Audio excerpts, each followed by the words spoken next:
Welcome to Sleep Audiobooks. If you would like our Better Sleep Quick Guide filled with proven techniques to improve sleep, sign up to our mailing list at sleepaudiobooks.com and we'll send the PDF as a thank you. Subscribing and leaving a comment helps this channel more than you know, so please feel free to offer suggestions for future audiobooks or to just say hi. Thank you for listening. We hope you have an excellent night's sleep. This is Sleep Audiobooks. The Bee-Man of Orn and Other Fanciful Tales by Frank Stockton. Recording by Griffin. The Bee-Man of Orn. In the ancient country of Orn, there lived an old man who was called the Bee-Man, because his whole time was spent in the company of bees. He lived in a small hut, which was nothing more than an immense beehive, for these little creatures had built their honeycombs in every corner of the one room it contained, on the shelves, under the little table, all about the rough bench on which the old man sat, and even about the headboard and along the sides of his low bed. All day the air of the room was thick with buzzing insects, but this did not interfere in any way with the old bee-man, who walked in among them, ate his meals, and went to sleep without the slightest fear of being stung. He had lived with the bees so long, they had become so accustomed to him, and his skin was so tough and hard, that the bees no more thought of stinging him than they would of stinging a tree or a stone. A swarm of bees had made their hive in a pocket of his old leathern doublet, and when he put on his coat to take one of his long walks in the forest in search of wild bees' nests, he was very glad to have this hive with him, for if he did not find any wild honey, he would put his hand in his pocket and take out a piece of a comb for a luncheon. The bees in his pocket worked very industriously, and he was always certain of having something to eat with him wherever he went. He lived principally upon honey, and when he needed bread or meat, he carried some fine combs to a village not far away, and bartered them for other food. He was ugly, untidy, shriveled, and brown. He was poor, and the bees seemed to be his only friends. But for all that, he was happy and contented. He had all the honey he wanted, and his bees, whom he considered the best company in the world, were as friendly and sociable as they could be, and seemed to increase in number every day. One day there stopped at the hut of the Bee-Man a junior sorcerer. This young person, who was a student of magic, necromancy, and the kindred arts, was much interested in the Bee-Man, whom he had frequently noticed in his wanderings, and he considered him an admirable subject for study. He had got a great deal of useful practice by endeavoring to find out, by the various rules and laws of sorcery, exactly why the old Bee-Man did not happen to be something that he was not, and why he was what he happened to be. He had studied a long time at this matter, and had found out something. "Do you know," he said, when the Bee-Man came out of his hut, "that you have been transformed?" "What do you mean by that?" said the other, much surprised. "You have surely heard of animals and human beings who have been magically transformed into different kinds of creatures?" "Yes, I have heard of these things," said the Bee-Man. "But what have I been transformed from?" "That is more than I know," said the junior sorcerer. "But one thing is certain, you ought to be changed back. If you will find out what you have been transformed from, I will see that you are made all right again. Nothing would please me better than to attend to such a case." And, having a great many things to study and investigate, the junior sorcerer went his way. This information greatly disturbed the mind of the Bee-Man. If he had been changed from something else, he ought to be that other thing, whatever it was. He ran after the young man and overtook him. "If you know, kind sir," he said, "that I have been transformed, you surely are able to tell me what it is that I was." "No," said the junior sorcerer, "my studies have not proceeded far enough for that. When I become a senior, I can tell you all about it. But in the meantime, it will be well for you to try to discover for yourself your original form, and when you have done that, I will get some of the learned masters of my art to restore you to it. It will be easy enough to do that, but you could not expect them to take the time and trouble to find out what it was."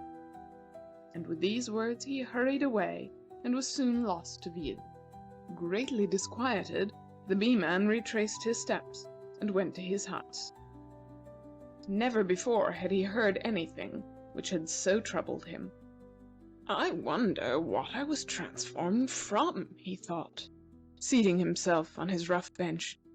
"Could it have been a giant, or a powerful prince, or some gorgeous being whom the magicians and the fairies wish to punish?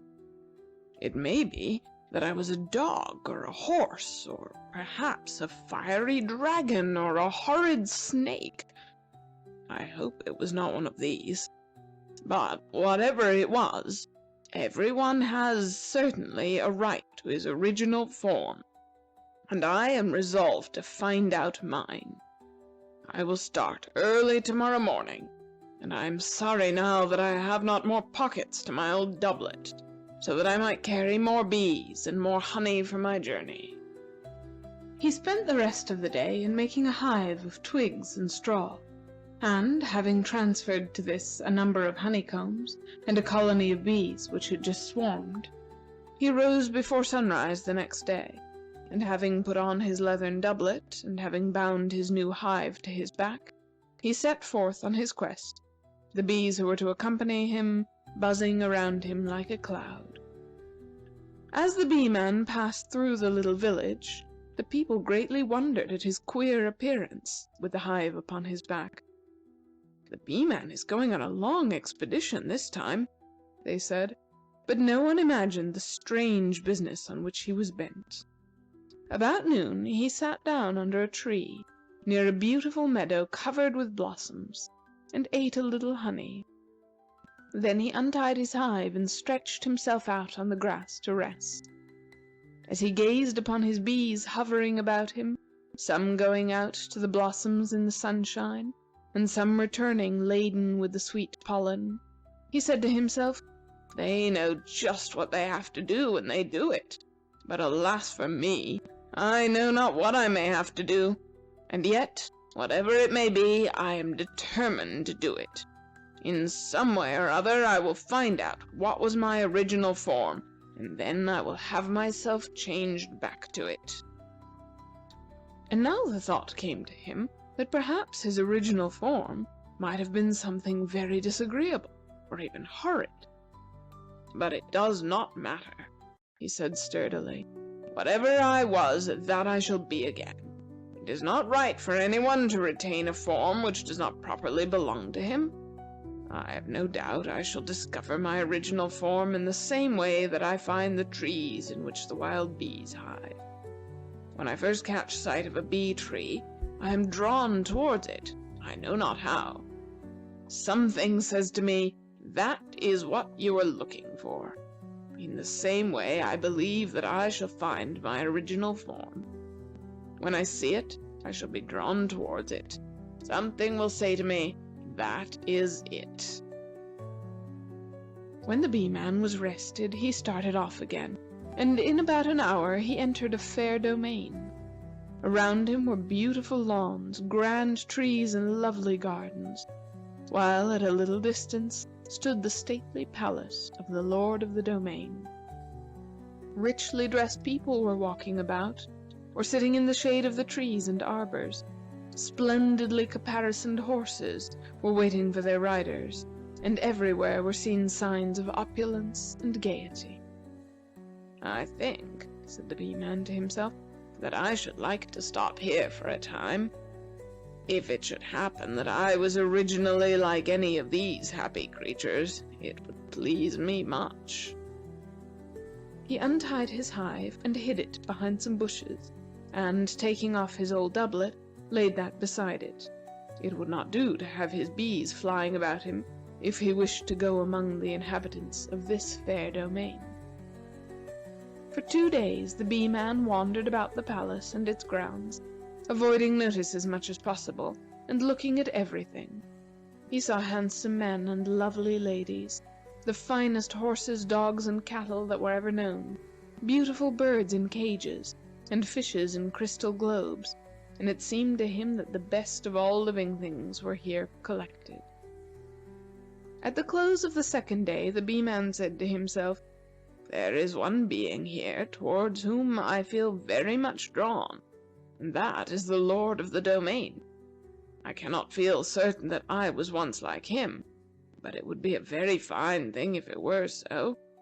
And it seems impossible for me to be drawn towards any other human being in the domain when I look upon him, so handsome, rich, and powerful. But I must observe him more closely, and feel more sure of the matter, before applying to the sorcerers to change me back into a lord of a fair domain." The next morning, the Bee-Man saw the lord of the domain walking in his gardens.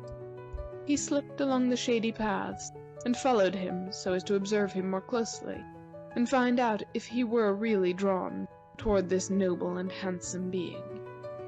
The lord of the domain walked on for some time, not noticing that the Bee-Man was behind him. But suddenly turning, he saw the little old man. "What are you doing here, you vile beggar?" he cried, and he gave him a kick that sent him into some bushes that grew by the side of the path. The Bee-Man scrambled to his feet and ran as fast as he could to the place where he had hidden his hive and his old doublet. "If I am certain of anything," he thought, "it is that I was never a person who would kick a poor old man. I will leave this place. I was transformed from nothing that I see here." He now traveled for a day or two longer, and then he came to a great black mountain, near the bottom of which was an opening like the mouth of a cave. This mountain, he had heard, was filled with caverns and underground passages, which were the abodes of dragons, evil spirits, horrid creatures of all kinds. "Ah me," said the Bee-Man with a sigh, "I suppose I ought to visit this place. If I am going to do this thing properly, I should look on all sides of the subject, and I may have been one of those horrid creatures myself." Thereupon he went to the mountain, and as he approached the opening of the passage which led into its inmost recesses, he saw, sitting upon the ground and leaning with his back against a tree, a languid youth. "Good day," said this individual when he saw the Bee-Man. "Are you going inside?" "Yes," said the Bee-Man, "that is what I intend to do." "Then," said the languid youth, slowly rising to his feet, "I think I will go with you. I was told that if I went in there, I should get my energies toned up, and they need it very much. But I did not feel equal to entering by myself, and I thought I would wait until someone came along. I am very glad to see you, and we will go in together." So the two went into the cave, and they had proceeded but a short distance when they met a very little creature, whom it was easy to recognize as a Very Imp. He was about 2 feet high, and resembled in color a freshly polished pair of boots. He was extremely lively and active, and came bounding toward them. "What did you two people come here for?" he asked. "I came," said the languid youth, "to have my energies toned up." "You have come to the right place," said the Very Imp. "We will tone you up. Now, what does that old Bee-Man want?" "He has been transformed from something, and wants to find out what it is. He thinks he may have been one of the things in here." "I should not wonder if that were so," said the Very Imp, rolling his head on one side and eyeing the Bee-Man with a critical gaze. "All right," said the Very Imp. "He can go around and pick out his previous existence. We have here all sorts of vile creepers, crawlers, hissers, and snorters. I suppose he thinks any of them will be better than a Bee-Man." "It is not because I want to be better than I am," said the Bee-Man, "that I started out on this search. I have simply an honest desire to become what I originally was." "Oh, that is it, said the other. "There is an idiotic moon calf here with a clam head. which must be just like what you used to be." "Nonsense," said the Bee-Man. "You have not the least idea of what an honest purpose is. I shall go about and see for myself." "Go ahead," said the Very Imp, "and I will attend to this fellow who wants to be toned up." So saying, he joined the languid youth. "Look here," said that individual, regarding him with interest. "Do you black and shine yourself every morning?" "No," said the other. "It is waterproof varnish. You decorated, don't you? Well, I will tell you a splendid way to begin. You see that Bee-Man has put down his hive and his coat with the bees in it. Just wait till he gets out of sight, and then catch a lot of those bees and squeeze them flat. If you spread them on a sticky rag and make a plaster and put it on the small of your back, it will invigorate you like everything, especially if some of the bees are not quite dead." "Yes," said the languid youth, looking at him with his mild eyes. "But if I had energy enough to catch a bee, I would be satisfied. Suppose you catch a lot for me." "The subject is changed," said the Very Imp. "We are now about to visit the spacious chamber of the King of the Snapdragons." "That is a flower," said the languid youth. "You will find him a gay old blossom," said the other, "when he has chased you round his room, and has blown sparks at you, and has snorted and howled, and cracked his tail, and snapped his jaws like a pair of anvils. Your energies will be toned up higher than ever before in your life." "No doubt of it," said the languid youth. "But I think I will begin with something a little milder." "Well, then," said the other, "there is a flat-tailed demon of the gorge in here. He is generally asleep, and if you say so, you can slip into the farthest corner of his cave, and I'll solder his tail to the opposite wall. Then he will rage and roar, but he can't get at you, for he doesn't reach all the way across the cave. I have measured him. It will tone you wonderfully to sit there and watch him." "Very likely," said the languid youth. "But I would rather stay outside and let you go up in the corner. The performance in that way will be more interesting to me." "You are dreadfully hard to please," said the Very Imp. "I have offered them to you loose, and I have offered them fastened to a wall. And now the best thing I can do is to give you a chance at one of them that can't move at all. It is the ghastly Griffin, and is enchanted. He can't stir so much as the tip of his whiskers for 1,000 years. You can go to his cave and examine him just as if he were stuffed, and then you can sit on his back and think how it would be if you should live to be 1,000 years old, and he should wake up while you are sitting there.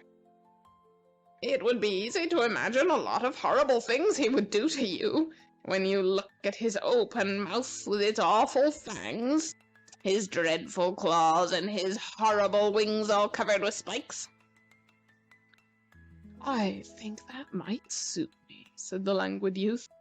"I would much rather imagine the exercises of these monsters than to see them really going on." "Come on, then," said the Very Imp, and he led the way to the cave of the ghastly Griffin. The Bee-Man went by himself through a great part of the mountain, and looked into many of its gloomy caves and recesses, recoiling in horror from most of the dreadful monsters who met his eyes. While he was wandering about, an awful roar was heard resounding through the passages of the mountain, and soon there came flapping along an enormous dragon, with body black as night, and wings and tail of fiery red. In his great foreclaws he bore a little baby. "Horrible!" exclaimed the Bee-Man. "He is taking that little creature to his cave to devour it." He saw the dragon enter a cave not far away, and following, looked in. The dragon was crouched upon the ground with the little baby lying before him. It did not seem to be hurt, but was frightened and crying. The monster was looking upon it with delight, as if he intended to make a dainty meal of it as soon as his appetite should be a little stronger. "It is too bad," thought the Bee-Man. "Somebody ought to do something." And turning around, he ran away as fast as he could. He ran through various passages until he came to the spot where he had left his beehive. Picking it up, he hurried back, carrying the hive in his 2 hands before him. When he reached the cave of the dragon, he looked in and saw the monster still crouched over the weeping child. Without a moment's hesitation, the Bee-Man rushed into the cave and threw his hive straight into the face of the dragon.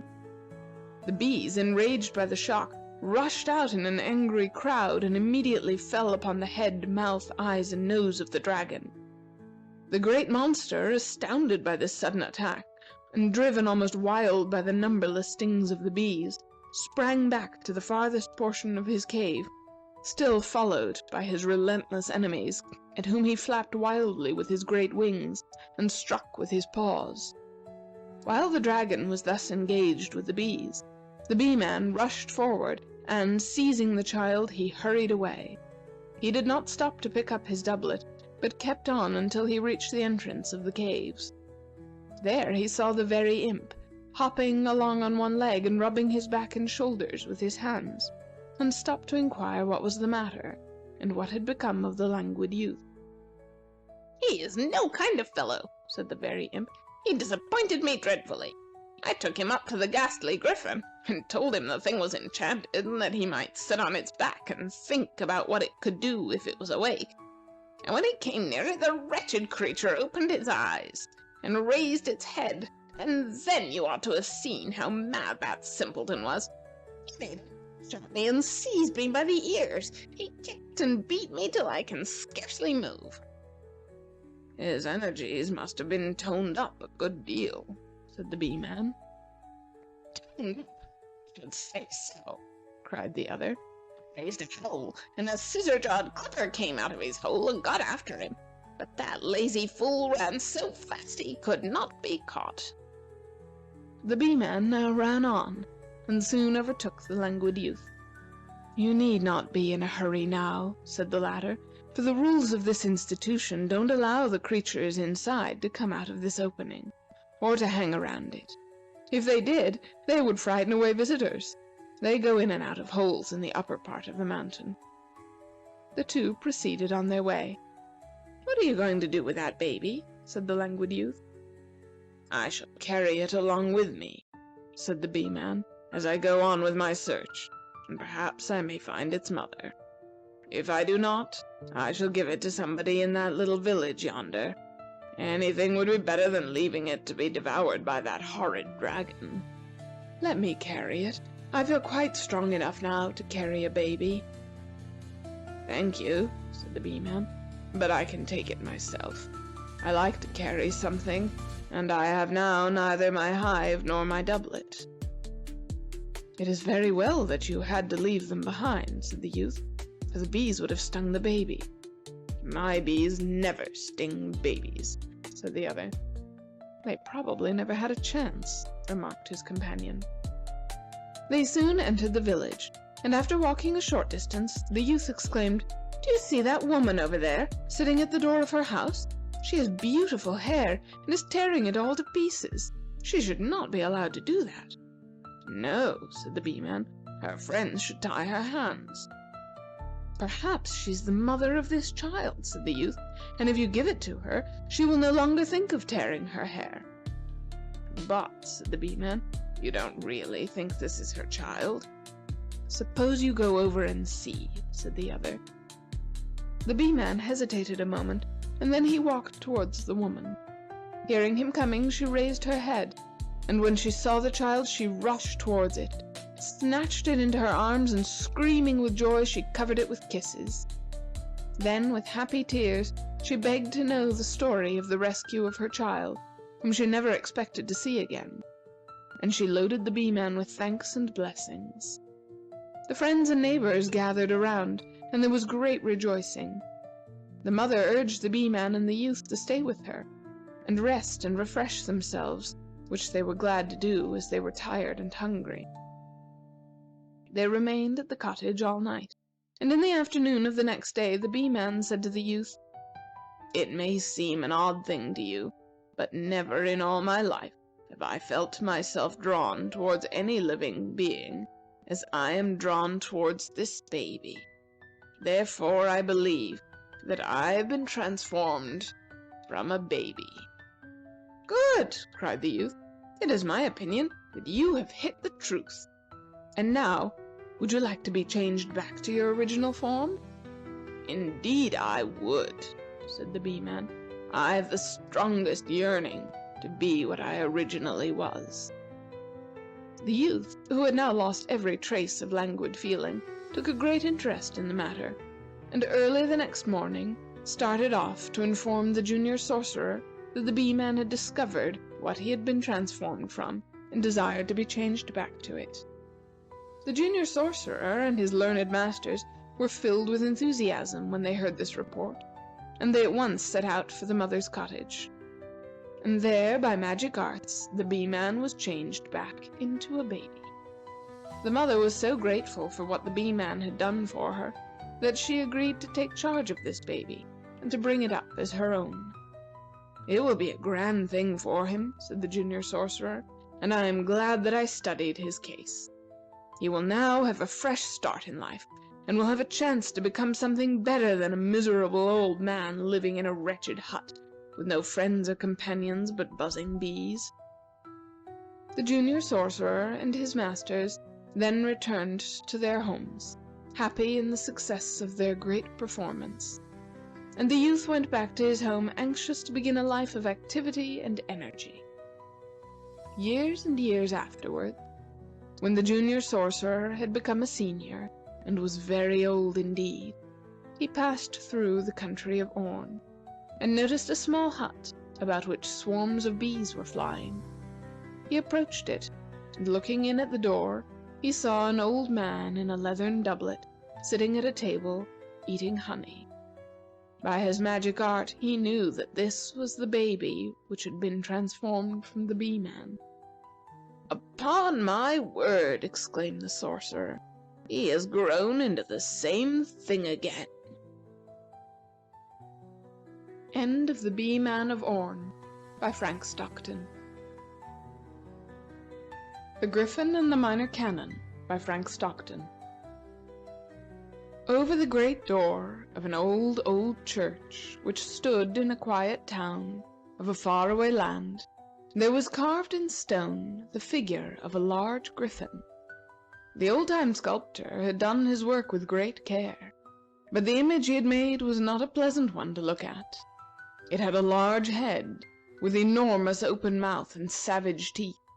From its back arose great wings, armed with sharp hooks and prongs. It had stout legs in front, with projecting claws, but there were no legs behind, the body running out into a long and powerful tail, finished off at the end with a barbed point. This tail was coiled up under him, the end sticking up just back of his wings.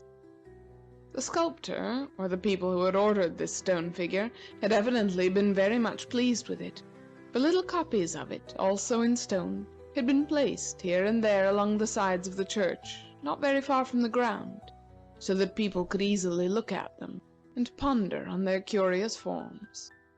There were a great many other sculptures on the outside of this church, saints, martyrs, grotesque heads of men, beasts, and birds, as well as those of other creatures which cannot be named, because nobody knows exactly what they were. But none were so curious and interesting as the great griffin over the door and the little griffins on the sides of the church. A long, long distance from the town, in the midst of dreadful wilds scarcely known to man, there dwelt the griffin whose image had been put up over the church door. In some way or other, the old-time sculptor had seen him, and afterward, to the best of his memory, had copied his figure in stone. The griffin had never known this until, hundreds of years afterward, he heard from a bird, from a wild animal, or some other manner which it is not now easy to find out, that there was a likeness of him on the old church in the distant town. Now, this griffin had no idea how he looked. He had never seen a mirror, and the streams where he lived were so turbulent and violent that a quiet piece of water, which would reflect the image of anything looking into it, could not be found. Being, as far as could be ascertained, the very last of his race, he had never seen another griffin. Therefore it was that, when he heard of this stone image of himself, he became very anxious to know what he looked like, and at last he determined to go to the old church and see for himself what manner of being he was. So he started off from the dreadful wilds and flew on and on until he came to the countries inhabited by men, where his appearance in the air created great consternation. But he alighted nowhere, keeping up a steady flight until he reached the suburbs of the town which had his image on its church. Here, late in the afternoon, he alighted in a green meadow by the side of a brook and stretched himself on the grass to rest. His great wings were tired, for he had not made such a long flight in a century or more. The news of his coming spread quickly over the town, and the people, frightened nearly out of their wits by the arrival of so extraordinary a visitor, fled into their houses and shut themselves up. The Griffin called loudly for someone to come to him, but the more he called, the more afraid the people were to show themselves. At length he saw two laborers hurrying to their homes through the fields, and in a terrible voice he commanded them to stop. Not daring to disobey, the men stood, trembling. "What is the matter with you all?" cried the Griffin. "Is there not a man in your town who is brave enough to speak to me?" "I think," said one of the laborers, his voice shaking so that his words could hardly be understood, "that perhaps the Minor Canon would come." "Go call him, then," said the Griffin. "I want to see him." The Minor Canon, who filled a subordinate position in the old church, had just finished the afternoon services and was coming out of a side door with three aged women who had formed the weekday congregation. He was a young man of a kind disposition and very anxious to do good to the people of the town. Apart from his duties in the church, where he conducted services every weekday, he visited the sick and the poor, counseled and assisted persons who were in trouble, and taught a school composed entirely of the bad children of the town, with whom nobody else would have anything to do. Whenever the people wanted something difficult done for them, they always went to the Minor Canon. Thus it was that the laborer thought of the young priest when he found that someone must come and speak to the Griffin. The Minor Canon had not heard of the strange event, which was known to the whole town except himself and the three old women, and when he was informed of it, and was told that the Griffin had asked to see him, he was greatly amazed and frightened. "Me?" he exclaimed. "He has never heard of me. What should he want with me?" "Oh, you must go instantly!" cried the two men. "He is very angry now because he's been kept waiting so long, and nobody knows what may happen if you don't hurry to him." The poor Minor Canon would rather have had his hand cut off than go out to meet an angry Griffin, but he felt that it was his duty to go, for it would be a woeful thing if injury should come to the people of the town because he was not brave enough to obey the summons of the Griffin. So, pale and frightened, he started off. "Well," said the Griffin, as soon as the young man came near, "I am glad to see that there is someone who had the courage to come to me." The Minor Canon did not feel very courageous, but he bowed his head. "Is this the town," said the Griffin, "where there is a church with a likeness of myself over one of the doors?" The Minor Canon looked at the frightful creature before him, and saw that it was, without doubt, exactly like the stone image on the church. "Yes," he said, "you are right." "Well, then," said the Griffin, "will you take me to it? I wish very much to see it." The Minor Canon instantly thought that if the Griffin entered the town without the people knowing what he came for, some of them would probably be frightened to death. and so he sought to gain time to prepare their minds.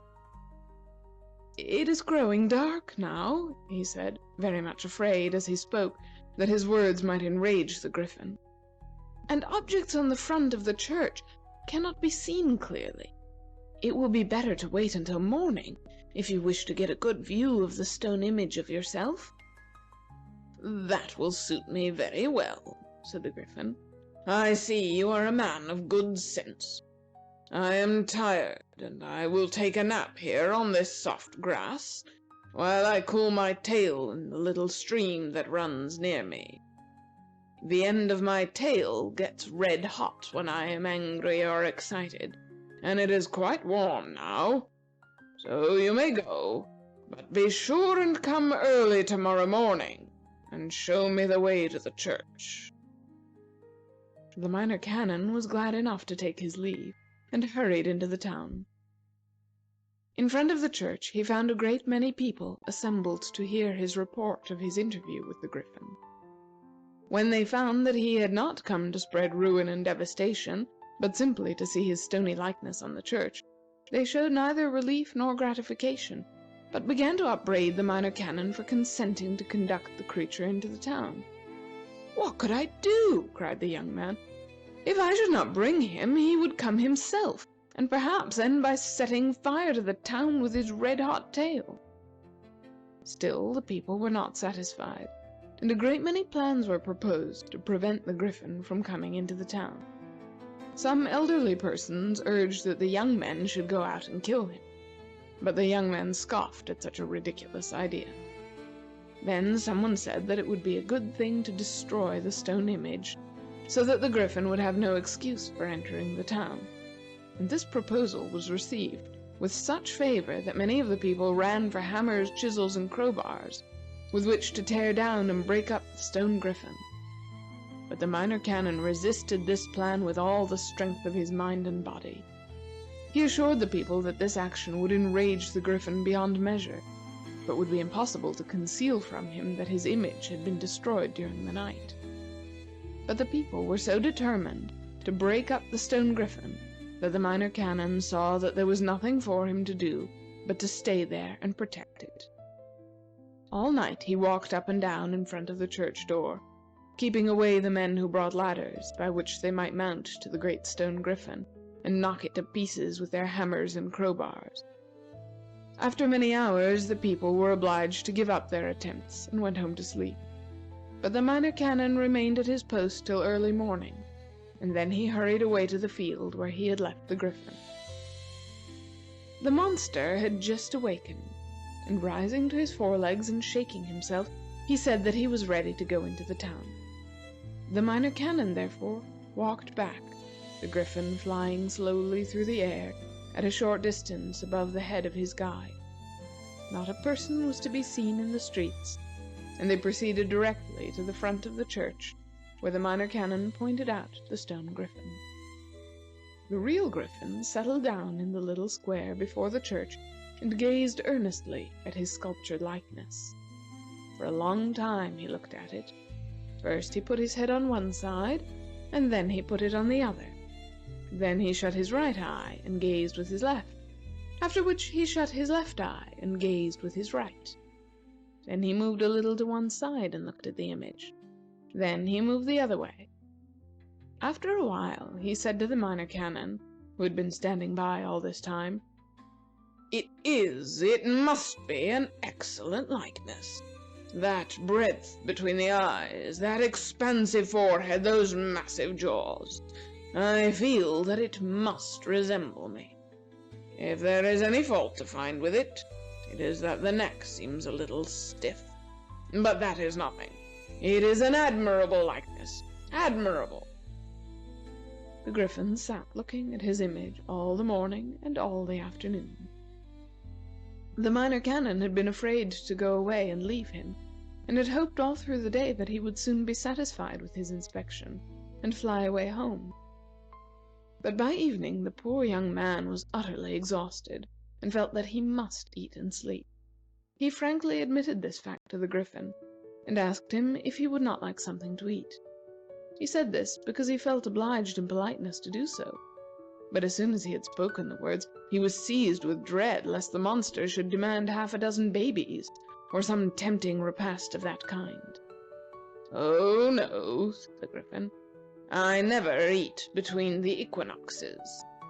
At the vernal and at the autumnal equinox, I take a good meal, and that lasts me for half a year. I am extremely regular in my habits, and do not think it healthful to eat at odd times. But if you need food, go and get it, and I will return to the soft grass where I slept last night, and take another nap." The next day, the Griffin came again to the little square before the church, and remained there until evening, steadfastly regarding the stone griffin over the door. The Minor Canon came once or twice to look at him, and the Griffin seemed very glad to see him. But the young clergyman could not stay as he had done before, for he had many duties to perform. Nobody went to the church, but the people came to the Minor Canon's house and anxiously asked him how long the Griffin was going to stay. "I do not know," he answered, "but I think he will soon be satisfied with regarding his stone likeness, and then he will go away." But the Griffin did not go away. Morning after morning he came to the church, but after a time he did not stay there all day. He seemed to have taken a great fancy to the Minor Canon, and followed him about as he pursued his various avocations.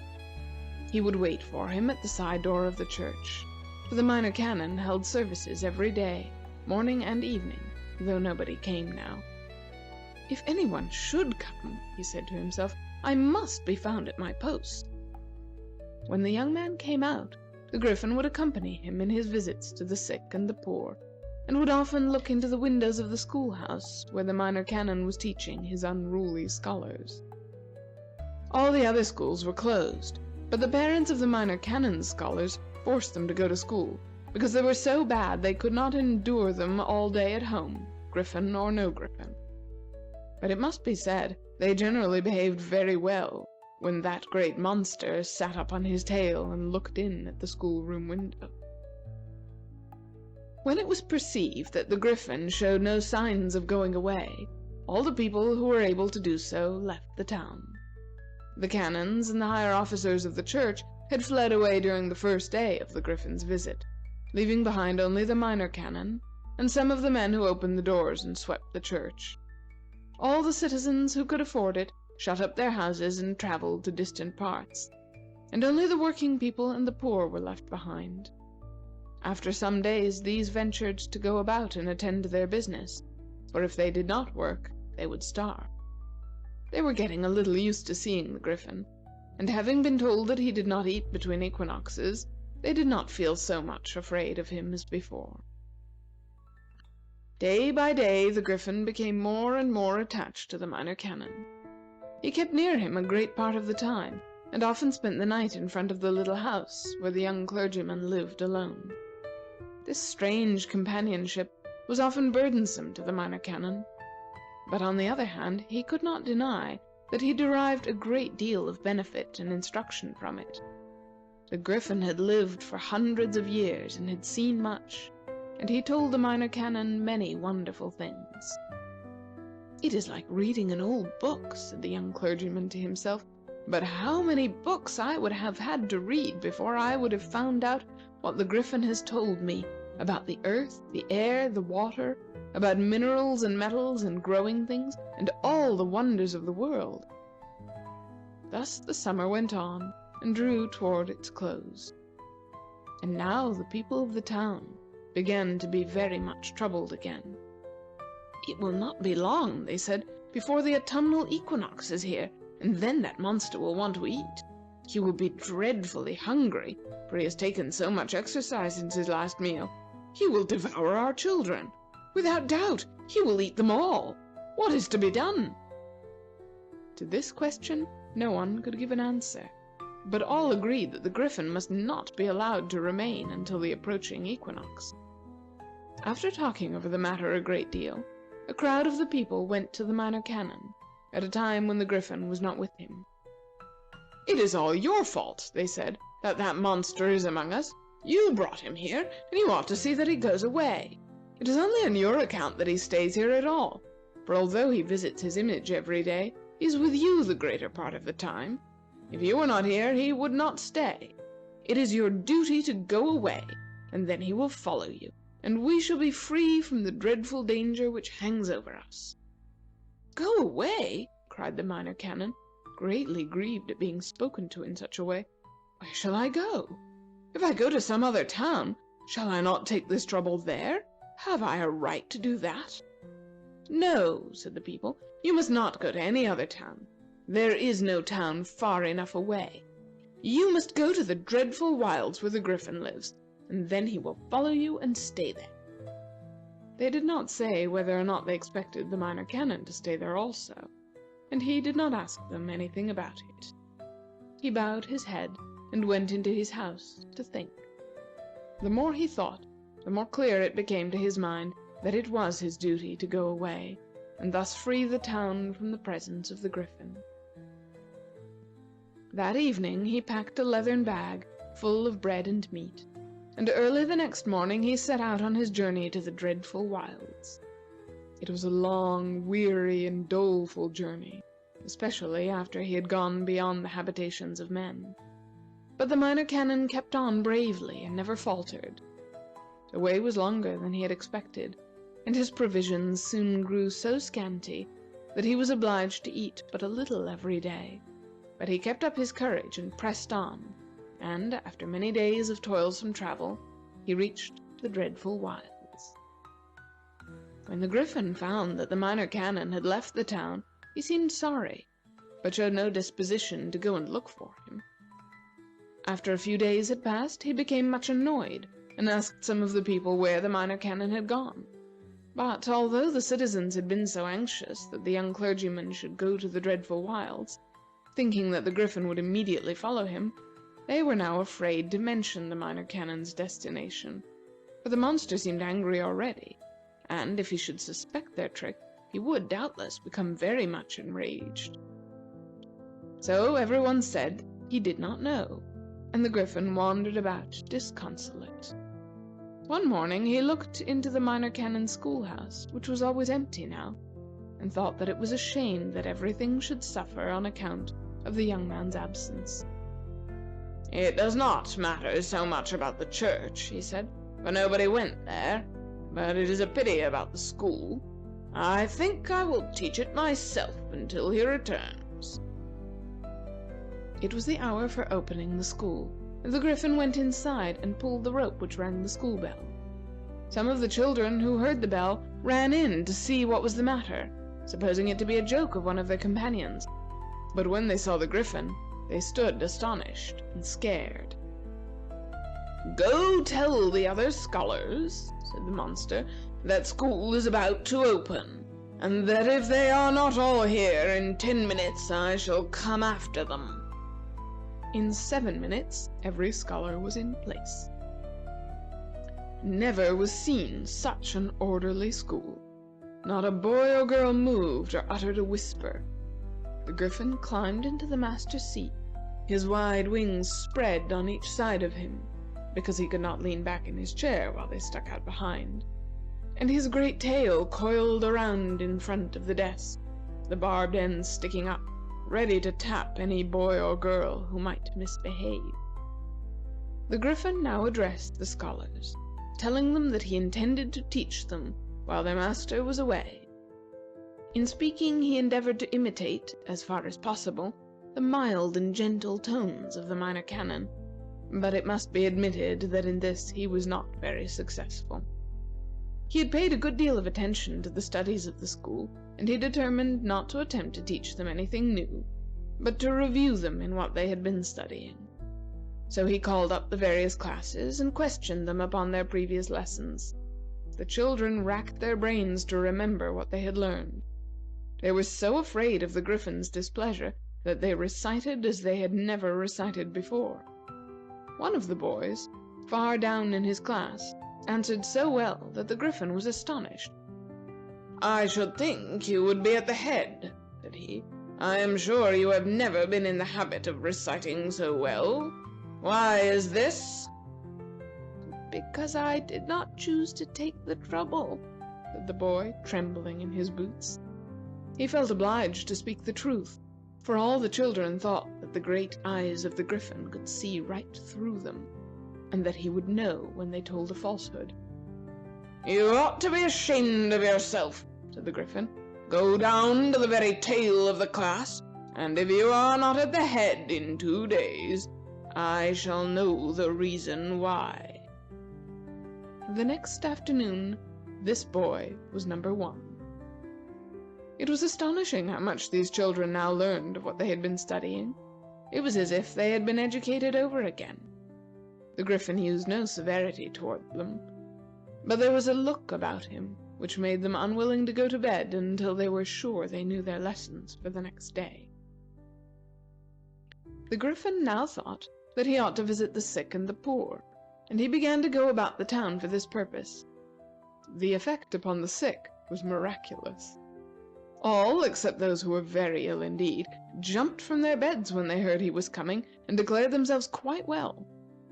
To those who could not get up, he gave herbs and roots, which none of them had ever before thought of as medicines, but which the Griffin had seen used in various parts of the world, and most of them recovered. But for all that, they afterwards said that no matter what happened to them, they hoped that they should never again have such a doctor coming to their bedsides, feeling their pulses and looking at their tongues. As for the poor, they seemed to have utterly disappeared. All those who had depended upon charity for their daily bread were now at work in some way or other, many of them offering to do odd jobs for their neighbors, just for the sake of their meals, a thing which before had been seldom heard of in the town. The Griffin could find no one who needed his assistance. The summer had now passed, and the autumnal equinox was rapidly approaching. The citizens were in a state of great alarm and anxiety. The Griffin showed no signs of going away, but seemed to have settled himself permanently among them. In a short time, the day for his semi-annual meal would arrive, and then what would happen? The monster would certainly be very hungry and would devour all their children. Now they greatly regretted and lamented that they had sent away the Minor Canon. He was the only one on whom they could have depended in this trouble, for he could talk freely with the Griffin, and so find out what could be done. But it would not do to be inactive. Some step must be taken immediately. A meeting of the citizens was called, and 2 old men were appointed to go and talk to the Griffin. They were instructed to offer to prepare a splendid dinner for him on Equinox Day, one which would entirely satisfy his hunger. They would offer him the fattest mutton, the most tender beef, fish, and game of various sorts, and anything of the kind that he might fancy. If none of these suited, they were to mention that there was an orphan asylum in the next town.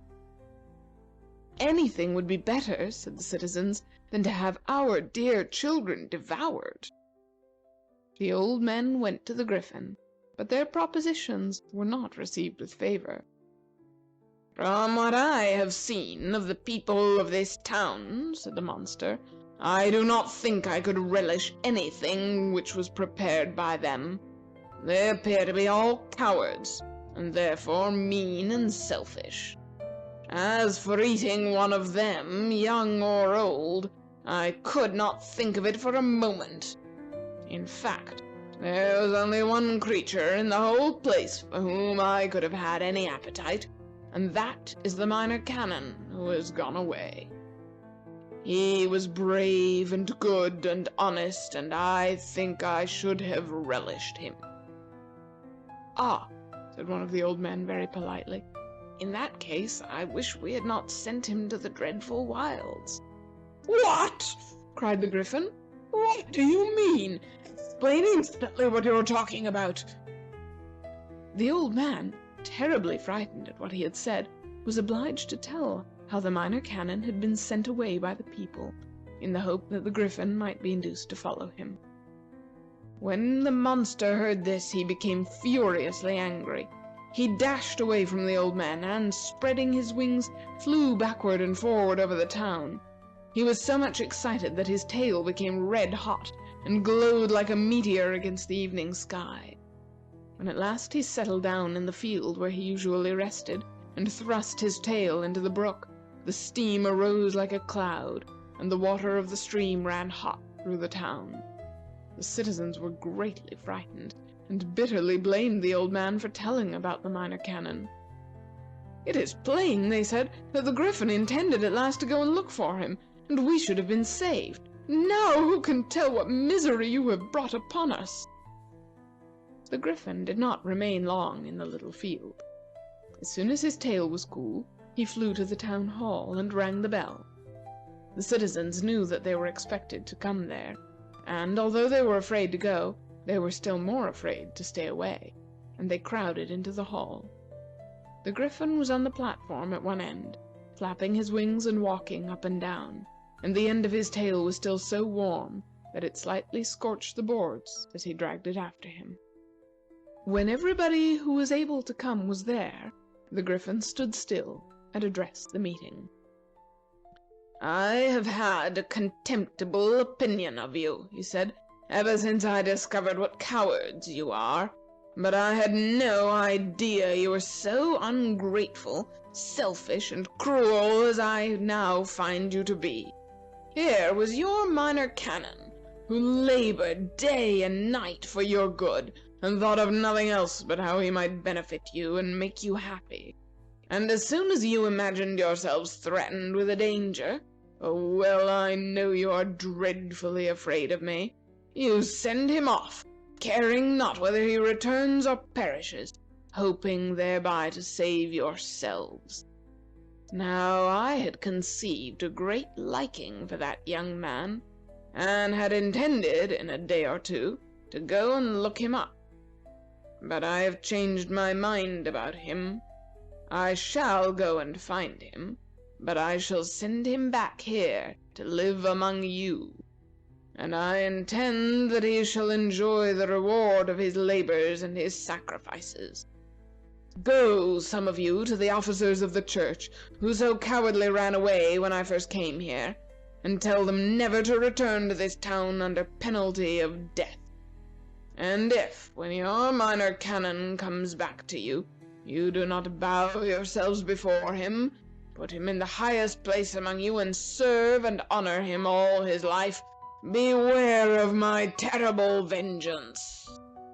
There were only two good things in this town, the Minor Canon and the stone image of myself over your church door. One of these you have sent away, and the other I shall carry away myself." With these words he dismissed the meeting, and it was time, for the end of his tail had become so hot that there was danger of its setting fire to the building. The next morning the Griffin came to the church, and tearing the stone image of himself from its fastenings over the great door, he grasped it with his powerful forelegs and flew up into the air. Then, after hovering over the town for a moment, he gave his tail an angry shake and took up his flight to the dreadful wilds. When he reached this desolate region, he set the stone Griffin upon a ledge of rock which rose in front of the dismal cave he called his home. There the image occupied a position somewhat similar to that it had had over the church door, and the Griffin, panting with the exertion of carrying such an enormous load to so great a distance, lay down upon the ground and regarded it with much satisfaction. When he felt somewhat rested, he went to look for the Minor Canon. He found the young man, weak and half-starved, lying under the shadow of a rock. After picking him up and carrying him to his cave, the Griffin flew away to a distant marsh, where he procured some roots and herbs, which he well knew were strengthening and beneficial to man, though he had never tasted them himself. After eating these, the Minor Canon was greatly revived, and sat up and listened while the Griffin told him what had happened in the town. "Do you know," said the monster, when he had finished, "that I have had, and still have, a great liking for you?" "I am very glad to hear it," said the Minor Canon with his usual politeness. I am not at all sure that you would be, said the Griffin, if you thoroughly understood the state of the case, but we will not consider that now. If some things were different, other things would be otherwise. I have been so enraged by discovering the manner in which you have been treated that I have determined that you shall at last enjoy the rewards and honors to which you are entitled. Lie down and have a good sleep, and then I will take you back to the town." As he heard these words, a look of trouble came over the young man's face. "You need not give yourself any anxiety," said the Griffin, "about my return to the town. I shall not remain there. Now that I have that admirable likeness of myself in front of my cave, where I can sit at my leisure and gaze upon its noble features and magnificent proportions, I have no wish to see that abode of cowardly and selfish people." The Minor Canon, relieved from his fears, lay back and dropped into a doze, and when he was sound asleep, the Griffin took him up and carried him back to the town. He arrived just before daybreak, and putting the young man gently on the grass in the little field where he himself used to rest, the monster, without having been seen by any of the people, flew back to his home. When the Minor Canon made his appearance in the morning among the citizens, the enthusiasm and cordiality with which he was received were truly wonderful. He was taken to a house which had been occupied by one of the banished high officers of the place, and everyone was anxious to do all that could be done for his health and comfort. The people crowded into the church when he held services, so that the three old women who used to be his weekday congregation could not get to the best seats, which they had always been in the habit of taking, and the parents of the bad children determined to reform them at home in order that he might be spared the trouble of keeping up his former school. The Minor Canon was appointed to the highest office of the old church, and before he died, he became a bishop.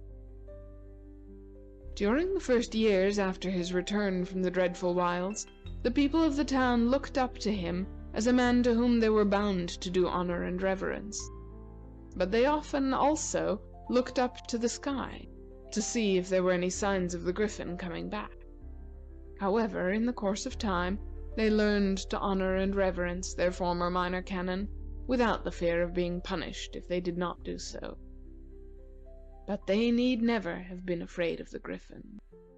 The autumnal equinox day came round, and the monster ate nothing. If he could not have the Minor Canon, he did not care for anything.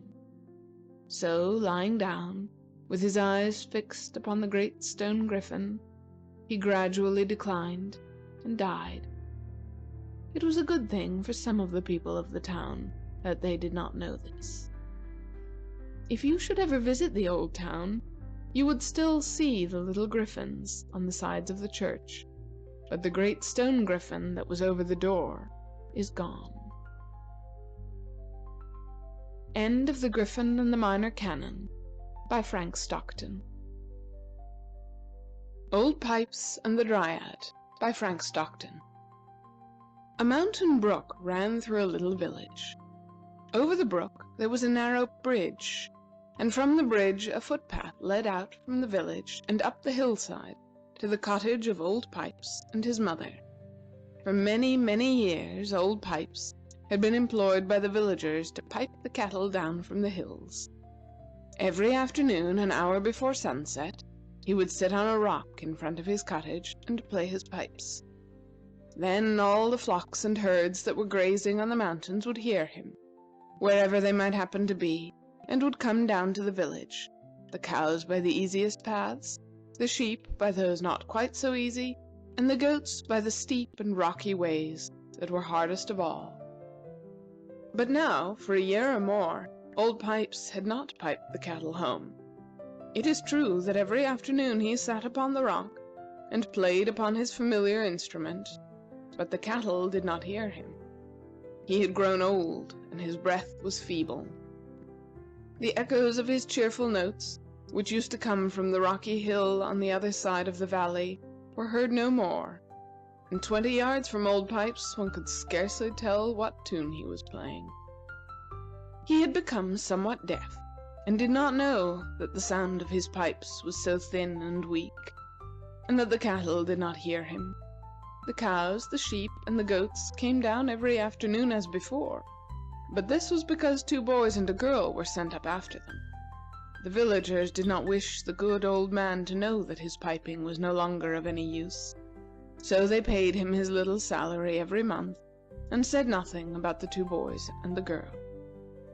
Old Pipes' mother was, of course, a great deal older than he was, and was as deaf as a gate, post, latch, hinges, and all. And she never knew that the sound of her son's pipe did not spread over all the mountainside, and echo back strong and clear from the opposite hills. She was very fond of Old Pipes, and proud of his piping, and as he was so much younger than she was, she never thought of him as being very old. She cooked for him, and made his bed, and mended his clothes, and they lived very comfortably on his little salary. One afternoon at the end of the month, when Old Pipes had finished his piping, he took his stout staff and went down the hill to the village to receive the money for his month's work. The path seemed a great deal steeper and more difficult than it used to be, and Old Pipes thought that it must have been washed by the rains and greatly damaged. He remembered it as a path that was quite easy to traverse, either up or down. But Old Pipes had been a very active man, and as his mother was so much older than he was, he never thought of himself as aged and infirm. When the chief villager had paid him, and he had talked a little with some of his friends, Old Pipes started to go home.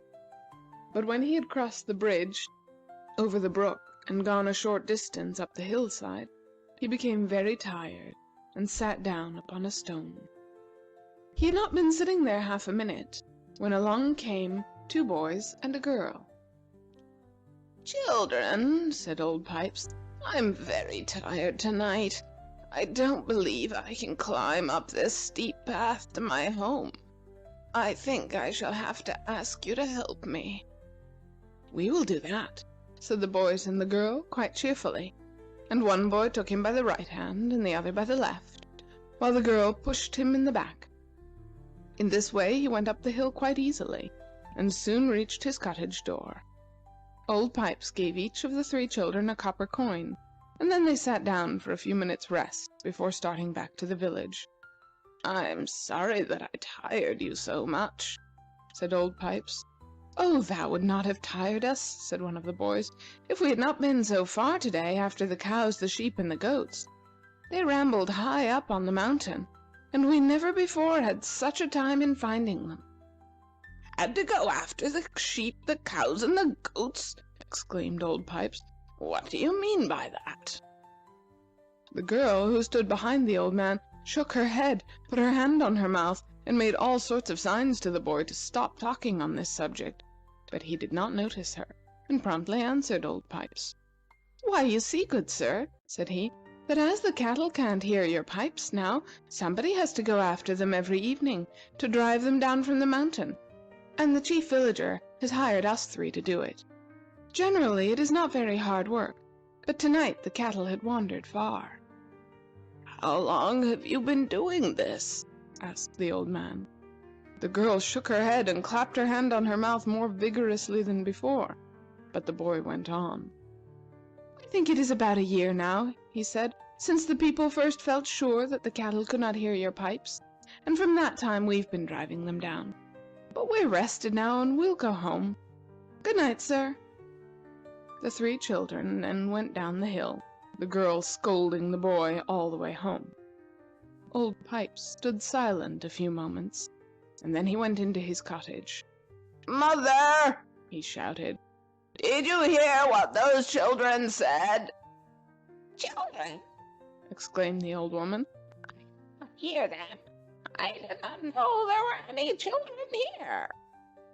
Then Old Pipes told his mother, shouting very loudly to make her hear, how the 2 boys and the girl had helped him up the hill, and what he had heard about his piping and the cattle. "They didn't hear you," cried his mother. Oh, Me, said Old Pipes. I don't believe there's anything the matter with the kettle. It must be with me and my pipes that there is something the matter. But one thing is certain. If I do not earn the wages the chief villager pays me, I shall not take them. I shall go straight down to the village and give back the money I received today. Johns, Cried his mother. I'm sure you piped as well as you could, and no more can be expected. What are we to do without the money? I don't know, said Old Pipes, but I'm going down to the village to pay it back. The sun had now set, but the moon was shining very brightly on the hillside, and Old Pipes could see his way very well. He did not take the same path by which he had gone before, but followed another, which led among the trees upon the hillside, and though longer, was not so steep. When he had gone about halfway, the old man sat down to rest, leaning his back against a great oak tree. As he did so, he heard a sound like knocking inside the tree, and then a voice distinctly said, "Let me out! Let me out!" Old Pipes instantly forgot that he was tired and sprang to his feet. "This must be a Dryad tree," he exclaimed. "If it is, I'll let her out." Old Pipes had never, to his knowledge, seen a Dryad tree, but he knew there were such trees on the hillsides and the mountains, and that Dryads lived in them. He knew, too, that in the summertime, on those days when the moon rose before the sun went down, a Dryad could come out of her tree if any one could find the key which locked her in and turn it. Old Pipes closely examined the trunk of the tree, which stood in the full moonlight. "If I see that key," he said, "I shall surely turn it." Before long he perceived a piece of bark standing out from the tree, which appeared to him very much like the handle of a key. He took hold of it, and found he could turn it quite around. As he did so, a large part of the side of the tree was pushed open, and a beautiful Dryad stepped quickly out.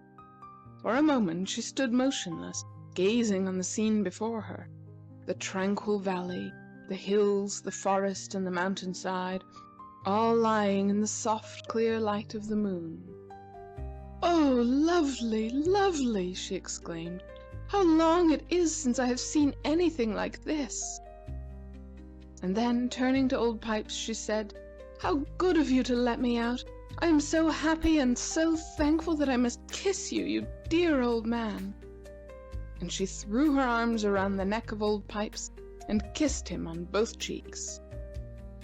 "You don't know," she then went on to say, "how doleful it is to be shut up so long in a tree. I don't mind it in the winter, for then I am glad to be sheltered, but in summer it is a rueful thing not to be able to see all the beauties of the world, and it's ever so long since I've been let out.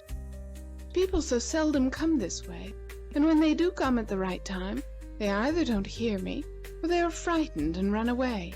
But you dear old man, you were not frightened, and you looked and looked for the key, and you let me out.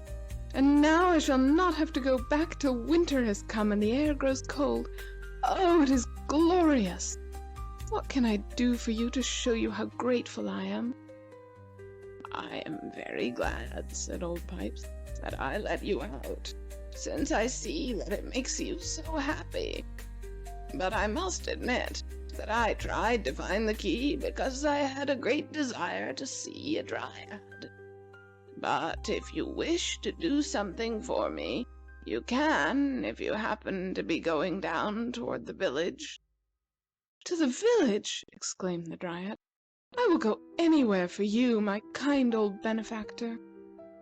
"Well, then," said Old Pipes, "I wish you would take this little bag of money to the chief villager, and tell him that Old Pipes cannot receive pay for the services which he does not perform." It is now more than a year that I have not been able to make the cattle hear me when I pipe to call them home.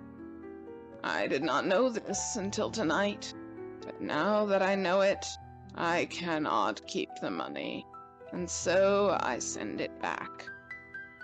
And handing the little bag to the Dryad, he bade her good night, and turned toward his cottage. "Good night," said the Dryad, "and I thank you over and over and over again, you good old man." Old Pipes walked toward his home, very glad to be saved the fatigue of going all the way down to the village and back again.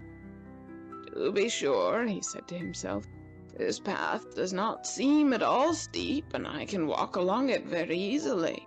But it would have tired me dreadfully to come up all the way from the village, especially as I could not have expected those children to help me again."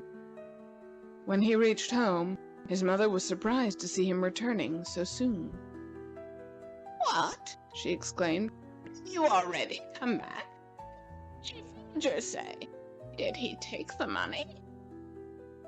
Old Pipes was just about to tell her he had sent the money to the village by a Dryad, when he suddenly reflected that his mother would be sure to disapprove such a proceeding, and so he merely said he had sent it by a person whom he had met.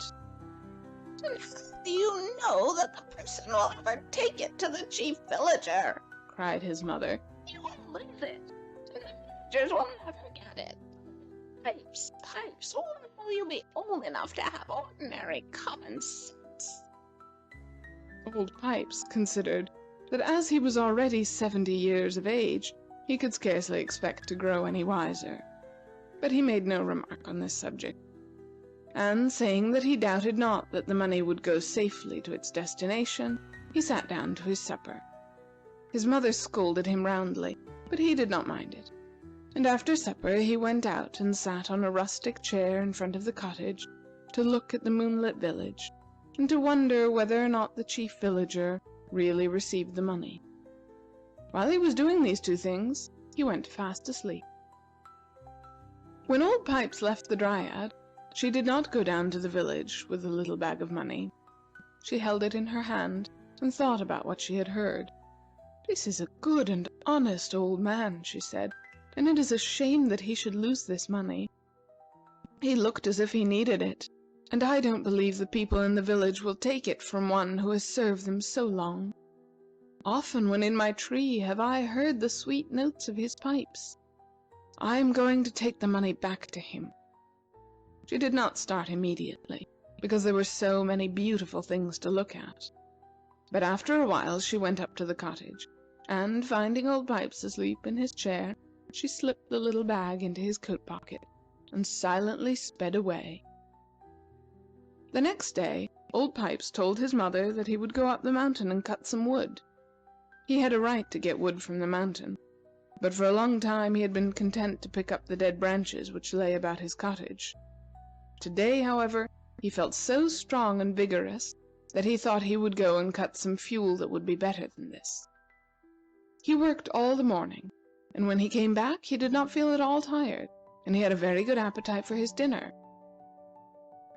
Now, Old Pipes knew a good deal about Dryads, but there was one thing which, although he had heard, he had forgotten. This was that a kiss from a Dryad made a person 10 years younger.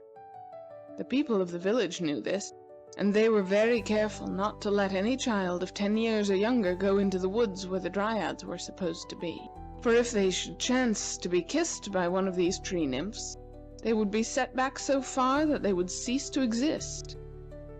A story was told in the village that a very bad boy of 11 once ran away into the woods and had an adventure of this kind, and when his mother found him, he was a little baby of 1 year old. Taking advantage of her opportunity, she brought him up more carefully than she had done before, and he grew to be a very good boy indeed. Now, Old Pipes had been kissed twice by the Dryad, once on each cheek, and he therefore felt as vigorous and active as when he was a hale man of 50. His mother noticed how much work he was doing, and told him that he need not try in that way to make up for the loss of his piping wages. for he would only tire himself out and get sick. But her son answered that he had not felt so well for years, and that he was quite able to work. In the course of the afternoon, Old Pipes, for the first time that day, put his hand in his coat pocket, and there, to his amazement, he found the little bag of money. "Well, well," he exclaimed, "I am stupid indeed. I really thought that I had seen a Dryad. But when I sat down by that big oak tree, I must have gone to sleep and dreamed it all. And then I came home thinking I had given the money to a Dryad, when it was in my pocket all the time. But the chief villager shall have the money. I shall not take it to him today, but tomorrow I wish to go to the village to see some of my old friends, and then I shall give up the money." Toward the close of the afternoon, Old Pipes, as had been his custom for so many years, took his pipes from the shelf on which they lay, and went out to the rock in front of the cottage. "What are you going to do?" cried his mother. "If you will not consent to be paid, why do you pipe?" "I am going to pipe for my own pleasure," said her son. "I am used to it, and I do not wish to give it up. It does not matter now whether the cattle hear me or not, and I am sure that my piping will injure no one." When the good man began to play upon his favorite instrument, he was astonished at the sound that came from it. The beautiful notes of the pipe sounded clear and strong down into the valley, and spread over the hills and up the sides of the mountain beyond, while, after a little interval, an echo came back from the rocky hill on the other side of the valley. "Ha!" he cried. "What has happened to my pipes? They must have been stopped up of late, but now they are as clear and good as ever." Again the merry notes went sounding far and wide. The cattle on the mountain heard them, and those that were old enough remembered how these notes had called them from their pastures every evening, and so they started down the mountainside, the others following. The merry notes were heard in the village below, and the people were much astonished thereby. "Why, who can be blowing the pipes of Old Pipes?" they said. But as they were all very busy, no one went up to see. One thing, however, was plain enough. The cattle were coming down the mountain, and so the two boys and the girl did not have to go after them, and had an hour for play, for which they were very glad. The next morning, Old Pipes started down to the village with his money, and on the way he met the Dryad. "Oh ho!" he cried. "Is that you? Why, I thought my letting you out of the tree was nothing but a dream." "A dream!" cried the Dryad. "If you only knew how happy you have made me, you would not think it merely a dream. And has it not benefited you? Do you not feel happier? Yesterday I heard you playing beautifully on your pipes." "Yes, yes," cried he. "I did not understand it before, but I see it all now. I have really grown younger. I thank you, good Dryad, from the bottom of my heart. It was the finding of the money in my pocket that made me think it was a dream." "Oh, I put it in when you were asleep," she said, laughing, "because I thought you ought to keep it. Goodbye, kind, honest man. May you live long and be as happy as I am now." Old Pipes was greatly delighted when he understood that he was really a younger man. But that made no difference about the money, and he kept on his way to the village. As soon as he reached it, he was eagerly questioned as to who had been playing his pipes the evening before, and when the people heard that it was himself, they were very much surprised. Thereupon Old Pipes told what had happened to him, and then there was greater wonder, with hearty congratulations and handshakes, for Old Pipes was liked by everyone. The chief villager refused to take his money, and although Old Pipes said that he had not earned it, everyone present insisted that, as he would now play on his pipes as before, he should lose nothing, because for a time he was unable to perform his duty. So Old Pipes was obliged to keep his money, and after an hour or two spent in conversation with his friends, he returned to his cottage. There was one individual, however, who was not at all pleased with what had happened to Old Pipes. This was an Echo Dwarf, who lived on the hills on the other side of the valley, and whose duty it was to echo back the notes of the pipes whenever they could be heard. There were a great many other echo dwarfs on these hills, some of whom echoed back the songs of maidens, some the shouts of children, and others the music that was often heard in the village. But there was only one who could send back the strong notes of the pipes of old pipes, and this had been his sole duty for many years. But when the old man grew feeble and the notes of his pipes could not be heard on the opposite hills, this echo dwarf had nothing to do, and he spent his time in delightful idleness, and he slept so much and grew so fat that it made his companions laugh to see him walk. On the afternoon on which, after so long an interval, the sound of the pipes was heard on the echo hills, this dwarf was fast asleep behind a rock. As soon as the first notes reached them, some of his companions ran to wake him. Rolling to his feet, he echoed back the merry tune of old pipes. Naturally, he was very much annoyed and indignant at being thus obliged to give up his life of comfortable leisure, and he hoped very much that this pipe playing would not occur again.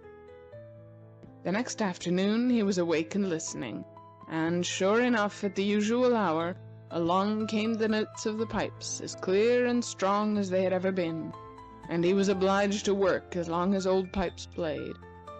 The echo dwarf was very angry. He had supposed, of course, that the pipe playing had ceased forever, and he felt that he had a right to be indignant at being thus deceived. He was so much disturbed that he made up his mind to go and try to find out whether this was to be a temporary matter or not. He had plenty of time, as the pipes were played but once a day, and he set off early in the morning for the hill on which old pipes lived. It was hard work for the fat little fellow, and when he had crossed the valley and had gone some distance into the woods on the hillside, he stopped to rest, and in a few minutes the Dryad came tripping along. "Oh ho!" exclaimed the dwarf. "What are you doing here, and how did you get out of your tree?" "Doing?" cried the Dryad. "I am being happy, that's what I am doing. And I was let out of my tree by the good old man who plays the pipes to call the cattle down from the mountain. And it makes me happier to think that I have been of service to him. I gave him 2 kisses of gratitude, and now he is young enough to play his pipes as well as ever." The echo dwarf stepped forward, his face pale with passion. "Am I to believe," he said, "that you were the cause of this great evil that has come upon me, and that you were the wicked creature who has again started this old man upon his career of pipe-playing? What have I ever done to you that you should have condemned me for years and years to echo back the notes of those wretched pipes?" At this the Dryad laughed loudly. "What a funny little fellow you are," she said.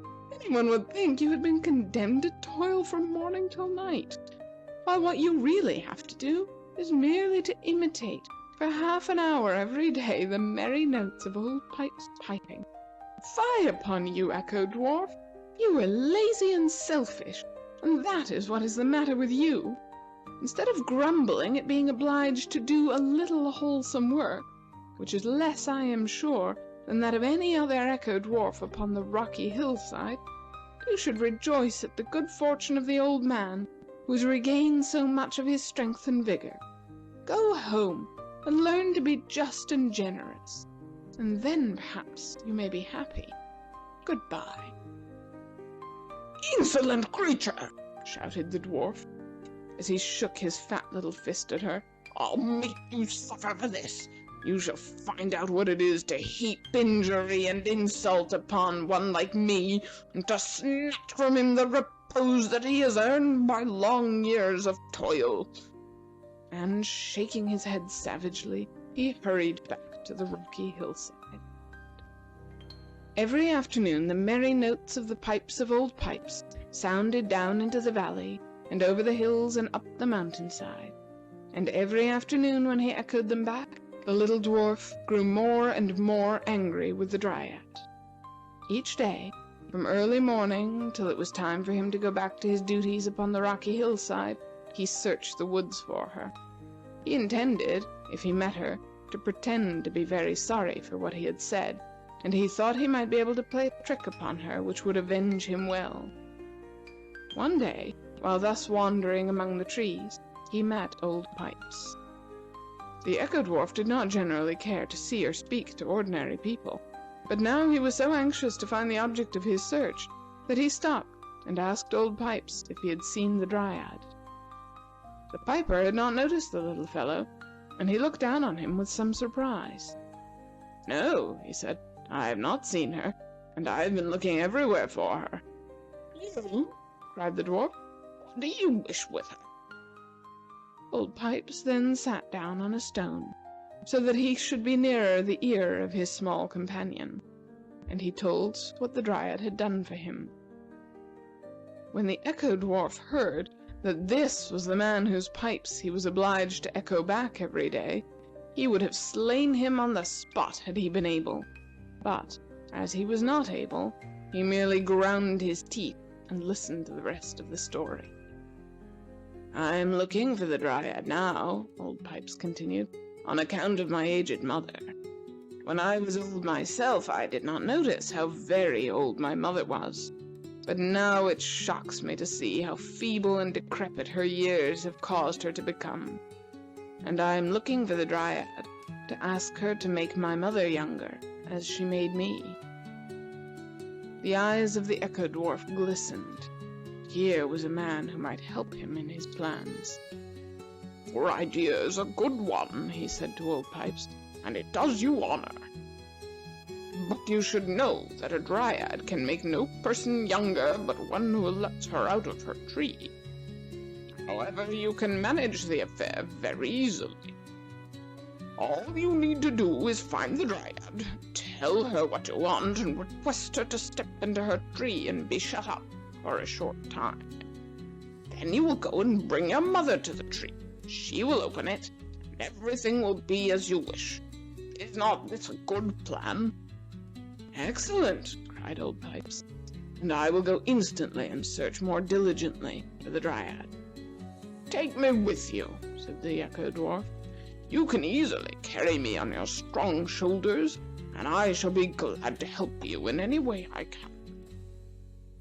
"Now then," said the little fellow to himself, as Old Pipes carried him rapidly along, "if he persuades the Dryad to get into a tree, and she is quite foolish enough to do it, and then goes away to bring his mother, I shall take a stone or a club, and I will break off the key of that tree, so that nobody can ever turn it again. And Mistress Dryad will see what she has brought upon herself by her behavior to me." Before long they came to the great oak tree in which the Dryad had lived, and at a distance they saw that beautiful creature herself coming toward them. "How excellently well everything happens," said the dwarf. "Put me down and I will go. Your business with the Dryad is more important than mine, and you need not say anything about my having suggested your plan to you. I am willing that you should have all the credit of it yourself." Old Pipes put the Echo Dwarf upon the ground, but the little rogue did not go away. He concealed himself between some low, mossy rocks, and he was so much of their color that you would not have noticed him if you had been looking straight at him. When the Dryad came up, Old Pipes lost no time in telling her about his mother and what he wished her to do. At first, the Dryad answered nothing, but stood looking very sadly at Old Pipes. "Do you really wish me to go into my tree again?" she said. "I should dreadfully dislike to do it, for I don't know what might happen. It is not at all necessary, for I could make your mother younger at any time, if she would give me the opportunity. I had already thought of making you still happier in this way, and several times I have waited about your cottage, hoping to meet your aged mother, but she never comes outside, and you know a Dryad cannot enter a house. I cannot imagine what put this idea into your head. Did you think of it yourself?" "No, I cannot say that I did," answered Old Pipes. "A little dwarf whom I met in the woods proposed it to me." "Oh," cried the Dryad, "now I see through it all. It is the scheme of that vile Echo Dwarf, your enemy and mine. Where is he? I should like to see him." "I think he has gone away," said Old Pipes. "No, he has not," said the Dryad, whose quick eyes perceived the Echo Dwarf among the rocks. "There he is. Seize him and drag him out, I beg of you." Old Pipes perceived the dwarf as soon as he was pointed out to him, and running to the rocks, he caught the little fellow by the arm and pulled him out. "Now then," cried the Dryad, who had opened the door of the great oak, "just stick him in there, and we will shut him up. Then I shall be safe from his mischief for the rest of the time I am free." Old Pipes thrust the Echo Dwarf into the tree. The Dryad pushed the door shut. There was a clicking sound of bark and wood, and no one would have noticed that the big oak had ever had an opening in it. "There," said the Dryad. "Now we need not be afraid of him. And I assure you, my good Piper, that I shall be very glad to make your mother younger as soon as I can. Will you not ask her to come out and meet me?" "Of course I will," cried Old Pipes, "and I will do it without delay." And then, the Dryad by his side, he hurried to his cottage. But when he mentioned the matter to his mother, the old woman became very angry indeed. She did not believe in Dryads, and if they really did exist, she knew they must be witches and sorceresses, and she would have nothing to do with them. If her son had ever allowed himself to be kissed by one of them, he ought to be ashamed of himself. As to its doing him the least bit of good, she did not believe a word of it. He felt better than he used to feel, but that was very common. She had sometimes felt that way herself, and she forbade him ever to mention a Dryad to her again. That afternoon, Old Pipes, feeling very sad that his plan in regard to his mother had failed, sat down upon the rock and played upon his pipes. The pleasant sounds went down the valley, and up the hills and the mountain, but, to the great surprise of some persons who happened to notice the fact, the notes were not echoed back from the rocky hillside, but from the woods on the side of the valley on which Old Pipes lived. The next day, many of the villagers stopped in their work to listen to the echo of the pipes coming from the woods. The sound was not as clear and strong as it used to be when it was sent back from the rocky hillside, but it certainly came from among the trees. Such a thing as an echo changing its place in this way had never been heard of before, and nobody was able to explain how it could have happened. Old Pipes, however, knew very well that the sound came from the Echo Dwarf shut up in the great oak tree. The sides of the tree were thin, and the sound of the pipes could be heard through them, and the dwarf was obliged by the laws of his being to echo back those notes whenever they came to him. But Old Pipes thought he might get the Dryad in trouble if he let anyone know that the Echo Dwarf was shut up in the tree, and so he wisely said nothing about it. One day, the two boys and the girl who had helped Old Pipes up the hill were playing in the woods. Stopping near the great oak tree, they heard a sound of knocking within it, and then a voice plainly said, "Let me out! Let me out!"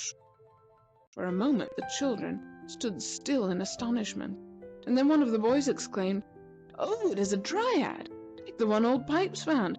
Let's let her out." "What are you thinking of?" cried the girl. "I am the oldest of all, and I am only 13. Do you wish to be turned into crawling babies? Run, run, run!" And the two boys and the girl dashed down into the valley as fast as their legs could carry them. There was no desire in their youthful hearts to be made younger than they were, and for fear that their parents might think it well that they should commence their careers anew, they never said a word about finding the Dryad tree. As the summer days went on, Old Pipes' mother grew feebler and feebler. One day when her son was away, for he now frequently went into the woods to hunt or fish, or down into the valley to work, she arose from her knitting to prepare the simple dinner. But she felt so weak and tired that she was not able to do the work to which she had been so long accustomed. "Alas, alas," she said, "the time has come when I am too old to work. My son will have to hire someone to come here and cook his meals, make his bed, and mend his clothes. Alas, alas! I had hoped that as long as I lived, I should be able to do these things.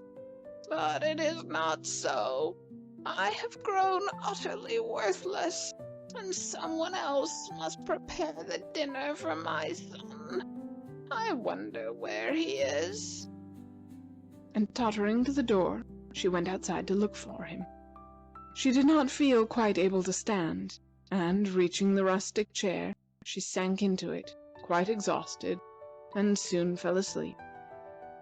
The Dryad, who had often come to the cottage to see if she could find an opportunity of carrying out Old Pipe's affectionate design, now happened by, and seeing that the much-desired occasion had come, she stepped up quietly behind the old woman and gently kissed her on each cheek, and then as quietly disappeared.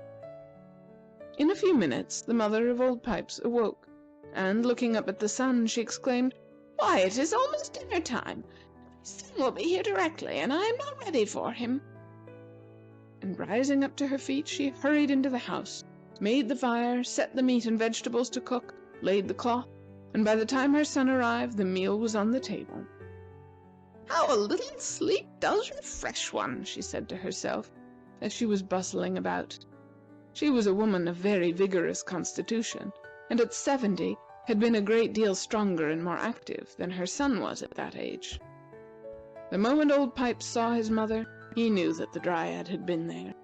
But while he felt as happy as a king, he was too wise to say anything about her. "It is astonishing how well I feel today," said his mother. "And either my hearing is improved, or you speak much more plainly than you have done of late." The summer days went on and passed away. The leaves were falling from the trees, and the air was becoming cold. "Nature has ceased to be lovely," said the Dryad, "and the night winds chill me. It is time for me to go back into my comfortable quarters in the oak tree. But first I must pay another visit to the cottage of Old Pipes." She found the piper and his mother sitting side by side on the rock in front of the door. The cattle were not to go to the mountain any more that season, and he was piping them down for the last time. Loud and merrily sounded the pipes of Old Pipes, and down the mountainside came the cattle, the cows by the easiest paths, the sheep by those not quite so easy, and the goats by the most difficult ones among the rocks, while from the great oak tree were heard the echoes of the cheerful music. "How happy they look sitting there together," said the Dryad, "and I don't believe it will do them a bit of harm to be still younger." And moving quietly up behind them, she first kissed Old Pipes on his cheek, and then his mother. Old Pipes, who had stopped playing, knew what it was, but he did not move and said nothing. His mother, thinking that her son had kissed her, turned to him with a smile and kissed him in return. And then she arose and went into the cottage, a vigorous woman of 60, followed by her son, erect and happy and 20 years younger than herself. The Dryad sped away into the woods, shrugging her shoulders as she felt the cool evening wind. When she reached the great oak, she turned the key and opened the door. "Come out," she said to the Echo Dwarf, who sat blinking within. "Winter is coming on, and I want the comfortable shelter of my tree for myself. The cattle have come down from the mountain for the last time this year. The pipes will no longer sound, and you can go to your rocks and have a holiday until next spring." Upon hearing these words, the dwarf skipped quickly out, and the Dryad entered the tree and pulled the door shut after her. "Now then," she said to herself, "he can break off the key if he likes. It does not matter to me. Another will grow out next spring. And although the good piper made me no promise, I know that when the warm days arrive next year, he will come and let me out again." The Echo Dwarf did not stop to break the key of the tree. He was too happy to be released to think of anything else, and he hastened as fast as he could to his home on the rocky hillside. The Dryad was not mistaken when she trusted to the piper. When the warm days came again, he went to the oak tree to let her out. But to his sorrow and surprise, he found the great tree lying upon the ground. A winter storm had blown it down, and it lay with its trunk shattered and split. And what became of the Dryad, no one ever knew. End of Old Pipes and the Dryad by Frank Stockton. The Queen's Museum by Frank Stockton. There was once a queen who founded, in her capital city, a grand museum. This institution was the pride of her heart, and she devoted nearly all her time to overseeing the collection of objects for it and their arrangement in the spacious halls. This museum was intended to elevate the intelligence of her people, but the result was quite disappointing to the queen. For some reason, and what it was she could not imagine, the people were not interested in her museum. She considered it the most delightful place in the world, and spent hours every day in examining and studying the thousands of objects it contained. But although here and there in the city there was a person who cared to visit the collection, the great body of the people found it impossible to feel the slightest interest in it. At first this grieved the queen, and she tried to make her museum better, but as this did no good, she became very angry, and she issued a decree that all persons of mature age who were not interested in her museum should be sent to prison. This decree produced a great sensation in the city. The people crowded to the building and did their very best to be interested, but in the majority of cases the attempt was an utter failure. They could not feel any interest whatever. The consequence was that hundreds and thousands of the people were sent to prison, and as there was not room enough for them in the ordinary jails, large temporary prisons were erected in various parts of the city. Those persons who were actually needed for work or service, which no one else could do, were allowed to come out in the daytime on parole, but at night they had to return to their prisons. It was during this deplorable state of affairs that a stranger entered the city one day. He was surprised at seeing so many prisons, and approaching the window of one of them, behind the bars of which he saw a very respectable-looking citizen, he asked what all this meant. The citizen informed him how matters stood, and then, with tears mounting to his eyes, he added, "Oh, sir, I have tried my best to be interested in that museum, but it is impossible. I cannot make myself care for it in the slightest degree. And what is more, I know I shall never be able to do so, and I shall languish here for the rest of my days." Passing on, the stranger met a mother coming out of her house. Her face was pale, and she was weeping bitterly. Filled with pity, he stopped and asked her what was the matter. "Oh, sir," she said, "for a week I have been trying, for the sake of my dear children, to take an interest in that museum. For a time I thought I might do it, but the hopes proved false. It is impossible. I must leave my little ones and go to prison." The stranger was deeply affected by these cases, and many others of a similar character, which he soon met with. "It is too bad, he said to himself. "I never saw a city in so much trouble. There is scarcely a family, I am told, in which there is not some uninterested person. I must see the Queen and talk to her about it." And with this he wended his way to the palace. He met the Queen, just starting out on her morning visit to the museum. When he made it known that he was a stranger, and desired a short audience, she stopped and spoke to him. "Have you visited my museum yet?" she said. "There is nothing in the city so well worth your attention as that. You should go there before seeing anything else. You have a high forehead and an intelligent expression, and I have no doubt that it will interest you greatly. I am going there myself, and I shall be glad to see what effect that fine collection has upon a stranger." This did not suit the stranger at all. From what he had heard, he felt quite sure that if he went to the museum, he would soon be in jail. And so he hurried to propose a plan which had occurred to him while on his way to the palace. "I came to see your Majesty on the subject of the museum," he said. and to crave permission to contribute to the collection some objects which shall be of interest to everyone. I understand that it is highly desirable that everyone should be interested."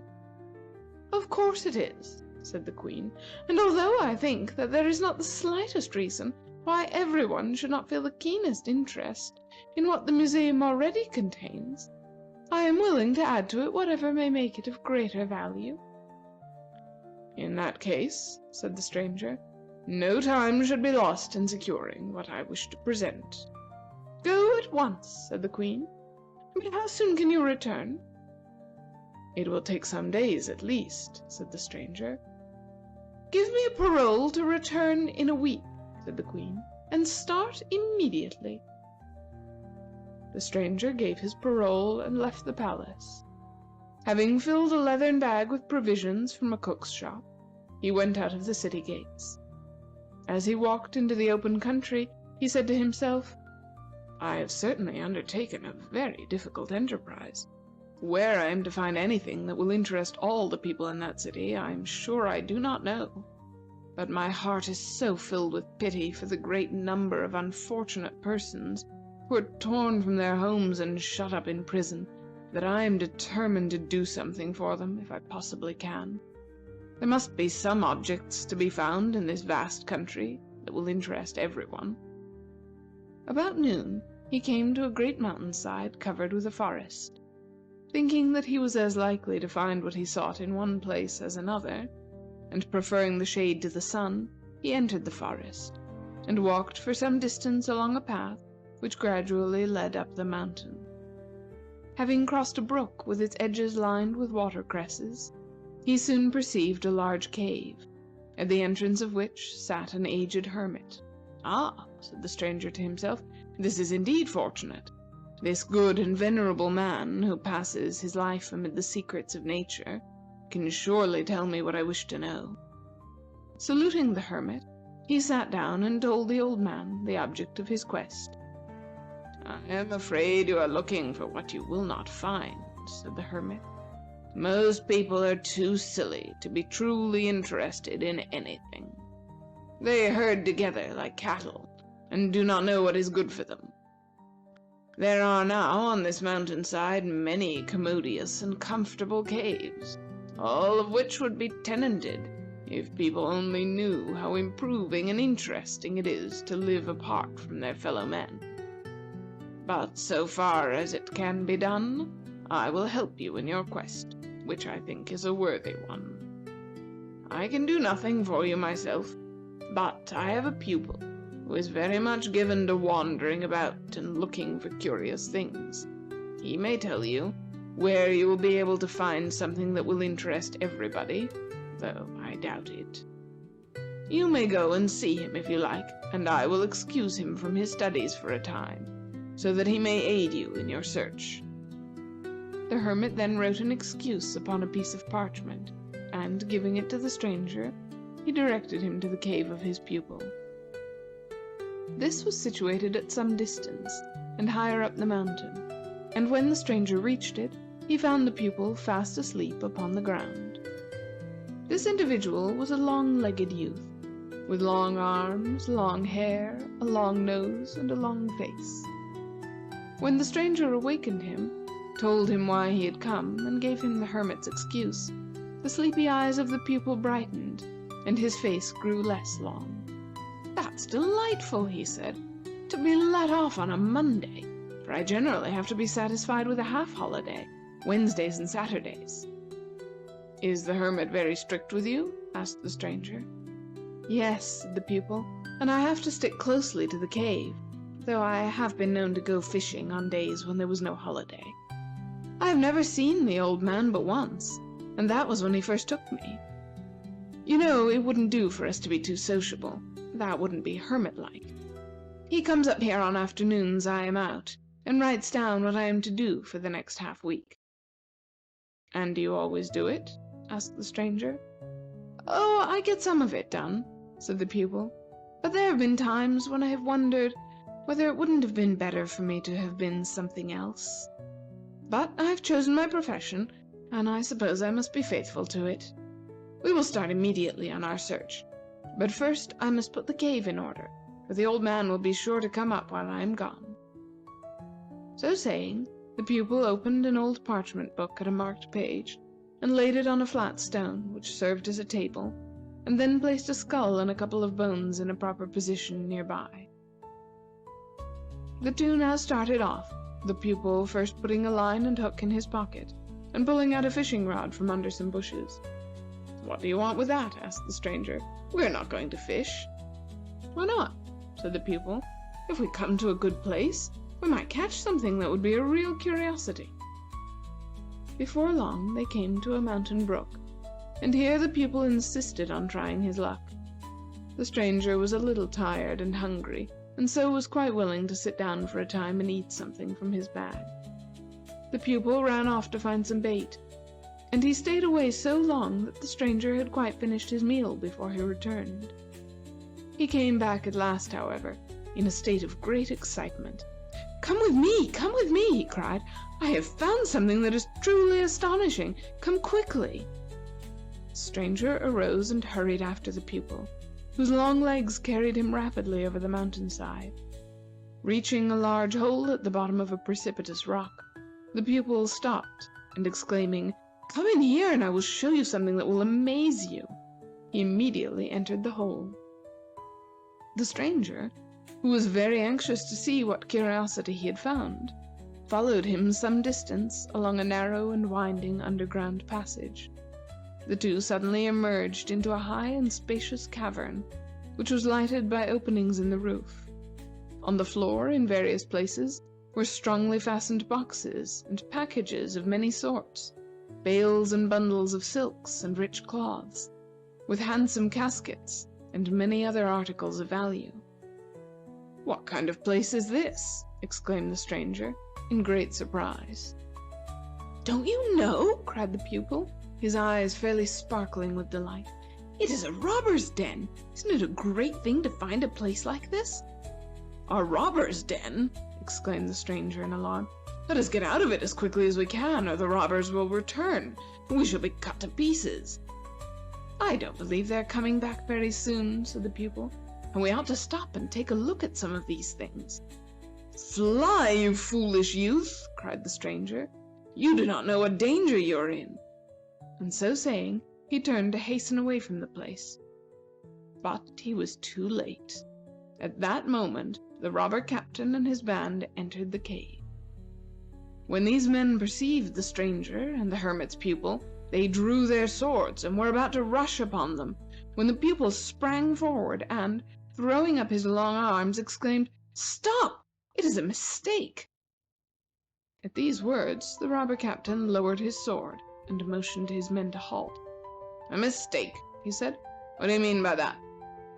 "I mean," said the pupil, "that I was out looking for curiosities, and wandered into this place by accident. We haven't taken a thing.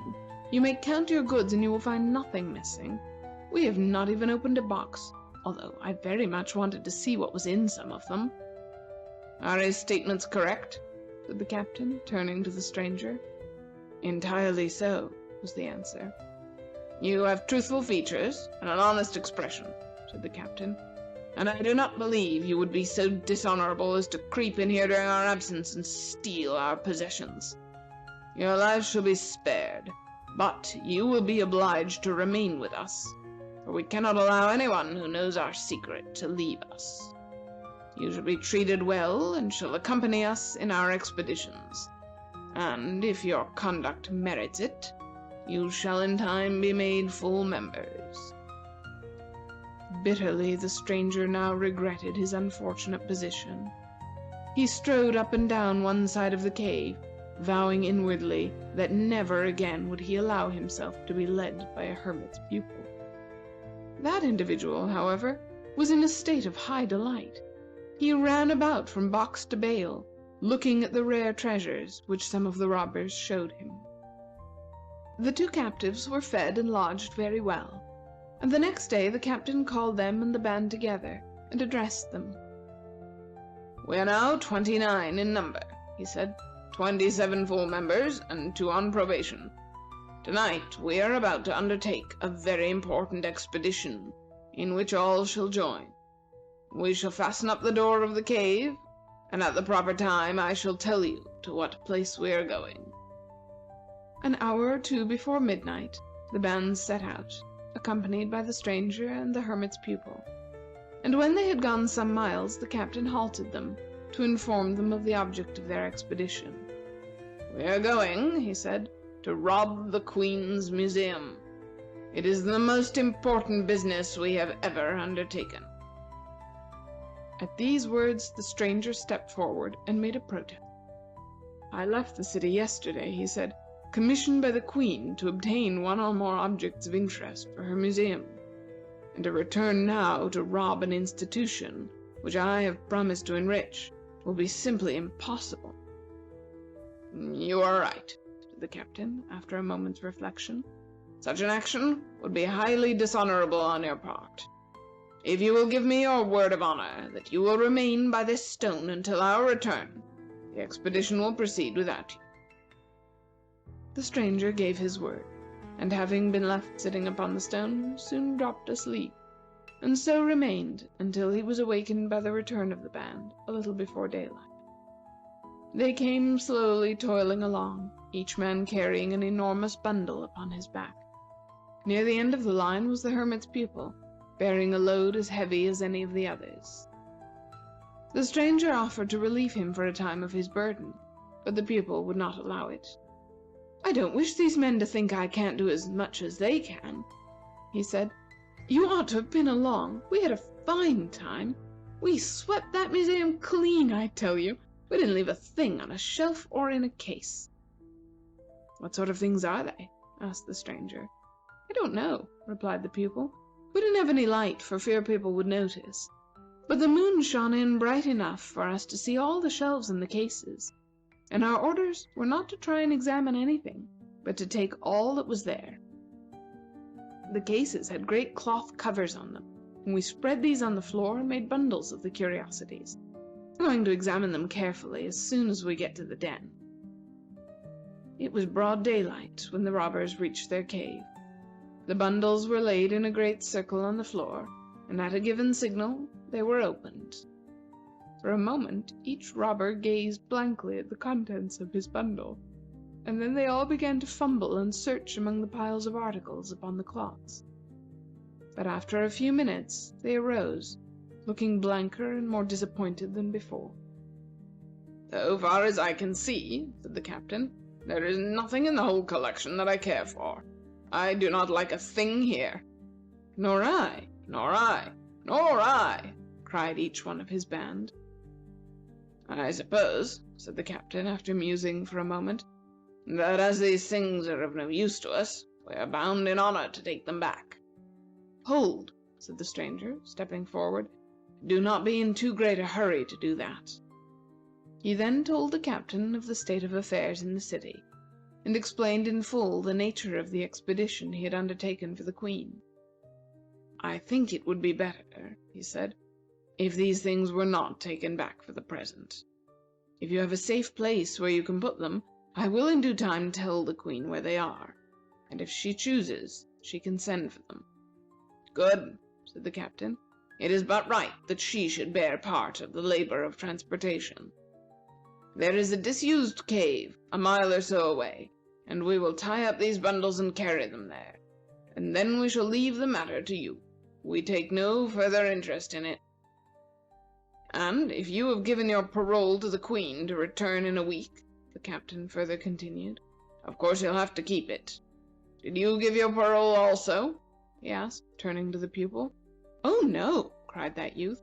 "There was no time fixed for my return, and I am sure that I like a robber's life much better than that of a hermit. There's ever so much more spice and dash in it." The stranger was then told that if he would promise not to betray the robbers, he might depart.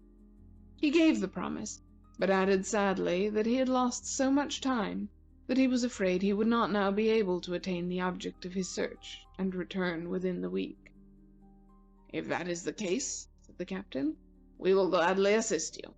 Comrades," he cried, addressing his band, After stowing this useless booty in the disused cave, and taking some rest and refreshment, we will set out again, and the object of our expedition shall be to obtain something for the Queen's museum which will interest everyone." Shortly after midnight, the robbers set out, accompanied by the stranger and the pupil. When they had walked about an hour, the captain, as was his custom, brought them to a halt that he might tell them where they were going. "I have concluded," said he, "that no place is so likely to contain what we are looking for as the castle of the great magician Alfrarmedj. We will therefore proceed thither, and sack the castle." "Will there not be great danger in attacking the castle of a magician?" asked the stranger, in somewhat anxious tones. "Of course there will be," said the captain, "but we are not such cowards as to hesitate on account of danger. Forward, my men!" And on they all marched. When they reached the magician's castle, the order was given to scale the outer wall. This the robbers did with great agility, and the hermit's pupil was among the first to surmount it. But the stranger was not used to climbing, and he had to be assisted over the wall. Inside the great courtyard, they perceived numbers of weirds, strange, shadowy creatures who gathered silently around them. But not in the least appalled, the robbers formed into a body and marched into the castle, the door of which stood open. They now entered a great hall, having at one end a doorway before which hung a curtain. Following their captain, the robbers approached this curtain, and, pushing it aside, entered the room beyond. There, behind a large table, sat the great magician Alfrarmedj, busy over his mystic studies, which he generally pursued in the dead hours of the night.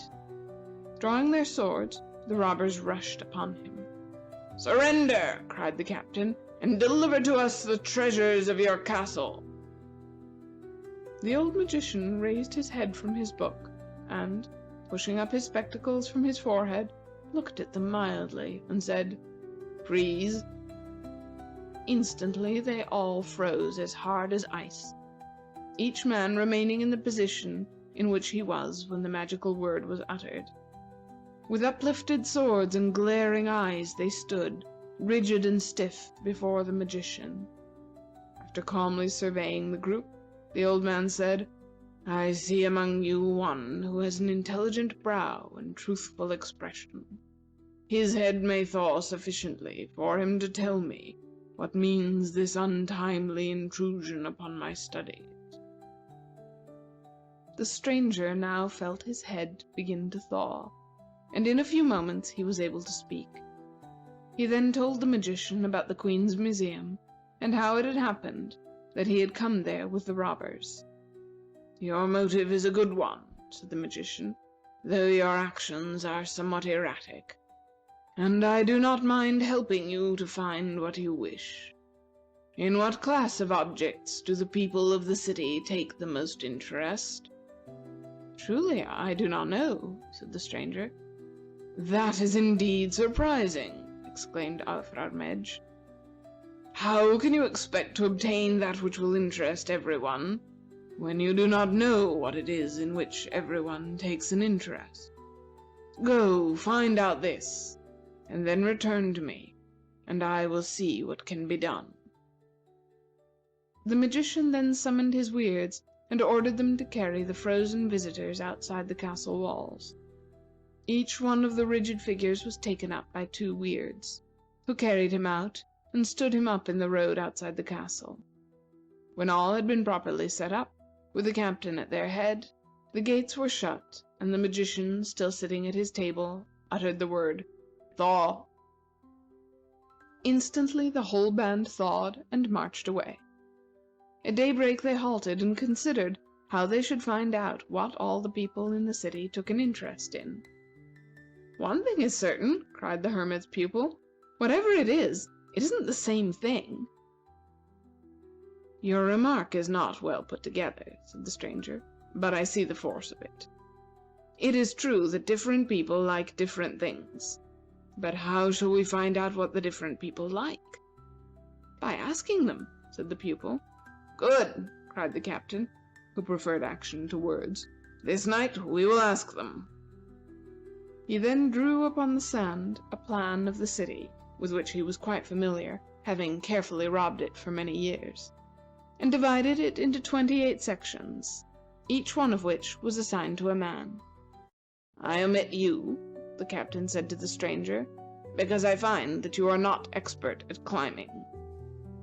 He then announced that at night the band would visit the city, and that each man should enter the houses of his district and ask the people what it was in which they took the greatest interest. They then proceeded to the cave for rest and refreshment, and a little before midnight they entered the city, and each member of the band, including the hermit's pupil, proceeded to attend to the business assigned to him. It was ordered that no one should disturb the queen, for they knew that what she took most interest in was the museum. During the night, nearly every person in the town was aroused by a black-bearded robber who had climbed into one of the windows of the house, and who, instead of demanding money and jewels, simply asked what it was in which that person took the greatest interest. Upon receiving an answer, the robber repeated it until he had learned it by heart, and then went to the next house. As so many of the citizens were confined in prisons, which the robbers easily entered, they transacted the business in much less time than they would otherwise have required. The hermit's pupil was very active, climbing into and out of houses with great agility.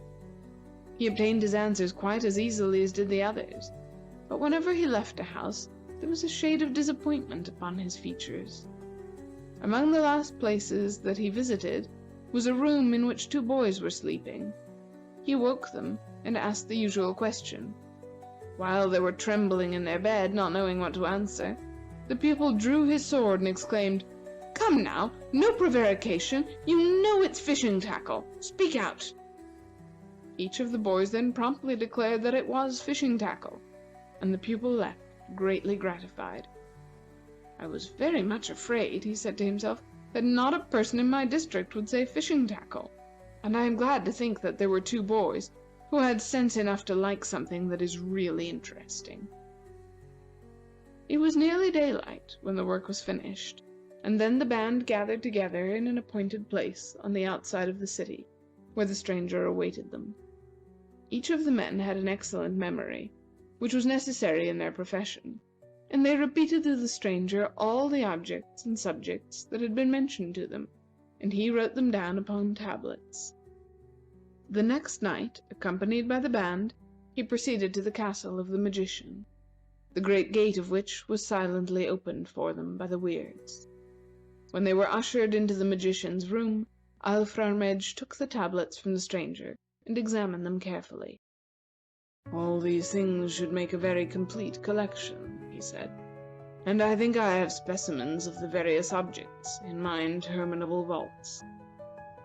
He then called his Weirds and, giving one of them the tablets, told them to go with his companions into the vaults and gather enough of the things therein mentioned to fill a large museum. In half an hour the Weirds returned and announced that the articles were ready in the great courtyard. "Go then," said the magician, "and assist these men to carry them to the Queen's museum."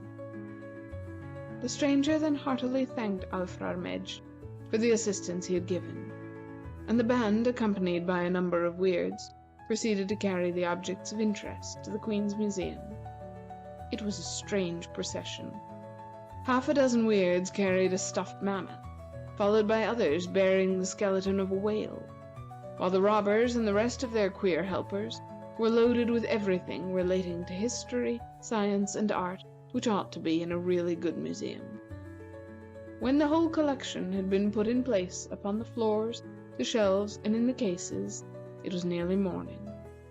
The robbers, with the hermit's pupil, retired to the cave. The Weirds disappeared, while the stranger betook himself to the Queen's palace, where, as soon as the proper hour arrived, he requested an audience. When he saw the Queen, he perceived that she was very pale, and that her cheeks bore traces of recent tears. "You are back in good time," she said to him, "but it makes very little difference whether you have succeeded in your mission or not. There is no longer any museum.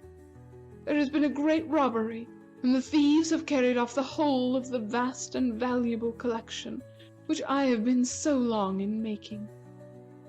"I know of that affair," said the stranger, "and I have already placed in your museum building the collection which I have obtained.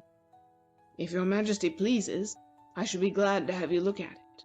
It may, in some degree, compensate for that which has been stolen." "Compensate!" cried the Queen. "Nothing can compensate for it. I do not even wish to see what you have brought." "Be that as your Majesty pleases," said the stranger. "But I will be so bold as to say that I have great hopes that the collection which I have obtained will interest the people. Will your Majesty graciously allow them to see it?" "I have no objection to that," said the Queen. "And indeed I shall be very glad if they can be made to be interested in the museum. I will give orders that the prisons be opened, so that everybody can go to see what you have brought, and those who shall be interested in it may return to their homes.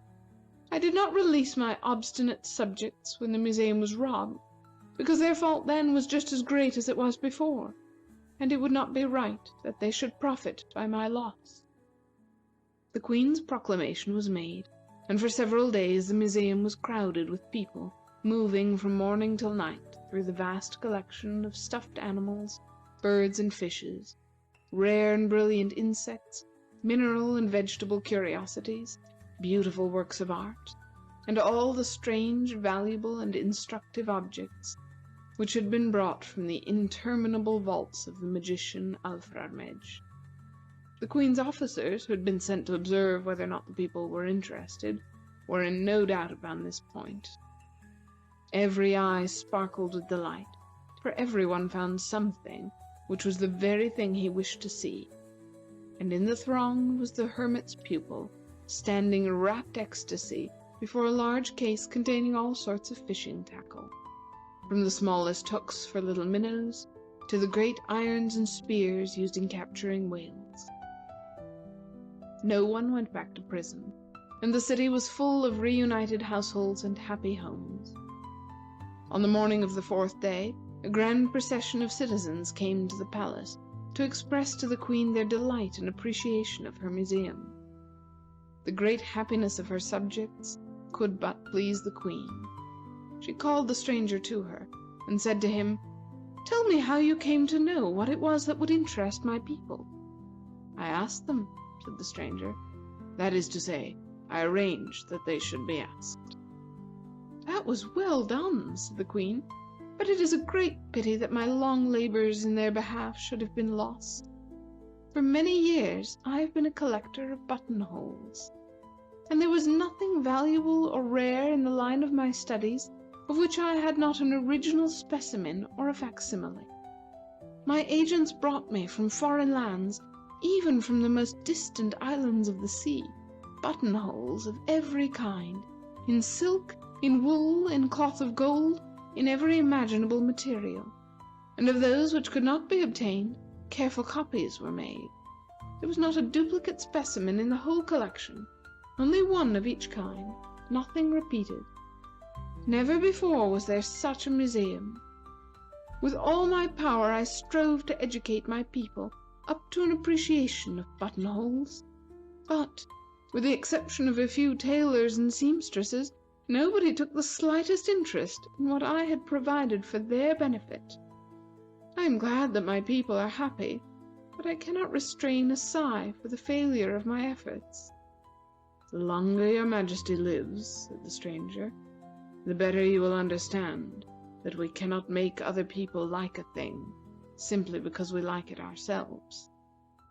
"Stranger," said the Queen, gazing upon him with admiration, "are you a king in disguise?"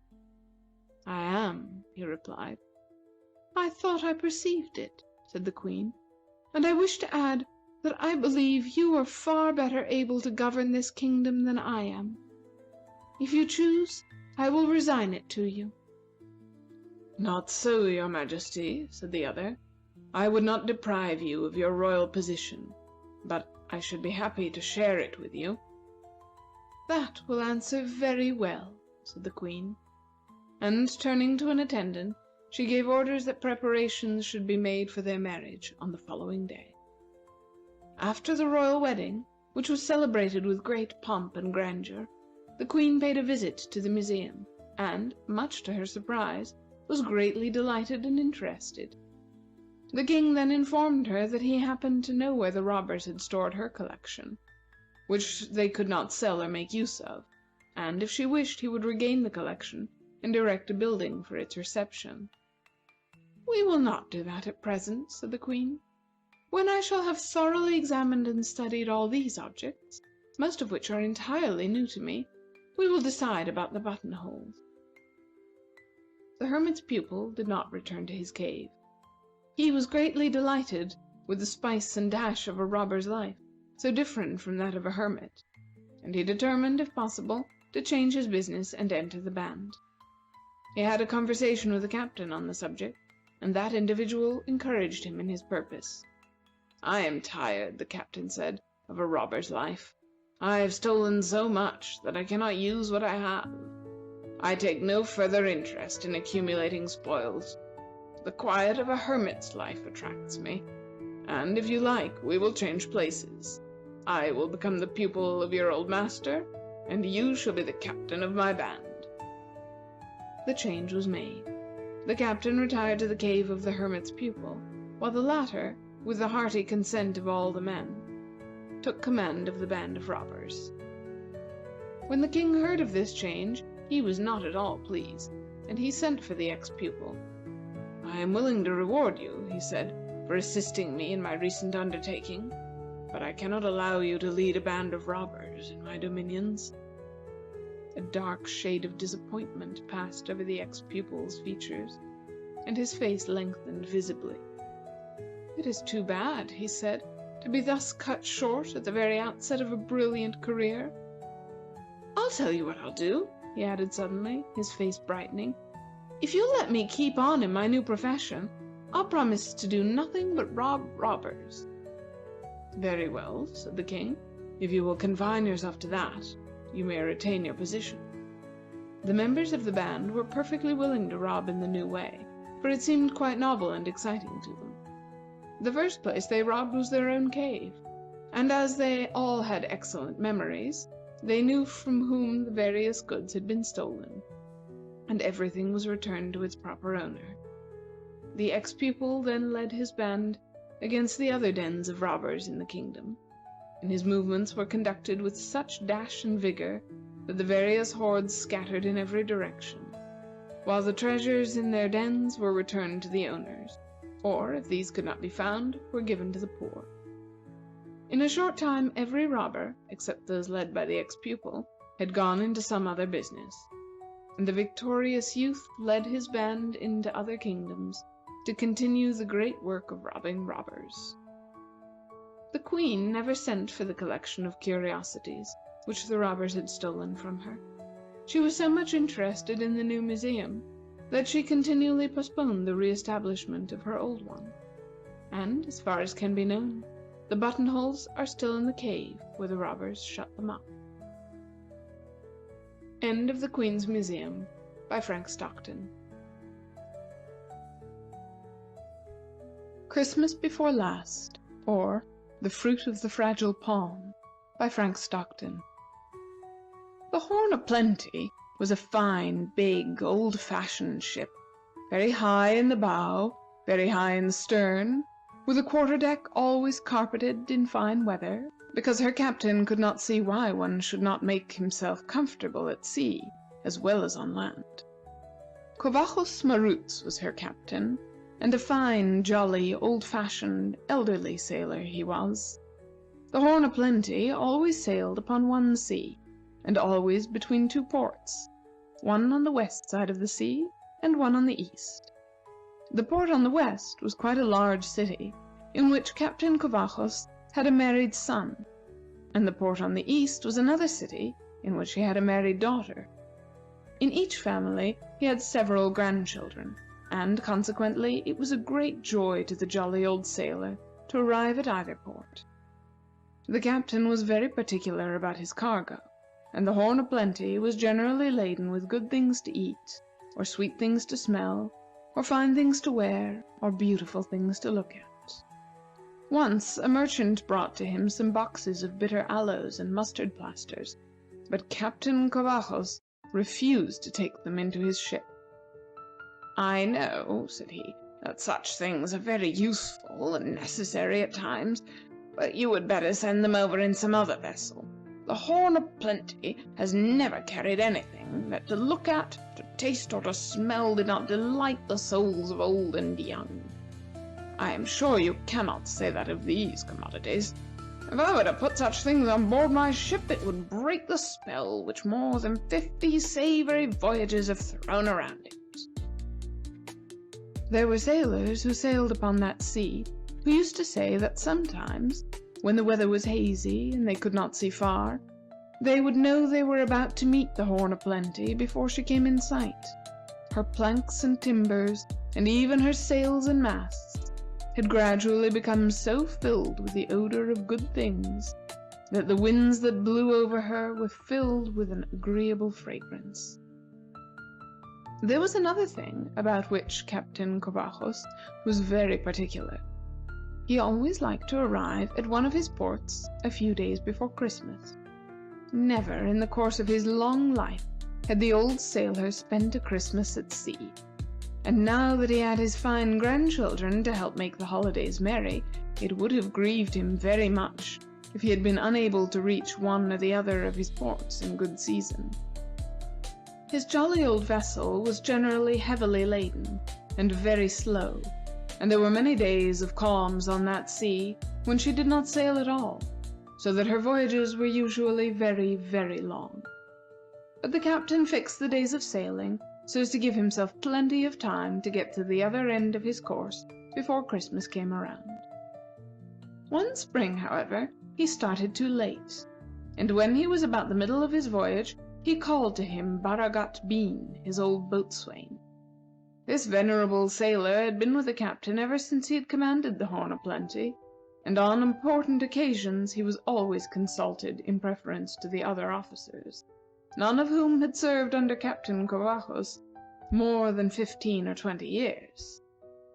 "Baragat," said the captain, "we have just passed the Isle of Guinea Hens. You can see its one mountain standing up against the sky to the north." "Aye, aye, sir," said old Baragat. "There she stands, the same as usual." "That makes it plain," said the captain, "that we are not yet halfway across, and I am very much afraid that I shall not be able to reach my dear daughter's house before Christmas."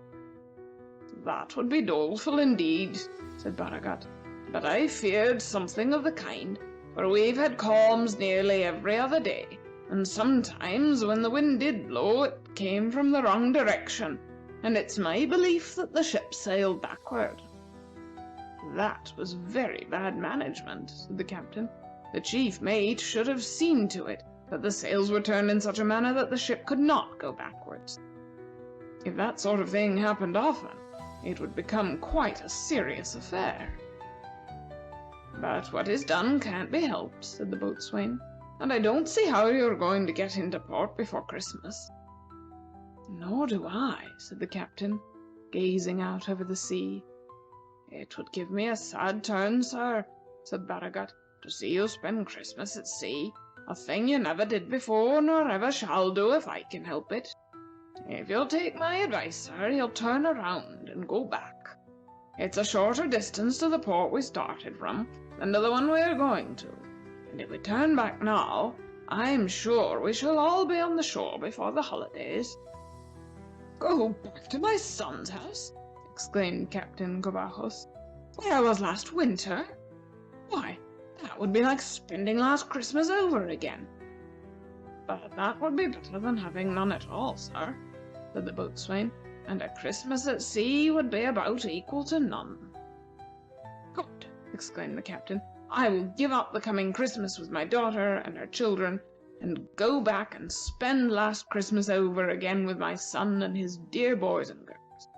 Have the ship turned around immediately, Baragat, and tell the chief mate I do not wish to sail backwards if it can possibly be avoided." For a week or more the Horn of Plenty sailed back upon her track, towards the city where dwelt the captain's son. The weather was fine, the carpet was never taken up from the quarterdeck, and everything was going on very well, when a man, who happened to have an errand at one of the topmasts, came down and reported that, far away to the north, he had seen a little open boat with some people in it. "Ah, me!" said Captain Covajos.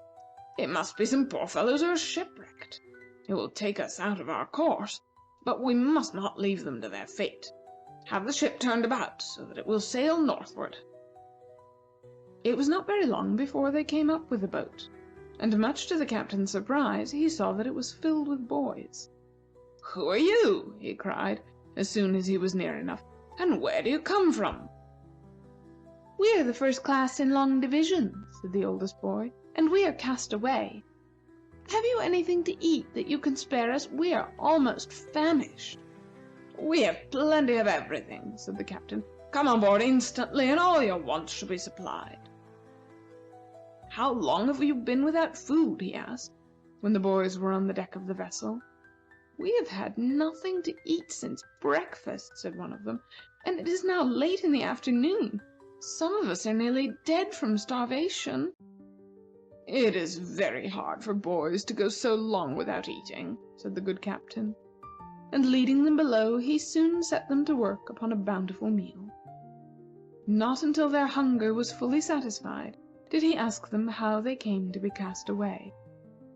"You see, sir," said the oldest boy, "that we in the multiplication class had a holiday today, and each class took a boat and determined to have a race so as to settle once and for all which was the highest branch of arithmetic, multiplication or long division. Our class rowed so hard that we entirely lost sight of the multiplicationers, and found indeed that we were out of sight of everything, so that at last we did not know which was the way back, and thus we became castaways." "Where is your school?" asked the captain. "It is on Apple Island," said the boy, "and although it is a long way off for a small boat with only 4 oars for 9 boys, it can't be very far for a ship." "That is quite likely," said the captain, "and we shall take you home. Baragat, tell the chief mate to have the vessel turned towards Apple Island, that we may restore these boys to their parents and guardians." Now, the chief mate had not the least idea in the world where Apple Island was, but he did not like to ask, because that would be confessing his ignorance. So he steered his vessel toward a point where he believed he had once seen an island, which probably was the one in question. The Horn o' Plenty sailed in this direction all night, and when day broke and there was no island in sight, she took another course, and so sailed this way and that for 6 or 7 days without ever seeing a sign of land. All this time, the first class in long division was as happy as it could be, for it was having a perfect holiday, fishing off the sides of the vessel, climbing up the ladders and ropes, and helping the sailors whistle for wind. But the captain now began to grow a little impatient, for he felt he was losing time. So he sent for the chief mate, and said to him mildly but firmly, "I know it is out of the line of your duty to search for island schools, but if you really think that you do not know where Apple Island lies, I wish you to say so, frankly and openly." "Frankly and openly," answered the mate, "I don't think I do." "Very well," said the captain. "Now that is a basis to work upon, and we know where we stand. You can take a little rest, and let the second mate find the island. But I can only give him 3 days in which to do it. We really have no time to spare." The second mate was very proud of the responsibility placed upon him, and immediately ordered the vessel to be steered due south. "One is just as likely," he said, "to find a totally unknown place by going straight ahead in a certain direction, as by sailing here, there, and everywhere. In this way you really get over more water, and there's less wear and tear of the ship and rigging." So he sailed due south for 2 days, and at the end of that time they came in sight of land. This was quite a large island, and when they approached near enough, they saw upon its shores a very handsome city. "Is this Apple Island?" said Captain Covajos to the oldest boy. "Well, sir," answered the youth, "I'm not sure I can say with certainty that I truly believe it is. But I think that if we were to go on shore, the people there would be able to show us how to go to Apple Island." "Very likely," said the good captain, "and we will go on shore and make inquiries. And it has struck me, Baragat," he said, "that perhaps the merchants in the city where my son lives may be somewhat annoyed when the Horn o' Plenty comes back with all their goods on board and not disposed of. Not understanding my motives, they may be disposed to think ill of me. Consequently, the idea has come into my head that it might be a good thing to stop here for a time and try to dispose of some of our merchandise. The city seems to be quite prosperous, and I have no doubt there are a number of merchants here." So the Horn o' Plenty was soon anchored in the harbor, and as many of the officers and crew as could be spared went on shore to make inquiries. Of course, the first class in long division was not left behind, and indeed they were ashore as soon as anybody. The captain and his companions were cordially welcomed by some of the dignitaries of the city, who had come down to the harbor to see the strange vessel, but no one could give any information in regard to Apple Island, the name of which had never been heard on those shores. The captain was naturally desirous of knowing at what place he had landed, and was informed that this was the Island of the Fragile Palm. "That is rather an odd name," said the old captain. "Why is it so called?" "The reason is this," said his informant. "Near the center of the island stands a tall and very slender palm tree, which has been growing there for hundreds of years. It bears large and handsome fruit, which is something like the cocoanut, and in its perfection it is said to be a transcendently delicious fruit." "Said to be?" exclaimed the captain. "Are you not positive about it?" "No," said the other. "No one living has ever tasted the fruit in its perfection.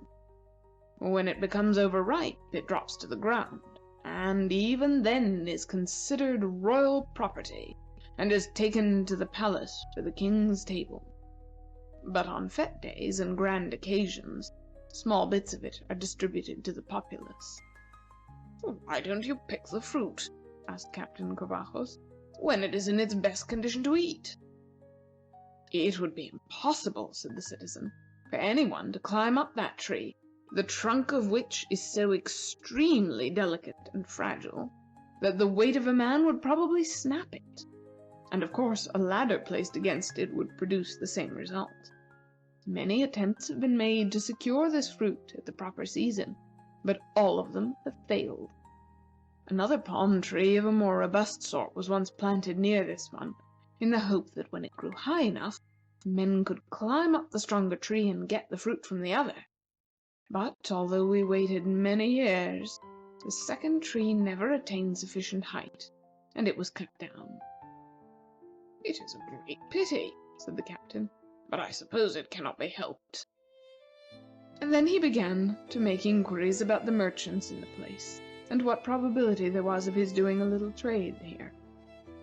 The captain soon discovered that the cargo of his ship was made up of goods which were greatly desired by the citizens of this place, and for several days he was very busy in selling the good things to eat, the sweet things to smell, the fine things to wear, and the beautiful things to look at, with which the hold of the Horn o' Plenty was crowded.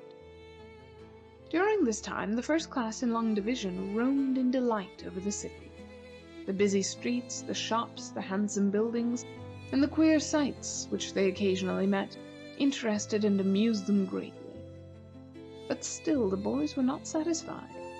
They had heard of the fragile palm, and they made up their minds to go and have a look at it.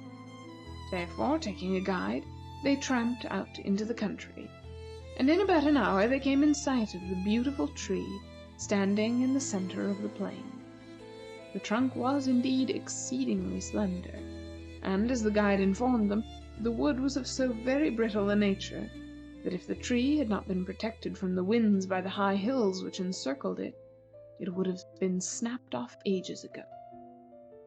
Under the broad tuft of leaves that formed its top the boys saw hanging large clusters of the precious fruit, great nuts as big as their heads. "At what time of the year," asked the oldest boy, "is that fruit just ripe enough to eat?" "Now," answered the guide, "this is the season when it is in the most perfect condition. In about a month it will become entirely too ripe and soft, and will drop. But even then, the king and all the rest of us are glad enough to get a taste of it." "I should think the king would be exceedingly eager to get some of it just as it is," said the boy. "Indeed he is," replied the guide. "He and his father, and I don't know how many grandfathers back, have offered large rewards to anyone who would procure them this fruit in its best condition. But nobody has ever been able to get any yet." "The reward still holds good, I suppose?" said the head boy. "Oh, yes," answered the guide. "There never was a king who so much desired to taste the fruit as our present monarch." The oldest boy looked up at the top of the tree, shut one eye, and gave his head a little wag, whereupon every boy in the class looked up, shut one eye, and slightly wagged his head. After which the oldest boy said he thought it was about time for them to go back to the ship.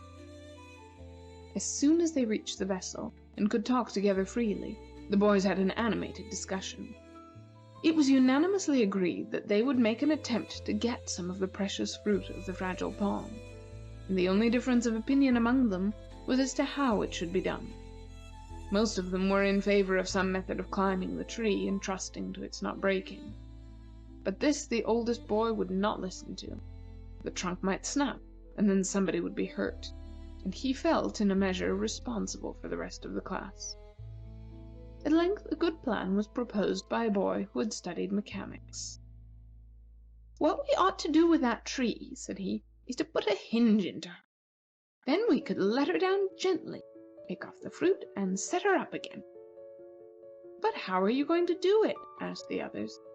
"This is the way," said the boy who had studied mechanics.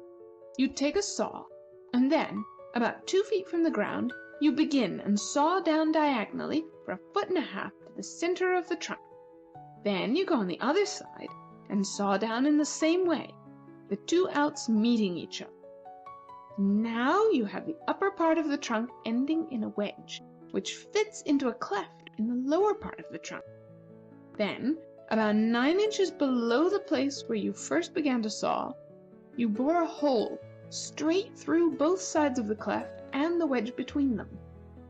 Then you put an iron bolt through this hole, and you have your tree on a hinge, only she won't be apt to move because she fits in so snug and tight.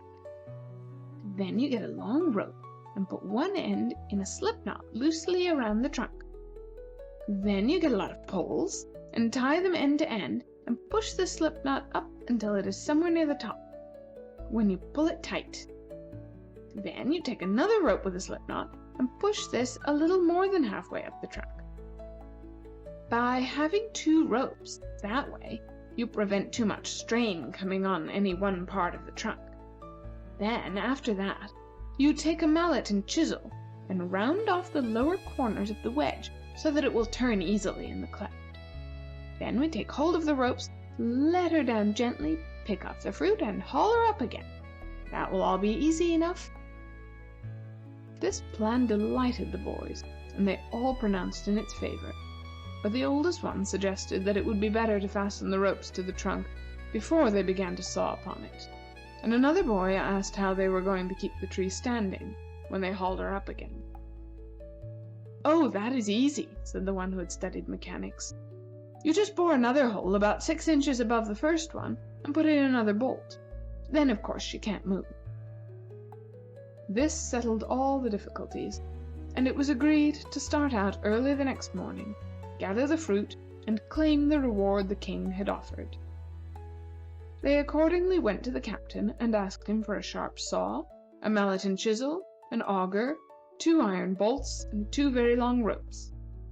These, having been cheerfully given to them, were put away in readiness for the work to be attempted. Very early on the next morning, the first class in long division set out for the fragile palm, carrying their tools and ropes. Few people were awake as they passed through the city, and, without being observed, they reached the little plain on which the tree stood. The ropes were attached at the proper places. The tree was sawn diagonally, according to the plan. The bolt was put in, and the corners of the wedge were rounded off. Then the eldest boy produced a pound of butter, whereupon his comrades, who had seized the ropes, paused in surprise, and asked him why he had brought the butter. "I thought it well," was the reply, "to bring along some butter, because, when the tree is down, we can grease the hinge, and then it will not be so hard to pull it up again." When all was ready, 8 of the boys took hold of the long ropes, while another one with a pole pushed against the trunk of the fragile palm. When it began to lean over a little, he dropped his pole and ran to help the others with the ropes. Slowly the tree moved on its hinge, descending at first very gradually, but it soon began to move with greater rapidity, although the boys held it back with all their strength, and, in spite of their most desperate efforts, the top came to the ground at last with a great thump, and then they all dropped their ropes and ran for the fruit. Fortunately, the great nuts encased in their strong husks were not in the least injured, and the boys soon pulled them off, about 40 in all. Some of the boys were in favor of cracking open a few of the nuts and eating them, but this the eldest boy positively forbade. "This fruit," he said, "is looked upon as almost sacred, and if we were to eat any of it, it is probable that we should be put to death, which would be extremely awkward for fellows who have gone to all the trouble we have had. We must set up the tree and carry the fruit to the king." According to this advice, they thoroughly greased the hinge in the tree with the butter, and then set themselves to work to haul up the trunk. This, however, was much more difficult than letting it down, and they had to lift up the head of it and prop it up on poles before they could pull upon it with advantage. The tree, although tall, was indeed a very slender one, with a small top, and if it had been as fragile as it was supposed to be, the boys' efforts would surely have broken it. At last, after much tugging and warm work, they pulled it into an upright position and put in the second bolt. They left the ropes on the tree because, as some of them had suggested, the people might want to let the tree down again the next year. It would have been difficult for the boys to carry in their arms the great pile of fruit they had gathered, but, having noticed a basket maker's cottage on their way to the tree, 2 of them were sent to buy one of his largest baskets or hampers. This was attached to 2 long poles, and, having been filled with the nuts, the boys took the poles on their shoulders and marched into the city. On their way to the palace, they attracted a great crowd, and when they were ushered into the presence of the king, his surprise and delight knew no bounds. At first he could scarcely believe his eyes, but he had seen the fruit so often that there could be no mistake about it. "I shall not ask you," he said to the boys, "how you procured this fruit, and thus accomplished a deed which has been the object of the ambition of myself and my forefathers. All I ask is, did you leave the tree standing?" "We did," said the boys. "Then all that remains to be done," said his Majesty, "is to give you the reward you have so nobly earned. Treasurer, measure out to each of them a quart of gold coin. And pray be quick about it, for I am wild with desire to have a table spread and one of these nuts cracked, that I may taste of its luscious contents." The boys, however, appeared a little dissatisfied. Huddling together, they consulted in a low tone, and then the eldest boy addressed the king. "May it please your Majesty," he said, "we should very much prefer to have you give each of us one of those nuts, instead of a quart of gold." The king looked grave. "This is a much greater reward," he said, "than I had ever expected to pay. But since you ask it, you must have it. You have done something which none of my subjects has ever been able to accomplish, and it is right, therefore, that you should be fully satisfied." So he gave them each a nut, with which they departed in triumph to the ship.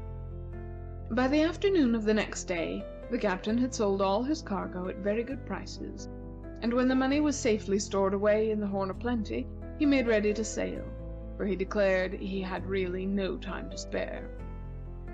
"I must now make all possible haste," he said to old Baragat, "to find Apple Island, put these boys ashore, and then speed away to the city where lives my son.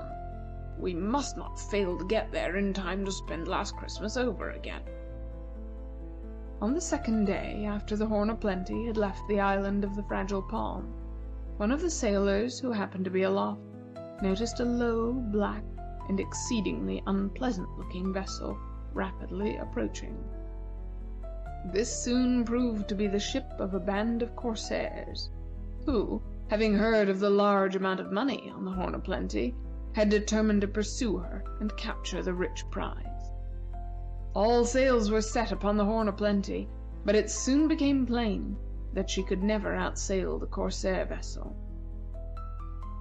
"What our ship can do better than anything else," said Baragat to the captain, "is to stop short. Stop her short, and let the other one go by." This maneuver was executed, but although the corsair passed rapidly by, not being able to stop so suddenly, it soon turned around and came back, its decks swarming with savage men armed to the teeth. "They are going to board us!" cried Baragat. "They are getting out their grappling irons, and they will fasten the two ships together." "Let us all assemble on the quarter-deck," said the captain. "It is higher there, and we shall not be so much exposed to accidents." The corsair ship soon ran alongside the Horn of Plenty, and in a moment the two vessels were fastened together, and then the corsairs, every man of them, each with cutlass in hand and a belt full of dirks and knives, swarmed up the side of the Horn of Plenty and sprang upon its central deck. Some of the ferocious fellows, seeing the officers and crew all huddled together upon the quarter-deck, made a movement in that direction. This so frightened the chief mate that he sprang down upon the deck of the corsair ship. A panic now arose, and he was immediately followed by the officers and crew. The boys, of course, were not to be left behind, and the captain and Baragat felt themselves bound not to desert the crew, and so they jumped also. None of the corsairs interfered with this proceeding, for each one of them was anxious to find the money at once. When the passengers and crew of the Horn of Plenty were all on board the corsair ship, Baragat came to the captain and said, "If I were you, sir, I'd cast off those grapnels and separate the vessels. If we don't do that, those rascals, when they have finished robbing our money chests, will come back here and murder us all." "That is a good idea," said Captain Covajos, and he told the chief mate to give orders to cast off the grapnels, push the two vessels apart, and set some of the sails. When this had been done, the corsair vessel began to move away from the other, and was soon many lengths distant from her. When the corsairs came on deck and perceived what had happened, they were infuriated, and immediately began to pursue their own vessel with the one they had captured. But the Horn of Plenty could not, by any possibility, sail as fast as the corsair ship, and the latter easily kept away from her. "Now then," said Baragat to the captain, "what you have to do is easy enough. Sail straight for our port, and those sea robbers will follow you, or of course they will wish to get their own vessel back again, and will hope by some carelessness on our part to overtake us. In the meantime, the money will be safe enough, for they will have no opportunity of spending it, and when we come to port, we can take some soldiers on board and go back and capture those fellows. They can never sail away from us on the Horn of Plenty." "That is an admirable plan," said the captain, "and I shall carry it out. But I cannot sail to port immediately. I must first find Apple Island and land these boys, whose parents and guardians are probably growing very uneasy. I suppose the corsairs will continue to follow us wherever we go." "I hope so," said Baragat. "At any rate, we shall see." The first class in Long Division was very much delighted with the change of vessels, and the boys rambled everywhere, and examined with great interest all that belonged to the corsairs. They felt quite easy about the only treasures they possessed. because when they had first seen the piratical vessel approaching, they had taken the precious nuts which had been given to them by the king, and had hidden them at the bottom of some large boxes, in which the captain kept the sailors' winter clothes. "In this warm climate," said the eldest boy, "the robbers will never meddle with those winter clothes, and our precious fruits will be perfectly safe."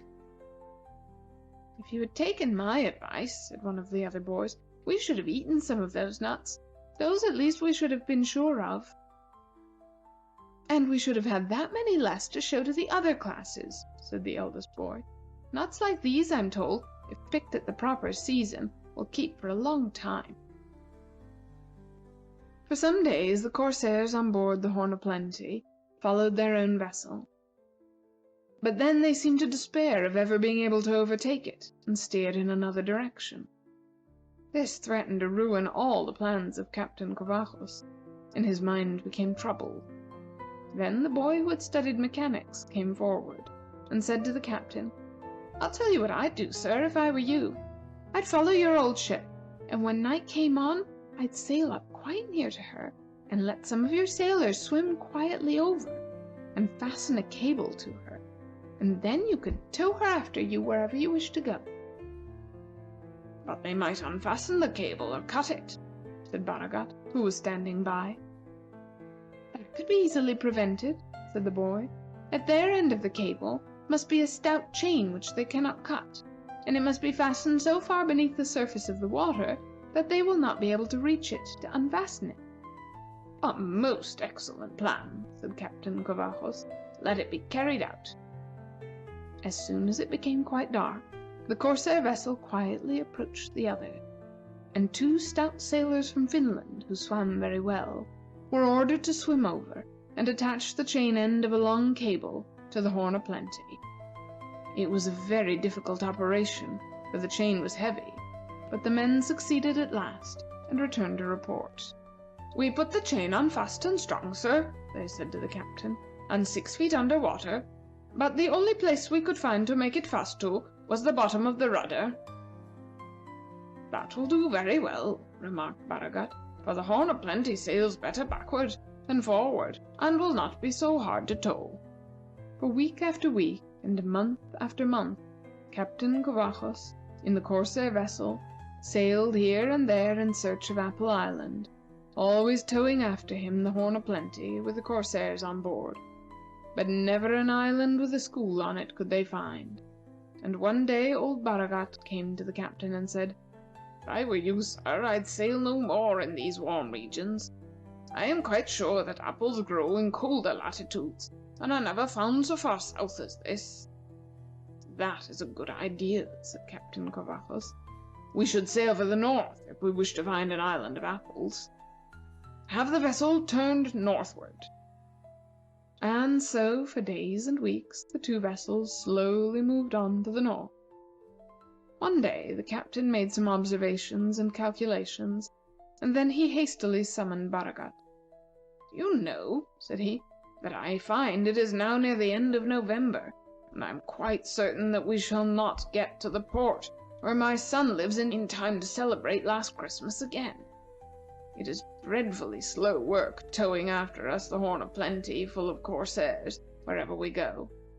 But we cannot cast her off and sail straight for our port, or I should lose my good ship, and the merchants would lose all their money, and the corsairs would go unpunished. And besides all that, think of the misery of the parents and guardians of those poor boys. No, I must endeavor to find Apple Island. And if I cannot reach port in time to spend last Christmas with my son, I shall certainly get there in season for Christmas before last. It is true that I spent that Christmas with my daughter, but I cannot go on to her now. I am much nearer the city where my son lives. And besides, it is necessary to go back and give the merchants their money. So now we shall have plenty of time, and need not feel hurried." "No," said Baragat, heaving a vast sigh. "We need not feel hurried." The mind of the eldest boy now became very much troubled, and he called his companions about him. "I don't like it at all," said he, "this sailing to the north. It is now November, And although it is warm enough at this season in the southern part of the sea, it will become colder and colder as we go on. The consequence of this will be that those corsairs will want winter clothes. They will take them out of the captain's chest, and they will find our fruit." The boys groaned. "That is true," said one of them. "But still, we wish to go back to our island." "Of course," said the eldest boy, "it is quite proper that we should return to Long Division. But think of the hard work we did to get that fruit, and think of the quarts of gold we gave up for it. It would be too bad to lose it now." It was unanimously agreed that it would be too bad to lose the fruit. And it was also unanimously agreed that they wished to go back to Apple Island. But what to do about it, they did not know.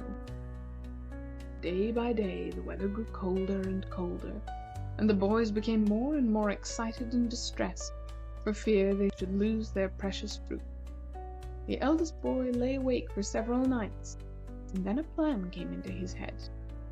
He went to Captain Covajos and proposed that he should send a flag of truce over to the corsairs, offering to exchange winter clothing. He would send over to them the heavy garments they had left on their own vessel, and in return would take the boxes of clothes intended for the winter wear of his sailors. In this way, they would get their fruit back without the corsairs knowing anything about it. The captain considered this an excellent plan, and ordered the chief mate to take a boat and a flag of truce and go over to the Horn o' Plenty and make the proposition.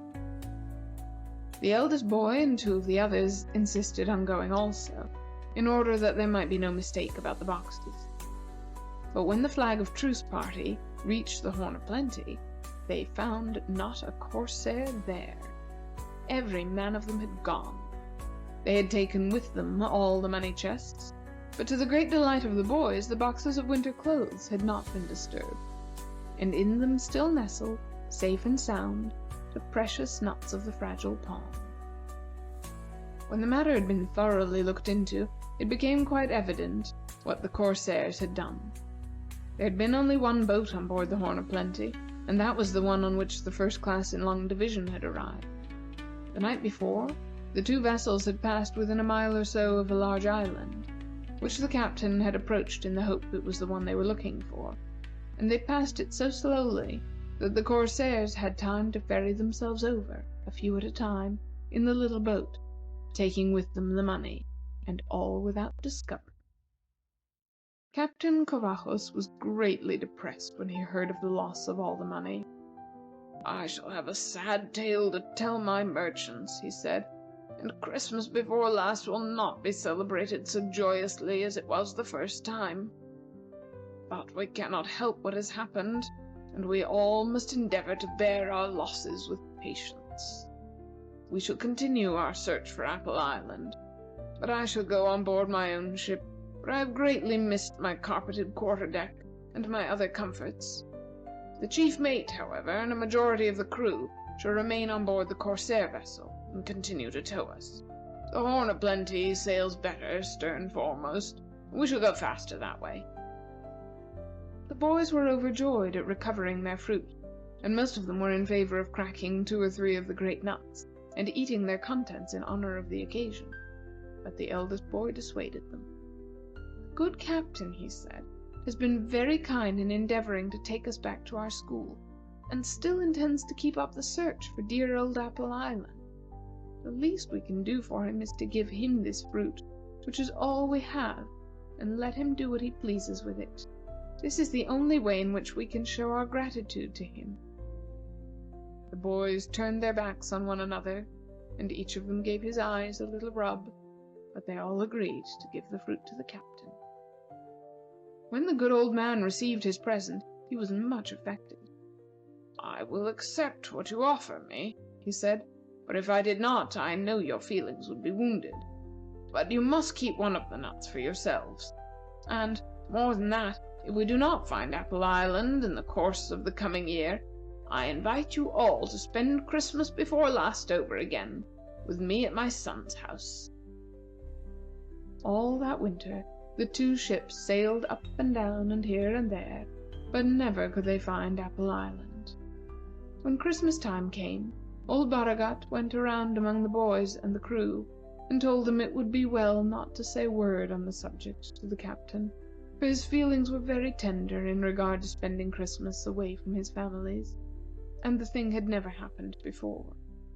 So nobody made any allusion to the holidays, and they passed over as if they had been ordinary days. During the spring and all through the summer, the two ships kept up the unavailing search.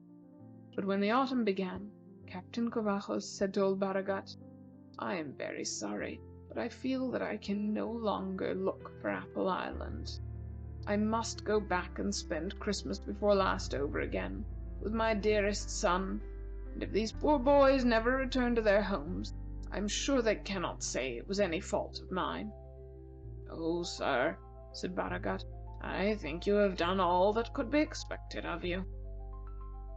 So the ships sailed to the city on the west side of the sea, and the captain was received with great joy by his son and his grandchildren. He went to the merchants and told them how he had lost all their money. He hoped they would be able to bear their misfortune with fortitude, and begged, as he could do nothing else for them, that they would accept the 8 great nuts from the fragile palm that the boys had given them. To his surprise, the merchants became wild with delight when they received the nuts. The money they had lost was as nothing, they said, compared to the value of this incomparable and precious fruit, picked in its prime and still in a perfect condition. It had been many, many generations since this rare fruit, the value of which was like unto that of diamonds and pearls, had been for sale in any market in the world, and kings and queens in many countries were ready to give for it almost any price that might be asked.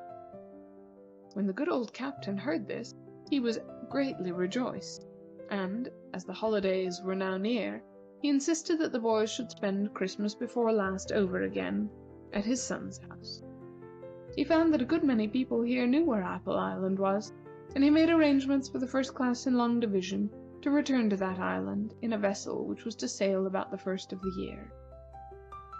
The boys still possessed the great nut which the captain had insisted they should keep for themselves, and he now told them that if they chose to sell it, they would each have a nice little fortune to take back with them. The eldest boy consulted the others, and then he said to the captain, "Our class has gone through a good many hardships, and has had a lot of trouble with that palm tree and other things, and we think we ought to be rewarded. So, if it is all the same to you, I think we will crack the nut on Christmas Day, and we will all eat it." "I never imagined," cried Captain Covajos, as he sat on that Christmas Day, surrounded by his son's family and the first class in long division, the eyes of the whole party sparkling with ecstasy as they tasted the peerless fruit of the fragile palm, "that Christmas before last could be so joyfully celebrated over again." End of Christmas Before Last by Frank Stockton. Prince Hassak's March by Frank Stockton. In the spring of a certain year, long since passed away, Prince Hassak of Itobi determined to visit his uncle, the King of Yan. "Whenever my uncle visited us," said the prince, "or when my late father went to see him, the journey was always made by sea, and in order to do this, it was necessary to go in a very roundabout way between Itobi and Yan. Now I shall do nothing of this kind. It is beneath the dignity of a prince to go out of his way on account of capes, peninsulas, and promontories. I shall march from my palace to that of my uncle in a straight line. I shall go across the country, and no obstacle shall cause me to deviate from my course. Mountains and hills shall be tunneled, rivers shall be bridged, houses shall be leveled, a road shall be cut through the forest, and when I have finished my march, the course over which I have passed will be a mathematically straight line. Thus will I show to the world that, when a prince desires to travel, it is not necessary for him to go out of his way on account of obstacles." As soon as possible after the prince had determined upon this march, he made his preparations and set out. He took with him a few courtiers, and a large body of miners, rock splitters, bridge builders, and workmen of that class, whose services would very probably be needed. Besides these, he had an officer whose duty it was to point out the direct course to be taken, and another who was to draw a map of the march, showing the towns, mountains, and the various places it passed through. There were no compasses in those days, but the course-maker had an instrument which he would set in a proper direction by means of the stars, and then he could march by it all day. Besides these persons, Prince Hassak selected from the schools of his city 5 boys and 5 girls, and took them with him. He wished to show them how, when a thing was to be done, the best way was to go straight ahead and do it, turning aside for nothing.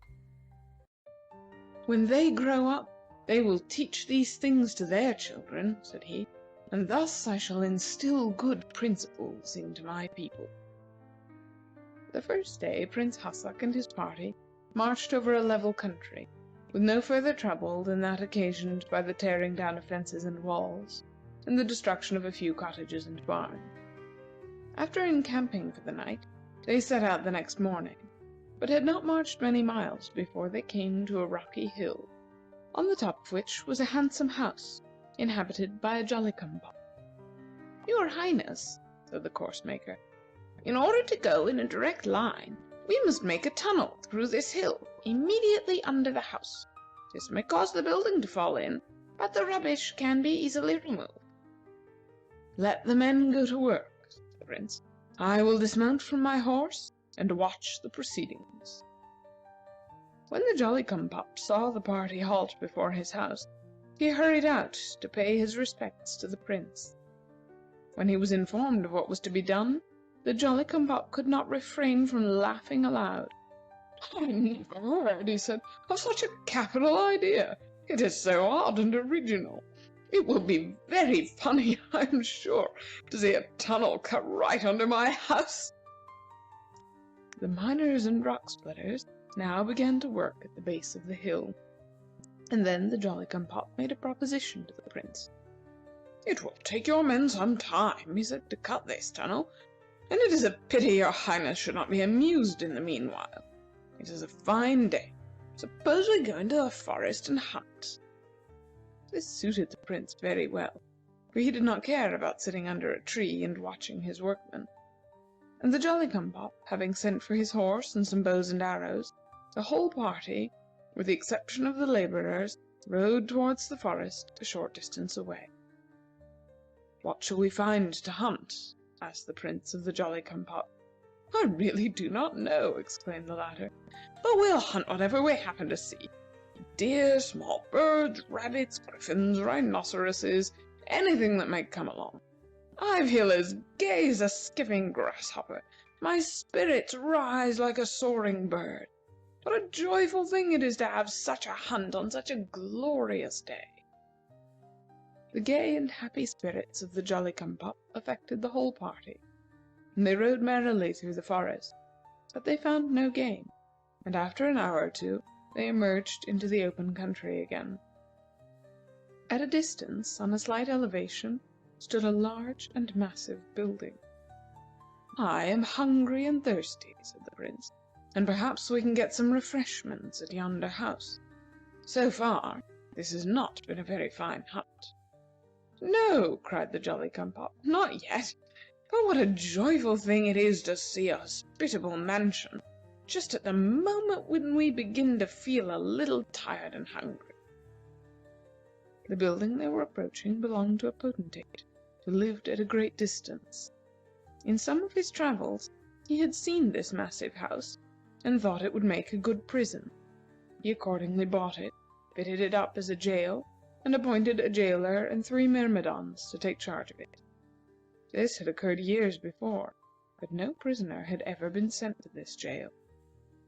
A few days preceding the Jolly-cum-pop's hunt, the potentate had journeyed this way, and had stopped at his jail.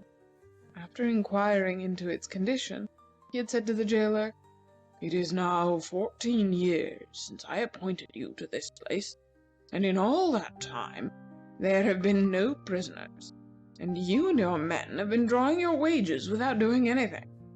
I shall return this way in a few days, and if I still find you idle, I shall discharge you all and close the jail." This filled the jailer with great dismay, for he did not wish to lose his good situation. When he saw the prince and his party approaching, the thought struck him that perhaps he might make prisoners of them, and so not be found idle when the potentate returned. He came out to meet the hunters. When they asked if they could here find refreshment, he gave them a most cordial welcome. His men took their horses, and, inviting them to enter, he showed each member of the party into a small bedroom, of which there seemed to be a great many. "Here are water and towels," he said to each one, "and when you have washed your face and hands, your refreshments will be ready." Then, going out, he locked the door on the outside. The party numbered 17. The prince, 3 courtiers, 5 boys, 5 girls, the course marker, the map maker, and the Jolly-cum-pop. The heart of the jailer was joyful. 17 inmates was something to be proud of. He ordered his myrmidons to give the prisoners a meal of bread and water through the holes in their cell doors, and then he sat down to make out his report to the potentate. "They must all be guilty of crimes," he said to himself, "which are punished by long imprisonment. Don't want any of them executed." So he numbered his prisoners from 1 to 17, according to the cell each happened to be in, and he wrote a crime opposite each number. The first was highway robbery, the next forgery, and after that followed treason, smuggling, barn burning, bribery, poaching, usury, piracy, witchcraft, assault and battery, using false weights and measures, burglary, counterfeiting, robbing hen roosts, conspiracy, and poisoning his grandmother by proxy. This report was scarcely finished when the potentate returned. He was very much surprised to find that 17 prisoners had come in since his previous visit, and he read the report with great interest. "Here is one who ought to be executed," he said, referring to number 17. "And how did he poison his grandmother by proxy? Did he get another woman to be poisoned in her stead? Or did he employ someone to act in his place as the prisoner?" "I have not yet been fully informed, my lord," said the jailer, fearful that he should lose a prisoner. "But this is his first offense, and his grandmother, who did not die, has testified to his general good character." "Very well," said the potentate. "But if he ever does it again, let him be executed. And by the way, I should like to see the prisoners." Thereupon the jailer conducted the potentate along the corridors, and let him look through the holes in the doors at the prisoners within. "What is this little girl in for?" he asked. The jailer looked at the number of the door, and then at his report. "Piracy," he answered. "A strange offense for such a child," said the potentate. "They often begin that sort of thing very early in life," said the jailer. "And this fine gentleman," said the potentate, looking in at the prince, "what did he do?" The jailer glanced at the number and the report. "Robbed hen roosts," he said. "He must have done a good deal of it to afford to dress so well," said the potentate, passing on, and looking into the other cells. "It seems to me that many of your prisoners are very young." "It is best to take them young, my lord," said the jailer. "They are very hard to catch when they grow up." The potentate then looked in at the Jolly-cum-pop, and asked what was his offense. "Conspiracy," was the answer. "And where are the other conspirators?" "There was only one," said the jailer. Number 17 was the oldest of the courtiers. "He appears to be an elderly man, to have a grandmother," said the potentate. "He must be very aged, and that makes it all the worse for him. I think he should be executed." "Oh, no, my lord," cried the jailer. "I am assured that his crime was quite unintentional." "Then he should be set free," said the potentate. "I mean to say," said the jailer, that it was just enough intentional to cause him to be in prison here for a long time, but not enough to deserve execution." "Very well," said the Potentate, turning to leave. "Take good care of your prisoners, and send me a report every month." "That will I do, my lord," said the jailer, bowing very low. The Prince and his party had been very much surprised and incensed when they found that they could not get out of their rooms, and they had kicked and banged and shouted until they were tired. But the jailer had informed them that they were to be confined there for years, and when the Potentate arrived, they had resigned themselves to despair. The Jolly-cum-pop, however, was affected in a different way. It seemed to him the most amusing joke in the world that a person should deliberately walk into a prison cell and be locked up for several years, and he lay down on his little bed and laughed himself to sleep. That night, one of the boys sat at his iron-barred window, wide awake. He was a truant, and had never yet been in any place from which he could not run away. He felt that his schoolfellows depended upon him to run away and bring them assistance, and he knew that his reputation as a truant was at stake. His responsibility was so heavy that he could not sleep, and he sat at the window trying to think of a way to get out. After some hours the moon arose, and by its light he saw upon the grass, not far from the window, a number of little creatures, which at first he took for birds or small squirrels, but on looking more attentively he perceived that they were pigwidgeons. They were standing around a flat stone and seemed to be making calculations on it with a piece of chalk. At this sight the heart of the truant jumped for joy. "Pigwidgeons can do anything," he said to himself, "and these certainly can get us out." He now tried in various ways to attract the attention of the pigwidgeons, but as he was afraid to call or whistle very loud, for fear of arousing the jailer, he did not succeed. Happily he thought of a pea-shooter which he had in his pocket, and taking this out he blew a pea into the midst of the little group with such force that it knocked the chalk from the hand of the pigwidgeon who was using it. The little fellows looked up in astonishment, and perceived the truant beckoning to them from his window. At first they stood angrily regarding him, but on his urging them in a loud whisper to come to his relief, they approached the prison, and, clambering up a vine, soon reached his window-sill. The truant now told his mournful tale, to which the pigwidgeons listened very attentively. And then, after a little consultation among themselves, one of them said, "We will get you out of it, if you will tell us how to divide 5/7 by 6. The poor truant was silent for an instant, and then he said, "That is not the kind of thing I am good at, but I expect some of the other fellows could tell you easily enough. Our windows must be all in a row, and you can climb up and ask some of them. And if anyone tells you, will you get us all out?" "Yes," said the pigwidgeon, who had spoken before, "we will do that, for we are very anxious to know how to divide 5/7 by 6. We have been working at it for 4 or 5 days, and there won't be anything worth dividing if we wait much longer." Pigwidgeons now began to descend the vine, but one of them lingering a little, the truant, who had a great deal of curiosity, asked him what it was they had to divide. "There were 8 of us," the pigwidgeon answered, "who helped a farmer's wife, and she gave us a pound of butter. She did not count us properly, and divided the butter into 7 parts. We did not notice this at first, and 2 of the party, who were obliged to go away to a distance, took their portions and departed. And now we cannot divide among 6 the 5/7 that remained." "That is a pretty hard thing," said the truant, "but I am sure some of the boys can tell you how to do it." The pigwidgeons visited the next 4 cells, which were occupied by 4 boys, but not one of them could tell how to divide 5/7 by 6. The prince was questioned, but he did not know, and neither did the course marker nor the map maker. It was not until they came to the cell of the oldest girl that they received an answer.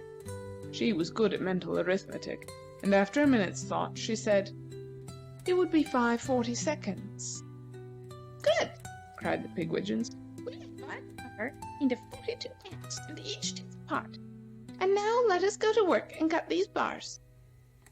3 of the 6 pigwidgeons were workers in iron, and they had their little files and saws in pouches by their sides. They went to work manfully, and the others helped them, and before morning 1 bar was cut in each of the 17 windows. The cells were all on the ground floor, and it was quite easy for the prisoners to clamber out. That is, it was easy for all but the Jolly-cum-pop.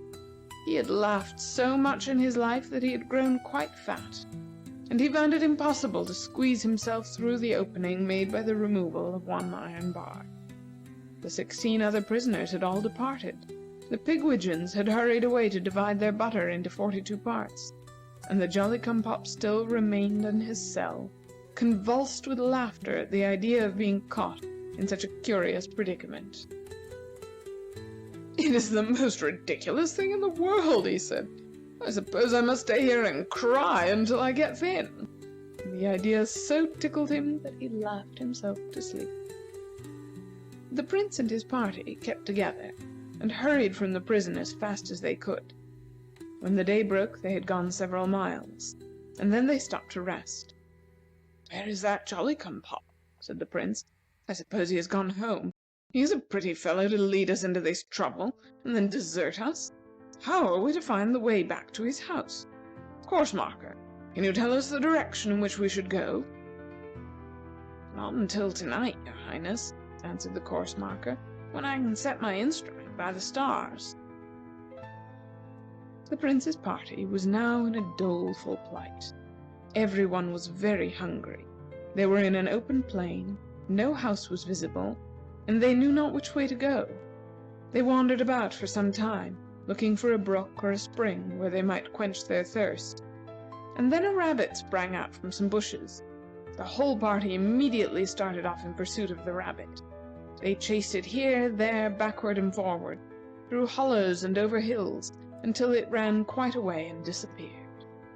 Then they were more tired, thirsty, and hungry than before, and, to add to their miseries, when night came on, the sky was cloudy, and the course marker could not set his instruments by the stars. It would be difficult to find 16 more miserable people than the prince and his companions when they awoke the next morning from their troubled sleep on the hard ground. Nearly starved, they gazed at one another with feelings of despair. "I feel," said the prince in a weak voice, "that there is nothing I would not do to obtain food. I would willingly become a slave if my master would give me a good breakfast." "So would I," ejaculated each of the others. About an hour after this, as they were all sitting disconsolately upon the ground, they saw, slowly approaching, a large cart drawn by a pair of oxen. On the front of the cart, which seemed to be heavily loaded, sat a man with a red beard, reading a book. The boys, when they saw the cart, set up a feeble shout, and the man, lifting his eyes from the book, drove directly toward the group on the ground. Dismounting, he approached Prince Hassak, who immediately told him his troubles and implored relief. "We will do anything," said the prince, "to obtain food." Standing for a minute in a reflective mood, the man with the red beard addressed the prince in a slow, meditative manner. "How would you like," he said, "to form a nucleus?" "Can we get anything to eat by it?" eagerly asked the prince. "Yes," replied the man, "you can." "We'll do it!" immediately cried the whole 16, without waiting for further information. "Which will you do first?" said the man. "Listen to my explanations, or eat?" "Eat!" cried the entire 16 in chorus. The man now produced from his cart a quantity of bread, meat, wine, and other provisions, which he distributed generously, but judiciously, to the hungry prince and his followers. Everyone had enough, but no one too much. And soon, revived and strengthened, they felt like new beings. "Now," said the prince, "we are ready to form a nucleus, as we promised. How is it done?" I will explain the matter to you in a few words, said the man with the red beard. For a long time I have been desirous to found a city. In order to do this, one must begin by forming a nucleus. Every great city is started from a nucleus. A few persons settle down in some particular spot and live there. Then they are a nucleus. Then other people come there and gather around this nucleus. And then more people come and more, until in course of time there is a great city. I have loaded this cart with provisions, tools, and other things that are necessary for my purpose, and have set out to find some people who would be willing to form a nucleus. I am very glad to have found you, and that you are willing to enter into my plan, and this seems a good spot for us to settle upon. What is the first thing to be done? Said the prince. We must all go to work, said the man with the red beard, to build dwelling, and also a schoolhouse for these young people. Then we must till some ground in the suburbs, and lay the foundations, at least, of a few public buildings. All this will take a good while, will it not? Said the prince. Yes, said the man, it will take a good while, and the sooner we set about it, the better. Thereupon tools were distributed among the party, and prince, courtiers, boys, girls, and all went to work to build houses and form the nucleus of a city. When the jailer looked into his cells in the morning and found that all but one of his prisoners had escaped, he was utterly astounded, and his face, when the Jolly-cum-pop saw him, made that individual roar with laughter. The jailer, however, was a man accustomed to deal with emergencies. You need not laugh, he said. Everything shall go on as before, and I shall take no notice of the absence of your companions. You are now numbered 1 to 17 inclusive, and you stand charged with highway robbery, forgery, treason, smuggling, barn burning, bribery, poaching, usury, piracy, witchcraft, assault and battery, using false weights and measures, burglary, counterfeiting, robbing hen roost, conspiracy, and poisoning your grandmother by proxy. I intend today to dress the convicts in prison garb, and you shall immediately be so clothed. I shall require 17 suits, said the Jolly-cum-pop. Yes, said the jailer, they shall be furnished. And 17 rations a day, said the Jolly-cum-pop. Certainly, replied the jailer. This is luxury, roared the Jolly-cum-pop. I shall spend my whole time in eating and putting on clean clothes. 17 large prison suits were now brought to the Jolly-cum-pop. He put one on and hung up the rest in his cell. These suits were half bright yellow and half bright green, with spots of bright red as big as saucers. The jailer now had doors cut from one cell to another. If the potentate comes here and wants to look at the prisoners, he said to the Jolly-cum-pop, you must appear in cell number 1, so that he can look through the hole in the door and see you. Then, as he walks along the corridor, you must walk through the cells, and whenever he looks into a cell, you must be there. He will think, merrily replied the Jolly-cum-pop, that all your prisoners are very fat, and that the little girls have grown up into big men. I will endeavor to explain that, said the jailer. For several days the Jolly-cum-pop was highly amused at the idea of his being 17 criminals, and he would sit first in one cell and then in another, trying to look like a ferocious pirate, a hard-hearted usurer, or a mean-spirited chicken thief, and laughing heartily at his failures. But after a time he began to tire of this, and to have a strong desire to see what sort of a tunnel the prince's miners and rock splitters were making under his house. I had hoped, he said to himself, that I should pine away in confinement, and so be able to get through these window bars. But with nothing to do and 17 rations a day, I see no chance of that. But I must get out of this jail, and as there seems no other way, I will revolt." Thereupon he shouted to the jailer through the hole in the door of his cell, "We have revolted! We've risen in a body and have determined to resist your authority and break jail." When the jailer heard this, he was greatly troubled. "Do not proceed to violence," he said. "Let us parley." "Very well," replied the Jolly-cum-pop, "but you must open the cell door. We cannot parley through a hole." The jailer thereupon opened the cell door, and the Jolly-cum-pop, having wrapped 16 suits of clothes around his left arm as a shield, and holding in his right hand the iron bar which had been cut from his window, stepped boldly into the corridor and confronted the jailer and his myrmidons. "It will be useless for you to resist," he said. "You are but 4, and we are 17. If you had been wise, you would have made us all cheating shopkeepers, chicken thieves, or usurers. Then you might have been able to control us. But when you see before you a desperate highwayman, a daring smuggler, a bloodthirsty pirate, a wily poacher, a powerful ruffian, a reckless burglar, a bold conspirator, and a murderer by proxy, you may well tremble." The jailer and his myrmidons looked at each other in dismay.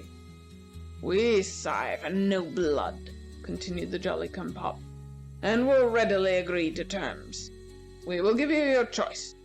Will you allow us to honorably surrender and peacefully disperse to our homes, or shall we rush upon you in a body, and, after overpowering you by numbers, set fire to the jail and escape through the crackling timbers of the burning pile?"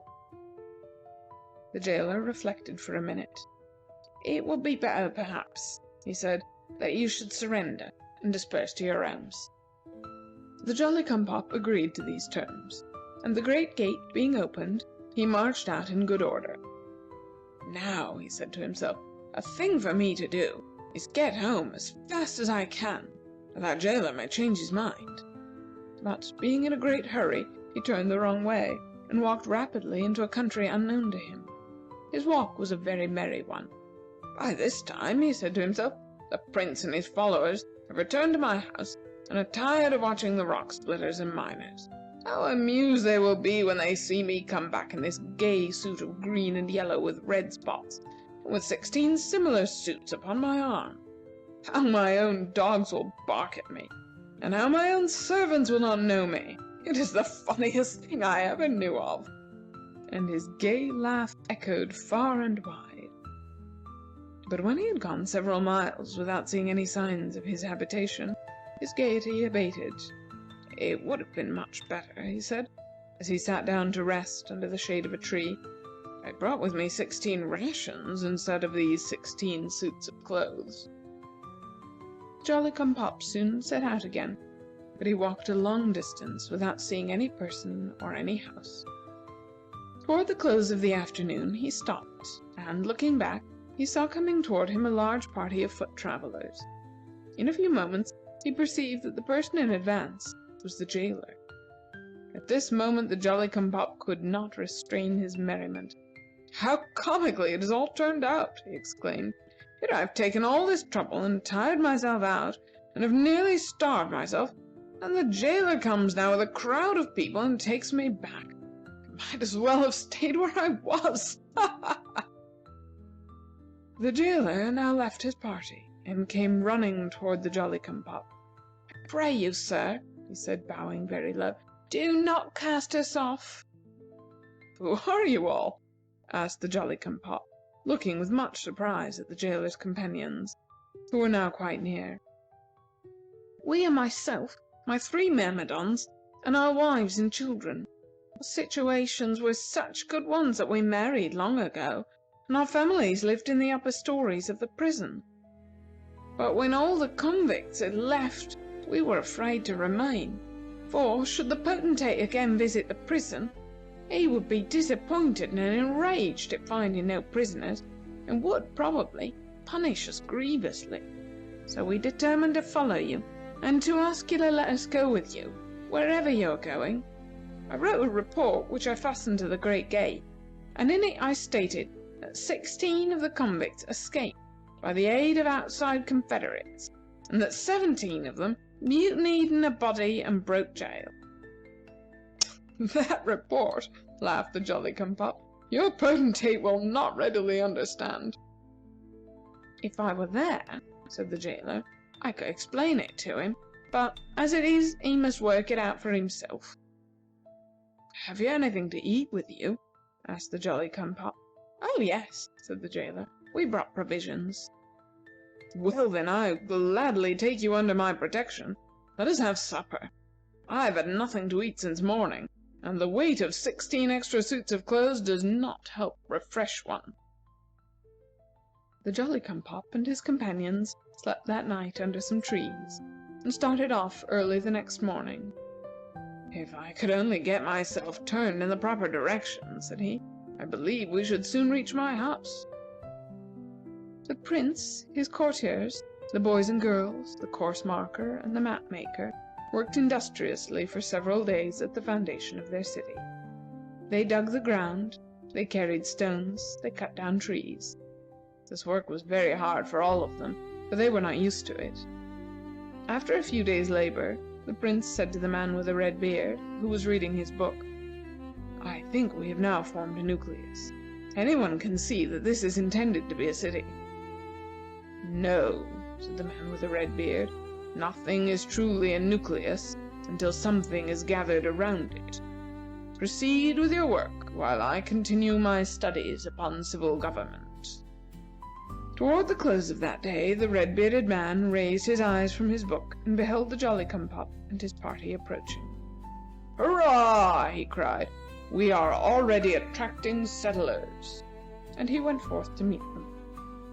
When the prince and his courtiers saw the Jolly-cum-pop in his bright and variegated dress, they did not know him. But the boys and girls soon recognized his jovial face, and, tired as they were, they set up a hearty laugh, in which they were loudly joined by their merry friend. While the Jolly-cum-pop was listening to the adventures of the prince and his companions, and telling what had happened to himself, the man with the red beard was talking to the jailer and his party, and urging them to gather around the nucleus which had here been formed, and help to build a city. "Nothing will suit us better," exclaimed the jailer, "and the sooner we build a town wall, so as to keep off the potentate if he should come this way, the better we shall be satisfied." The next morning, the prince said to the red-bearded man, "Others have gathered around us. We have formed a nucleus, and thus have done all that we promised to do. We shall now depart." The man objected strongly to this, but the prince paid no attention to his words. "What troubles me most," he said to the Jolly-cum-pop, "is the disgraceful condition of our clothes. They have been so torn and soiled during our unaccustomed work that they are not fit to be seen." "As for that," said the Jolly-cum-pop, "I have 16 suits with me, in which you can all dress, if you like. They are of unusual patterns, but they are new and clean." "It is better," said the prince, "for persons in my station to appear inordinately gay than to be seen in rags and dirt. We will accept your clothes." Thereupon the prince and each of the others put on a prison dress of bright green and yellow with large red spots. There were some garments left over, for each boy wore only a pair of trousers with a waistband tied around his neck, and holes cut for his arms, while the large jackets, with the sleeves tucked, made very good dresses for the girls. The prince and his party, accompanied by the Jolly-cum-pop, now left the red-bearded man and his new settlers to continue the building of the city, and set off on their journey. The course marker had not been informed the night before that they were to go away that morning, and consequently did not set his instrument by the stars. "As we do not know in which way we should go," said the prince, "one way will be as good as another, and if we can find a road, let us take it. It will be easier walking." In an hour or two they found a road, and they took it. After journeying the greater part of the day, they reached the top of a low hill, over which the road ran, and saw before them a glittering sea and the spires and houses of a city. "It is the city of Yan," said the course marker. "That is true," said the Prince, "and as we are so near, we may as well go there." The astonishment of the people of Yan when this party, dressed in bright green and yellow with red spots, passed through their streets was so great that the Jolly-cum-pop roared with laughter. This set the boys and girls and all the people laughing, and the sounds of merriment became so uproarious that when they reached the palace the King came out to see what was the matter. What he thought when he saw his nephew in his fantastic guise, accompanied by a party apparently composed of 16 other lunatics, cannot now be known. But after hearing the Prince's story, he took him into an inner apartment, and thus addressed him: "My dear Hassak, the next time you pay me a visit, I beg, for your sake and my own, that you will come in the ordinary way. You have sufficiently shown to the world that, when a prince desires to travel, it is often necessary for him to go out of his way on account of obstacles." "My dear uncle," replied Hassak, "your words shall not be forgotten." After a pleasant visit of a few weeks, the Prince and his party, in new clothes, returned, by sea, to Itoby, whence the Jolly-cum-pop soon repaired to his home. There he found the miners and rock splitters still at work at the tunnel, which had now penetrated halfway through the hill on which stood his house. "You may go home," he said, "for the Prince has changed his plans. I will put a door to this tunnel, and it will make an excellent cellar in which to keep my wine and provisions." The day after the Prince's return, his map-maker said to him, "Your Highness, according to your commands, I made, each day, a map of your progress to the city of Yan. Here it is." The Prince glanced at it, then he cast his eyes upon the floor. "Leave me," he said. "I would be alone." End of Prince Hassak's March, by Frank Stockton. The Battle of the Third Cousins, by Frank Stockton. There were never many persons who could correctly bound the autocracy of Mutjado. The reason for this was that the boundary line was not stationary. Whenever the autocrat felt the need of money, he sent his tax gatherers far and wide, and people who up to that time had no idea of such a thing found that they lived in the territory of Mutjado. But when times were ordinarily prosperous with him, and people in the outlying districts needed protection or public works, the dominion of the autocrat became very much contracted. In the course of time, the autocrat of Mutjado fell into bad health and sent for his doctor. That learned man prescribed some medicine for him, and as this did him no good, he ordered another kind. He continued this method of treatment until the autocrat had swallowed the contents of 15 phials and flasks, some large and some small. As none of these were of the slightest benefit, the learned doctor produced another kind of medicine, which he highly extolled. "Take a dose of this twice a day," said he, "and you will soon find—" "A new medicine," interrupted the autocrat, in disgust. "I will have none of it. These others are bad enough, and rather than start with a new physic, I prefer to die. Take away your bottles, little and big, and send me my secretary." When that officer arrived, the autocrat informed him that he had determined to write his will, and that he should set about it at once. The autocrat of Mutjado had no son, and his nearest male relatives were a third cousin on his father's side and another third cousin on his mother's side. Of course, these persons were in no wise related to each other, and as they lived in distant countries, he had never seen either of them. He had made up his mind to leave his throne and dominions to one of these persons, but he could not determine which of them should be his heir. "One of them is as good a right as the other," he said to himself, "and I can't bother my brains settling the matter for them. Let them fight it out, and whoever conquers shall be autocrat of Mutjado." Having arranged the affair in this manner in his will, he signed it, and soon after died. The autocrat's third cousin on his father's side was a young man of about 25, named Alberdin. He was a good horseman, and trained in the arts of warfare, and when he was informed of the terms of his distinguished relative's will, he declared himself perfectly willing to undertake the combat for the throne.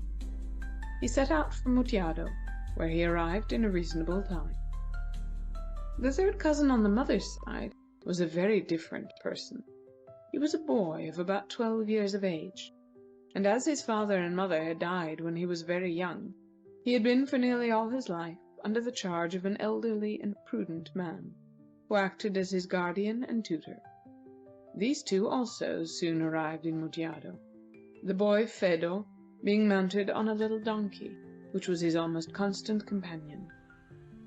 As soon as they reached the territory of the late autocrat, old Salim, the tutor, left the boy at an inn and went forward by himself to take a look at the other third cousin.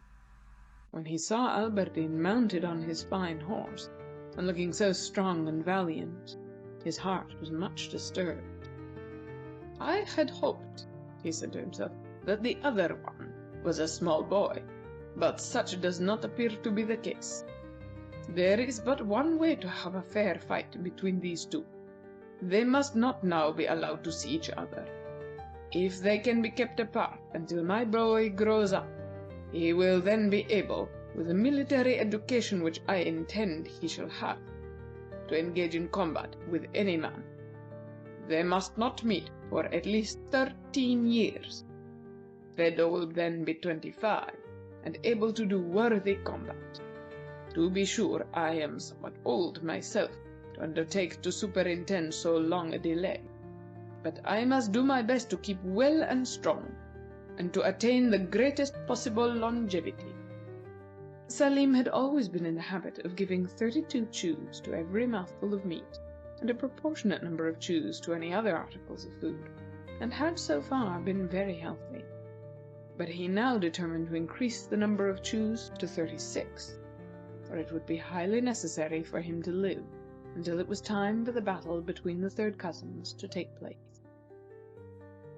Having made up his mind on these points, the old tutor introduced himself to Alberdin, and told him that he had come to arrange the terms of combat. "In the first place," said Alberdin, "I should like to know what sort of a person my opponent is." "He is not a cavalryman like you," answered Salim. "He belongs to the heavy infantry." At this, Alberdin looked grave. He knew very well that a stout and resolute man on foot had often the advantage of one who is mounted. He would have preferred meeting a horseman and fighting on equal terms. "Has he had much experience in war?" asked the young man. "It is not long," answered the tutor, "since he was almost constantly in arms, winter and summer." "He must be a practiced warrior," thought Alberdin. "I must put myself in good fighting trim before I meet him." After some further conversation on the subject, the old man advised Alberdin to go into camp on a beautiful plain not far from the base of a low line of mountains. "Your opponent," said he, "will entrench himself on the valley on the other side. With the mountains between you, neither of you need fear a surprise, and when both are ready, a place of meeting can be appointed." "Now then," said Salim to himself, when this had been settled, "if I can keep them apart for 13 years, all may be well." As soon as possible, Alberdin pitched a tent upon the appointed spot, and began to take daily warlike exercises in the plain, endeavoring in every way to put himself and his horse into proper condition for the combat. On the other side of the mountain, old Salim entrenched himself and the boy Phedo. He carefully studied several books on military engineering, and caused a fortified camp to be constructed on the most approved principles. It was surrounded by high ramparts, and outside of these was a moat filled with water. In the center of the camp was a neat little house, which was well provided with books, provisions, and everything necessary for a prolonged stay. When the drawbridge was up, it would be impossible for Alberdin to get inside of the camp, and moreover the ramparts were so high that he could not look over them to see what sort of antagonist he was to have. Old Salim did not tell the boy why he brought him here to live. It would be better to wait until he was older, before informing him of the battle which had been decreed. He told Phedo that it was necessary for him to have a military education, which could be very well obtained in a place like this. And he was also very careful to let him know that there was a terrible soldier in that part of the country who might at any time, if it were not for the entrenchments, pounce down upon him and cut him to pieces. Every fine day, Phedo was allowed to take a ride on his donkey outside the fortifications. But during this time, the old tutor kept a strict watch on the mountain, and if a horseman had made his appearance, little Phedo would have been whisked inside, and the drawbridge would have been up in a twinkling. After about 2 weeks of this life, Phedo found it dreadfully stupid to see no one but his old tutor, and never to go outside of these great ramparts, except for donkey rides, which were generally very short. He therefore determined, late one moonlight night, to go out and take a ramble by himself. He was not afraid of the dreadful soldier of whom the old man had told him, because at that time of night this personage would, of course, be in bed and asleep. Considering these things, he quietly dressed himself, took down a great key from over his sleeping tutor's head, opened the heavy gate, let down the drawbridge, mounted upon his donkey, and rode forth upon the moonlit plain. That night ride was a very delightful one, and for a long time the boy and the donkey rambled and ran, first going this way and then that. They gradually climbed the mountain, and reaching the brow, they trotted about for a while, and then went down the other side.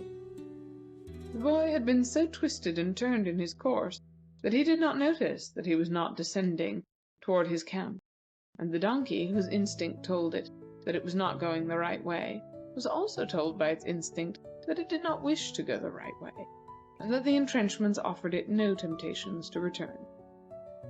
When the morning dawned, Phedo perceived that he was really lost, and he began to be afraid that he might meet the terrible soldier. But after a time he saw riding toward him a very pleasant-looking young man on a handsome horse, and he immediately took courage. "Now," he said to himself, "I am no longer in danger. If that horrible cutthroat should appear, this good gentleman will protect me." Alberdin had not seen anyone for a long time, and he was very glad to meet with so nice a little boy. When Phedo told him that he was lost, he invited him to come to his tent near by and have breakfast. While they were eating their meal, Alberdin asked the boy if in the course of his rambles he had met with a heavy infantry soldier, probably armed to the teeth and very large and strong. "Oh, I've heard of that dreadful man," cried Phedo, "and I am very glad that I did not meet him. If he comes, I hope you'll protect me from him." "I will do that," said Alberdin, "but I am afraid I shall not be able to help you find your way home, for in doing so I should throw myself off my guard, and might be set upon unexpectedly by this fellow, with whom I have a regular engagement to fight. There is to be a time fixed for the combat, for which I feel myself nearly ready, but I have no doubt that my enemy will be very glad to take me at a disadvantage if I give him a chance." Phedo looked about him with an air of content. The tent was large and well furnished. There seemed to be plenty of good things to eat. The handsome horseman was certainly a very good-humored and agreeable gentleman, and moreover the tent was not shut in by high and gloomy ramparts. "I do not think you need trouble yourself," said he to his host, "to help me find my way home. I live with my tutor, and I am sure that when he knows I am gone he will begin to search for me, and after a while he will find me. Until then, I can be very comfortable here." For several days the two third cousins of the autocrat lived together in the tent, and enjoyed each other's society very much. Then Alberdin began to grow a little impatient. "If I am to fight this heavy infantryman," he said, "I should like to do it at once. I am now quite ready, and I think he ought to be. I expected to hear from him before this time, and I shall start out and see if I can get any news of his intentions. I don't care about going over the mountain without giving him notice, but the capital city of Mutjado is only a day's ride to the west, and there I can cause inquiries to be made when he would like to meet me and where." "I will go with you," said Phedo. greatly delighted at the idea of visiting the city. "Yes, I will take you," said Alberdin. "Your tutor doesn't seem very inclined to come for you, and of course I can't leave you here." The next day, Alberdin on his horse and Phedo on his donkey set out for the city, where they arrived late in the afternoon. After finding a comfortable lodging, Alberdin sent messengers to the other side of the mountain, where his opponent was supposed to be encamped, and gave them power to arrange with him for a meeting. He particularly urged them to try to see the old man who had come to him at first, and who had seemed to be a very fair-minded and sensible person. In 2 days, however, the messengers returned, saying that they had found what they supposed to be the entrenched camp of the heavy infantryman they had been in search of, but that it was entirely deserted, and nobody could be seen anywhere near it. "It is very likely," said Alberdin, "that he has watched my maneuvers and exercises from the top of the mountain, and has concluded to run away. I shall give him a reasonable time to show himself, and then, if he does not come forward, I will consider him beaten and claim the autocracy." "That is a good idea," said Phedo. "But I think, if you can, you ought to find him and kill him, or drive him out of the country. That's what I should do if I were you." "Of course I shall do that if I can," said Alberdin, "but I could not be expected to wait for him forever." When his intention had been proclaimed, Alberdin was informed of something which he did not know before, and that was that the late autocrat had left an only daughter, a princess about 20 years old. But although she was his daughter, she could not inherit his crown, for the laws of the country forbade that any woman should become autocrat. A happy idea now struck Alberdin. "I will marry the princess," he said, "and then every one will think that it is the most suitable thing for me to become the autocrat." So Alberdin sent to the princess to ask permission to speak with her, and was granted an audience. With much courtesy and politeness, he made known his plans to the lady, and hoped that she would consider it advisable to marry him.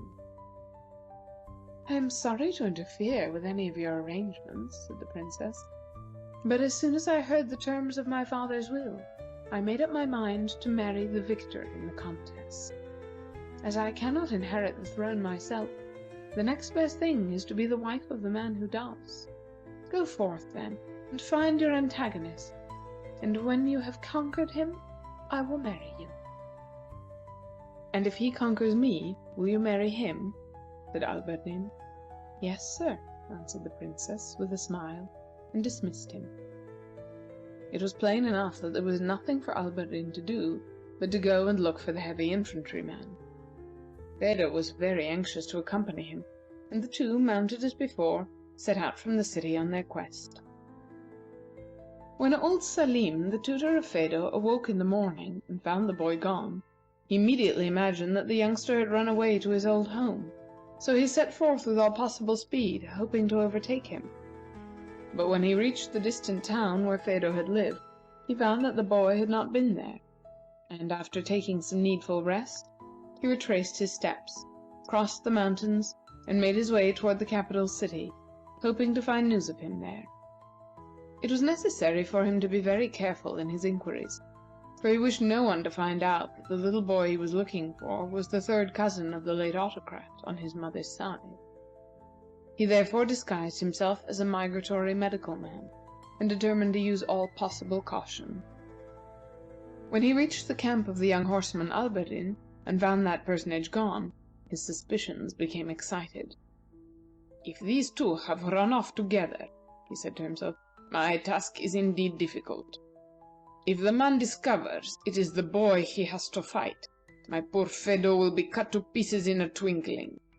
I do not believe there has been any trouble yet, for the boy does not know that he is to be one of the combatants, and the man would not be likely to suspect it.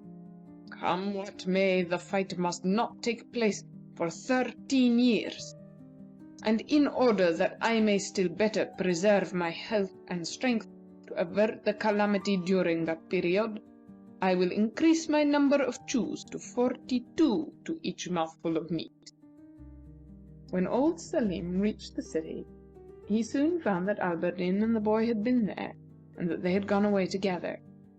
"Nothing has happened so far," said the old man with a sigh of relief, "and things may turn out all right yet. I'll follow them, but I must first find out what that cavalryman had to say to the princess," for he had been told of the interview at the palace. It was not long before the migratory medical man was brought to the princess. There was nothing the matter with her, but she liked to meet with persons of skill and learning to hear what they had to say. "Have you any specialty?" she asked of the old man. "Yes," said he. "I am a germ doctor." "What is that?" asked the princess. "All diseases," replied the old man, "come from germs, generally very little ones. My business is to discover these, and find out all about them." "Then I suppose," said the princess, "you know how to cure the diseases?" "You must not expect too much," answered the old man. "It ought to be a great satisfaction to us to know what sort of germ is at the bottom of our woes."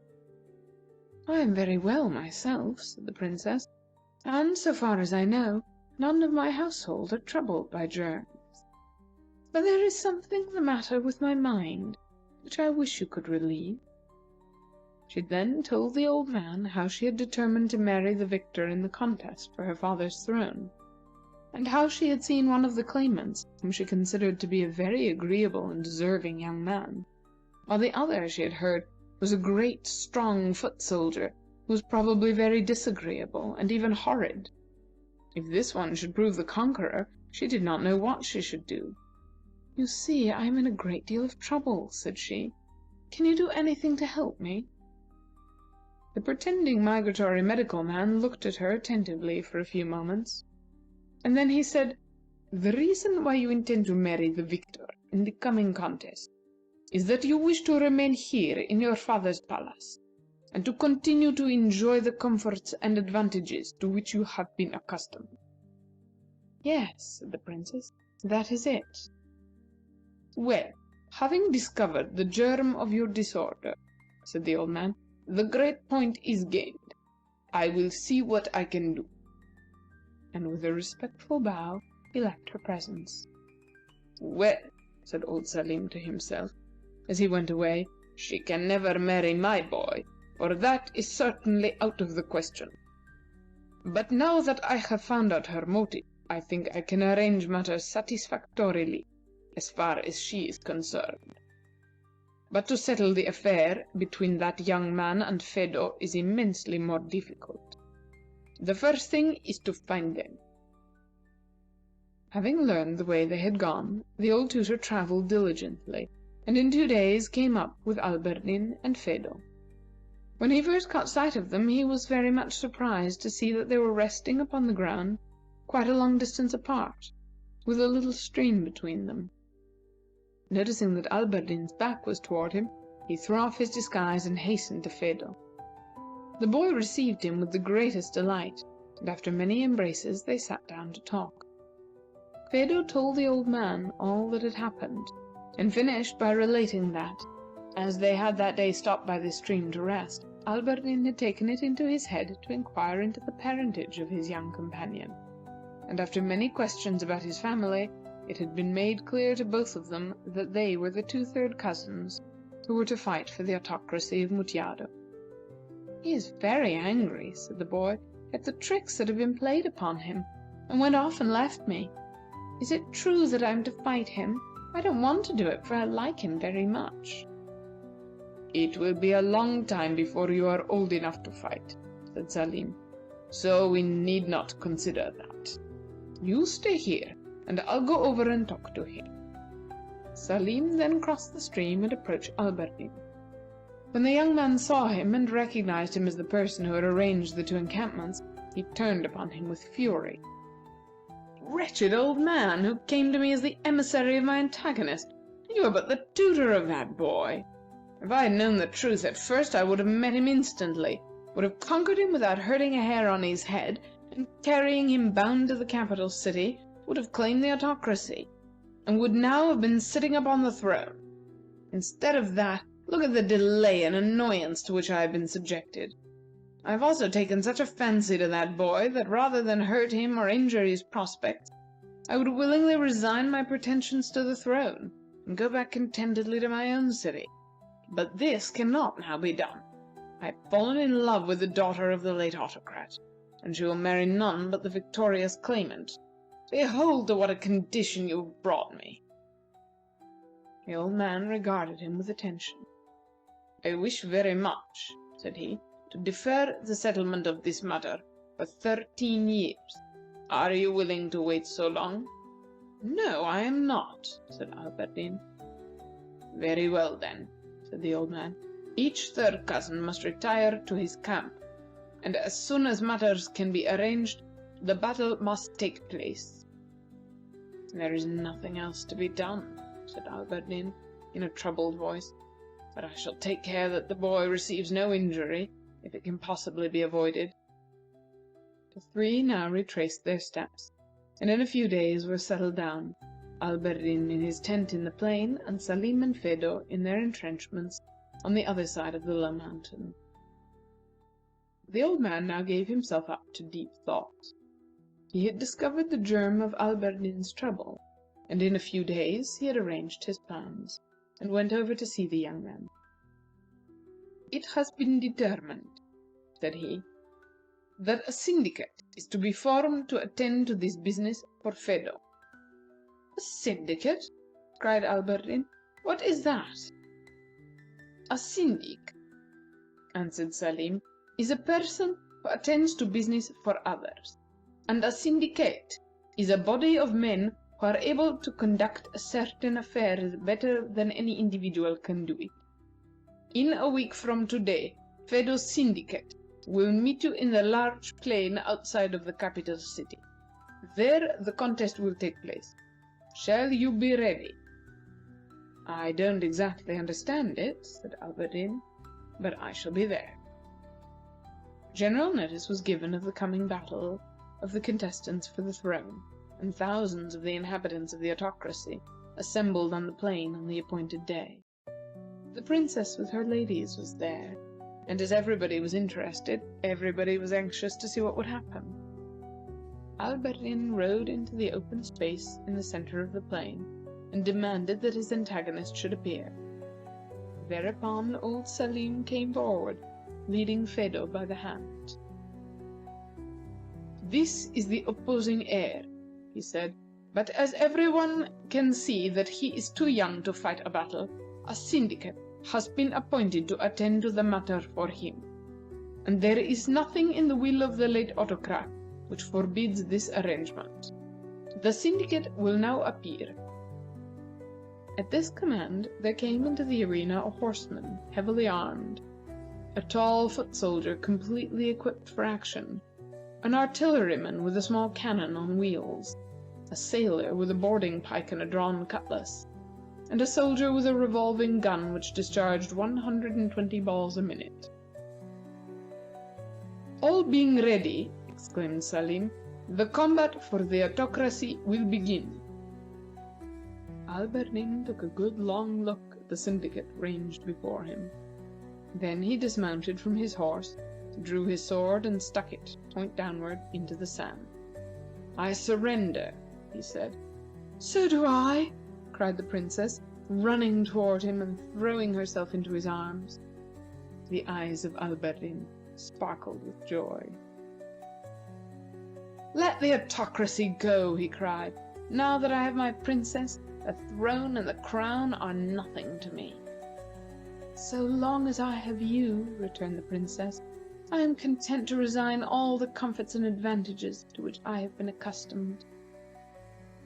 Phedo, who had been earnestly talking with his tutor, now looked up. "You shall not resign anything," he cried. "We are all of the same blood, and we will join together and form a royal family, and we will all live at the palace. Alberdin and my tutor shall manage the government for me until I am grown up, and if I have to go to school for a few years, I suppose I must, and that is all there is about it." The syndicate was now ordered to retire and disband. The heralds proclaimed Phedo the conquering heir, and the people cheered and shouted with delight. All the virtues of the late autocrat had come to him from his mother, and the citizens of Mutjado much preferred to have a new ruler from the mother's family. "I hope you bear no grudge against me," said Salim to Alberdin, "but if you had been willing to wait for 13 years, you and Phedo might have fought on equal terms. As it is now, it would have been as hard for him to conquer you as for you to conquer the Syndicate. The odds would have been quite as great." "Don't mention it," said Alberdin. "I prefer things as they are. I should have hated to drive the boy away and deprive him of a position which the people wish him to have. Now we are all satisfied." Phedo soon began to show signs that he would probably make a very good autocrat. He declared that if he was to be assisted by ministers and cabinet officers when he came to the throne, he would like them to be persons who had been educated for their positions, just as he was to be educated for his own. Consequently, he chose for the head of his cabinet a bright and sensible boy, and had him educated as a minister of state. For minister of finance, he chose another boy with a very honest countenance, and for the other members of his cabinet, suitable youths were selected. He also said that he thought there ought to be another officer, one who would be a sort of minister of general comfort, who would keep an eye on the health and happiness of the subjects, and would also see that everything went all right in the palace, not only in regard to meals, but lots of other things. For this office, he chose a bright young girl, and had her educated for the position of queen. End of the Battle of the Third Cousins by Frank Stockton. The Banished King by Frank Stockton. There was once a kingdom in which everything seemed to go wrong. Everybody knew this, and everybody talked about it, especially the king. The bad state of affairs troubled him more than it did anyone else, but he could think of no way to make them better. "I cannot bear to see things going on so badly," he said to the queen and his chief counselors. "I wish I knew how other kingdoms were governed." One of his counselors offered to go to some other countries and see how they were governed, and come back and tell him all about it, but this did not suit his majesty. "You would simply return," he said, "and give me your ideas about things. I want my own ideas." The queen then suggested that he should take a vacation and visit other kingdoms, and see for himself how things were managed in them. This did not suit the king. "A vacation would not answer," he said. "I should not be gone a week before something would happen here which would make it necessary for me to come back." The queen then suggested that he be banished for a certain time, say a year. In that case he could not come back, and would be at full liberty to visit foreign kingdoms and find out how they were governed. This plan pleased the king. "If it were made impossible for me to come back," he said, "of course I could not do it. The scheme is a good one. Let me be banished." And he gave orders that his council should pass a law banishing him for 1 year. Preparations were immediately begun to carry out this plan, and in a day or two the king bade farewell to the queen and left his kingdom a banished man. He went away on foot, entirely unattended. But as he did not wish to cut off all communications between himself and his kingdom, he made an arrangement which he thought a very good one. At easy shouting distance behind him walked one of the officers of the court, and at shouting distance behind him walked another, and so on at distances of about 100 yards from each other. In this way there would always be a line of men extending from the king to his palace. Whenever the king had walked 100 yards, the line moved on after him, and another officer was put in the gap between the last man and the palace door. Thus, as the king walked on, his line of followers lengthened and was never broken. Whenever he had any message to send to the queen or any other person in the palace, he shouted it to the officer next him, who shouted it to the one next to him, and it was so passed on until it reached the palace. If he needed food, clothes, or any other necessary thing, the order for it was shouted along the line, and the article was passed to him from man to man, each one carrying it forward to his neighbor, and then retiring to his proper place. In this way the king walked on day by day, until he had passed entirely out of his own kingdom. At night he stopped at some convenient house on the road. And if any of his followers did not find himself near a house or cottage when the king shouted back the order to halt, he laid himself down to sleep wherever he might be.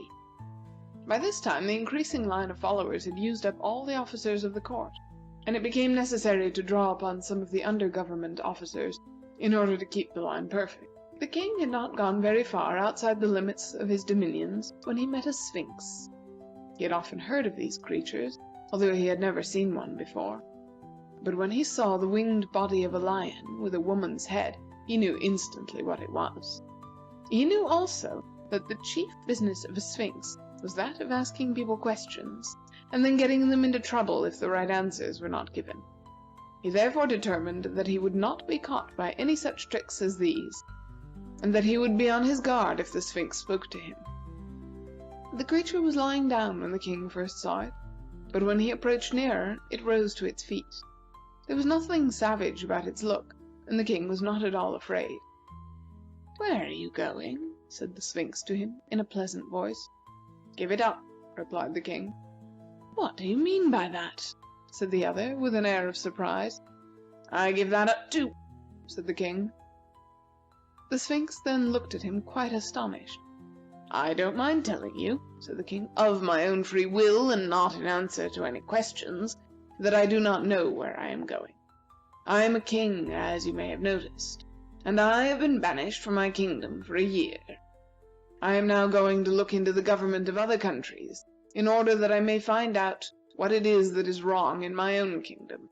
Everything goes badly, and there is something very faulty at the bottom of it all. What this is, I want to discover." "I am much interested in puzzles and matters of that kind," said the sphinx, "and if you like, I will go with you, and help you to find out what is wrong in your kingdom." "All right," said the king. "I shall be glad of your company." "What is the meaning of this long line of people following you at regular distances?" asked the sphinx. "Give it up," said the king. The sphinx laughed.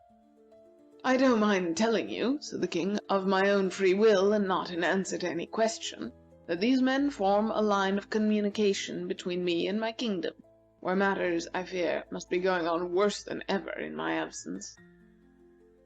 The two now traveled on together until they came to a high hill, from which they could see, not very far away, a large city. "That city," said the sphinx, "is the capital of an extensive country.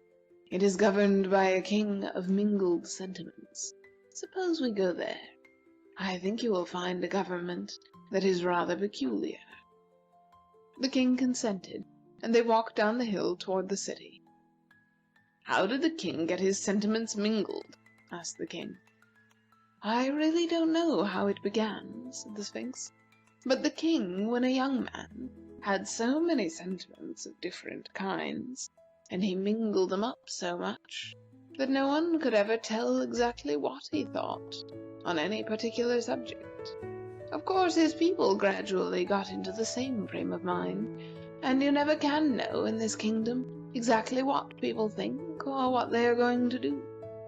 You will find all sorts of people here, giants, dwarfs, fairies, gnomes, and personages of that kind, who have been drawn here by the mingled sentiments of the people. I myself came into these parts because the people, every now and then, take a great fancy to puzzles and riddles." On entering the city, the king was cordially welcomed by his brother sovereign, to whom he told his story, and he was lodged in a room in the palace. Such of his followers as came within the limits of the city were entertained by the persons near to whose houses they found themselves when the line halted. Every day the sphinx went with him to see the sights of this strange city. They took long walks through the streets, and sometimes into the surrounding country, always going one way and returning another, the sphinx being very careful never to bring the king back by the same road or street by which they went. In this way the king's line of followers, which of course lengthened out every time he took a walk, came to be arranged in long loops through many parts of the city and suburbs. Many of the things the king saw showed plainly the mingled sentiments of the people. For instance, he would one day visit a great smith's shop, where heavy masses of iron were being forged, the whole place resounding with tremendous blows from heavy hammers, and the clank and din of iron on the anvils, while the next day he would find the place transformed into a studio, where the former blacksmith was painting dainty little pictures on the delicate surface of eggshells. The king of the country, in his treatment of his visitor, showed his peculiar nature very plainly. Sometimes he would receive him with enthusiastic delight, while at others he would upbraid him with having left his dominions to go wandering around the earth in this senseless way. One day his host invited him to attend a royal dinner, but when he went to the grand dining hall, pleased with anticipations of a splendid feast, he found that the sentiments of his majesty had become mingled, and that he had determined, instead of having a dinner, to conduct the funeral services of one of his servants who had died the day before.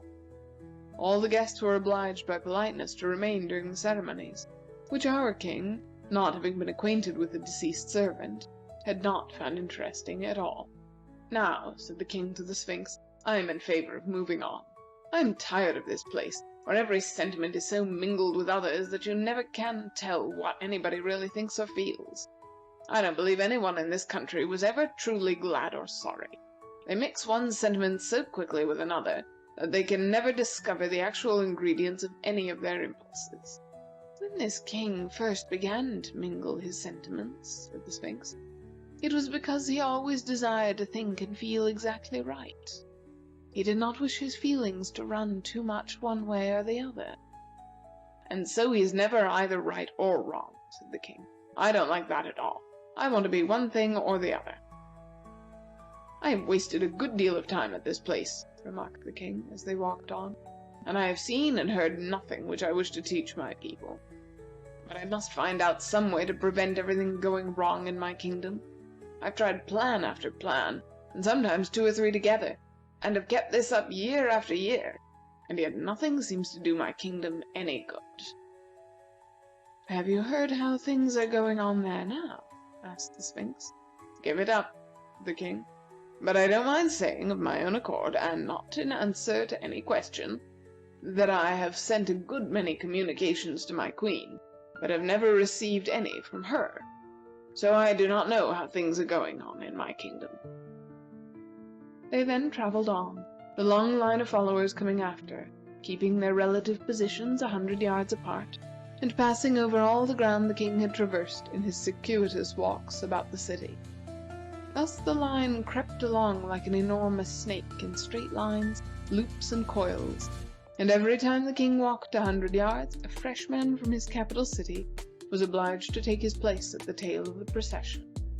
"By the way," said the Sphinx, after they had walked an hour or more, "if you want to see a kingdom where there really is something to learn, you ought to go to the country of the Gaumers, which we are now approaching." "All right," said the king. "Let us go there." In the course of the afternoon they reached the edge of a high bluff. "On the level ground, beneath this precipice," said the Sphinx, "is the country of the dwarves called Gaumers. You can sit on the edge of the bluff and look down upon it." The king and the Sphinx then sat down and looked out from the edge over the country of the little people. The officer of the court who had formed the head of the line wished very much to see what they were looking at, but when the line halted, he was not near him. "You will notice," said the Sphinx, "that the little houses and huts are gathered together in clusters. Each one of these clusters is under a separate king." "Why don't they all live under one ruler?" asked the king. "That is the proper way." "They do not think so," said the Sphinx. "In each of these clusters live the Gaumers who are best suited to each other. And if any Gaumer finds he cannot get along in one cluster, he goes to another. The kings are chosen from among the very best of them, and each one is always very anxious to please his subjects. He knows that everything that he and his queen and his children eat or drink or wear or have must be given to him by his subjects, and if it were not for them, he could not be their ruler. And so he does everything he can to make them happy and contented, for he knows if he does not please them and govern them well, they will gradually drop off from him and go to other clusters, and he will be left without any people or any kingdom. That is a very queer way of ruling, said the king. I think the people ought to try to please their sovereign. He is only one, and they are a great many, said the Sphinx. Consequently, they are much more important. No subject is ever allowed to look down upon a king simply because he helps to feed and clothe him and send his children to school. If anyone does a thing of this kind, he is banished until he learns better. All that may be very well for goners, said the king, but I can learn nothing from a government like that, where everything seems to be working in an opposite direction from what everybody knows is right and proper. A king anxious to deserve the good opinion of his subjects. What nonsense! It ought to be just the other way. The ideas of this people are as dwarfish as their bodies. The king now arose and took up the line of march, turning away from the country of the Gomers. But he had not gone more than 200 or 300 yards before he received a message from the queen. It came to him very rapidly, every man in the line seeming anxious to shout it to the man ahead of him as quickly as possible. The message was to the effect that he must either stop where he was or come home. His constantly lengthening line of communication had used up all the chief officers of the government, all the clerks in the departments, and all the officials of every grade, excepting the few who were actually needed to carry on the government. And if any more men went into the line, it would be necessary to call upon the laborers and other persons who could not be spared. I think, said the Sphinx, that you have made your line long enough. And I think, said the king, that you made it a great deal longer than it need to have been, by taking me about in such winding ways. It may be so, said the Sphinx, with its mystic smile. Well, I am not going to stop here, said the king, and so I might as well go back as soon as I can. And he shouted to the head man of the line to pass on the order that his edict of banishment be revoked. In a very short time, the news came that the edict was revoked. The king then commanded that the procession return home, tail end foremost. The march was at once begun, each man as he reached the city going immediately to his home and family. The king and the greater part of the line had a long and weary journey, as they followed each other through the country and over the devious ways in which the Sphinx had led them in the city of mingled sentiments. The king was obliged to pursue all these complicated turnings, or be separated from his officers, and so break up his communication with his palace. The Sphinx accompanied him. When at last he reached his palace, his line of former followers having apparently melted entirely away, he hurried upstairs to the queen, leaving the Sphinx in the courtyard. The king found, when he had time to look into the affairs of his dominions, that everything was in the most admirable condition. The queen had retained a few of the best officials to carry on the government, and had ordered the rest to fall one by one into the line of communication. The king set himself to work to think about the matter. It was not long before he came to the conclusion that the main thing which had been wrong in his kingdom was himself. He was so greatly impressed with this idea that he went down to the courtyard to speak to the Sphinx about it. I dare say you are right, said the Sphinx, and I don't wonder that what you learned when you were away, and what you have seen since you came back, have made you feel certain that you were the cause of everything going wrong in this kingdom. And now, what do you intend to do about your government? Give it up, promptly replied the king. That is exactly what I should advise, said the Sphinx. The king did give up his kingdom. He was convinced that being a king was exactly the thing he was not suited for, and that he would get on much better in some other business or profession. He determined to be a traveler and explorer, and to go abroad into other countries to find out things that might be useful to his own nation. His queen had shown that she could govern the country most excellently, and it was not at all necessary for him to stay at home. She had ordered all the men who had made up his line to follow the king's example, and to go into some good business, in order that, not being bothered with so many officers, she would be able to get along quite easily.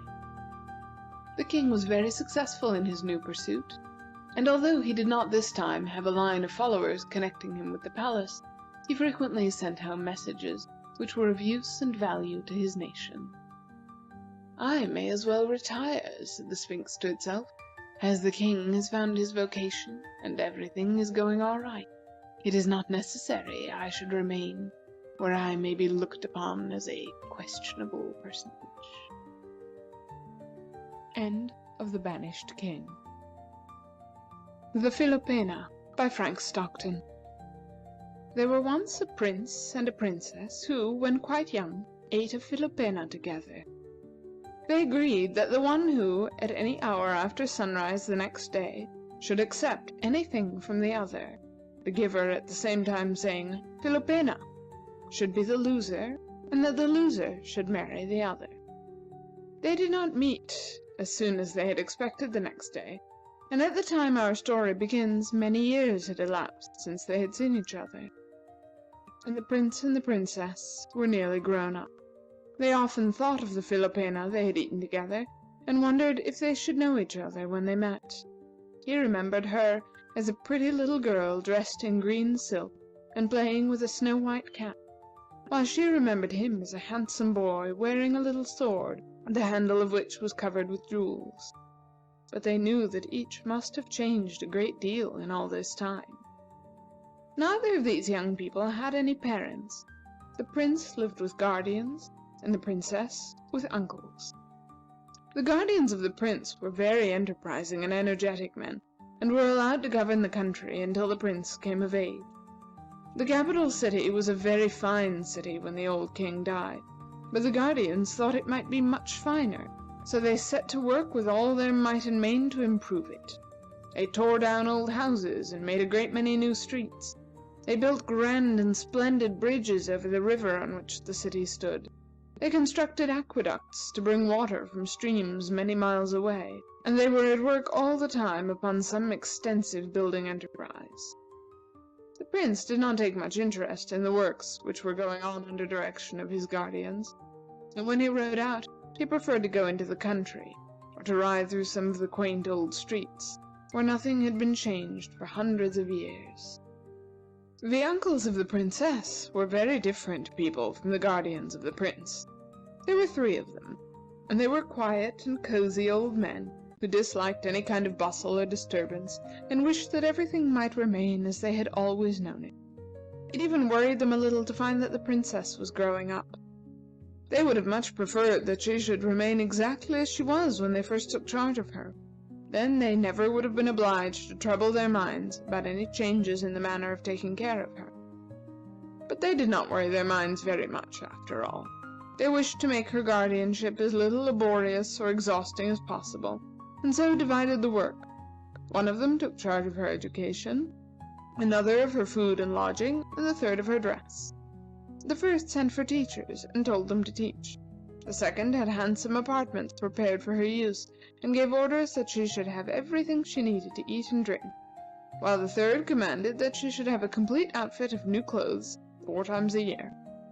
Thus everything went on very quietly and smoothly, and the 3 uncles were not obliged to exhaust themselves by hard work.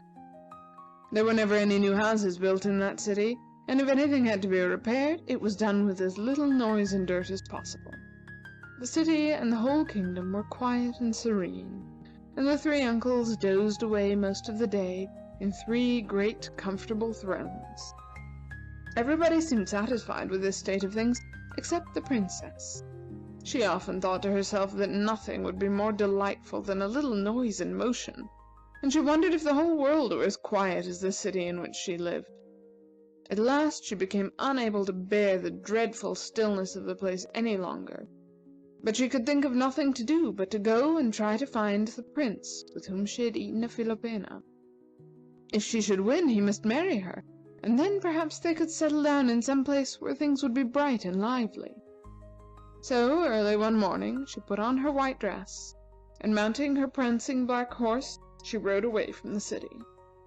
Only one person saw her go, for nearly all the people were asleep. About this time, the prince made up his mind that he could no longer stand the din and confusion, the everlasting upsetting and setting up of his native city. He would go away and see if he could find the princess with whom he had eaten a Philopena. If he should win, she would be obliged to marry him. and then perhaps they could settle down in some place where it was quiet and peaceful. So, on the same morning in which the Princess rode away, he put on a handsome suit of black clothes, and mounting a gentle white horse, he rode out of the city. Only one person saw him go, for even at that early hour the people were so busy that little attention was paid to his movements. About halfway between these two cities, in a tall tower which stood upon a hill, there lived an inquisitive dwarf, whose whole object in life was to find out what people were doing and why they did it.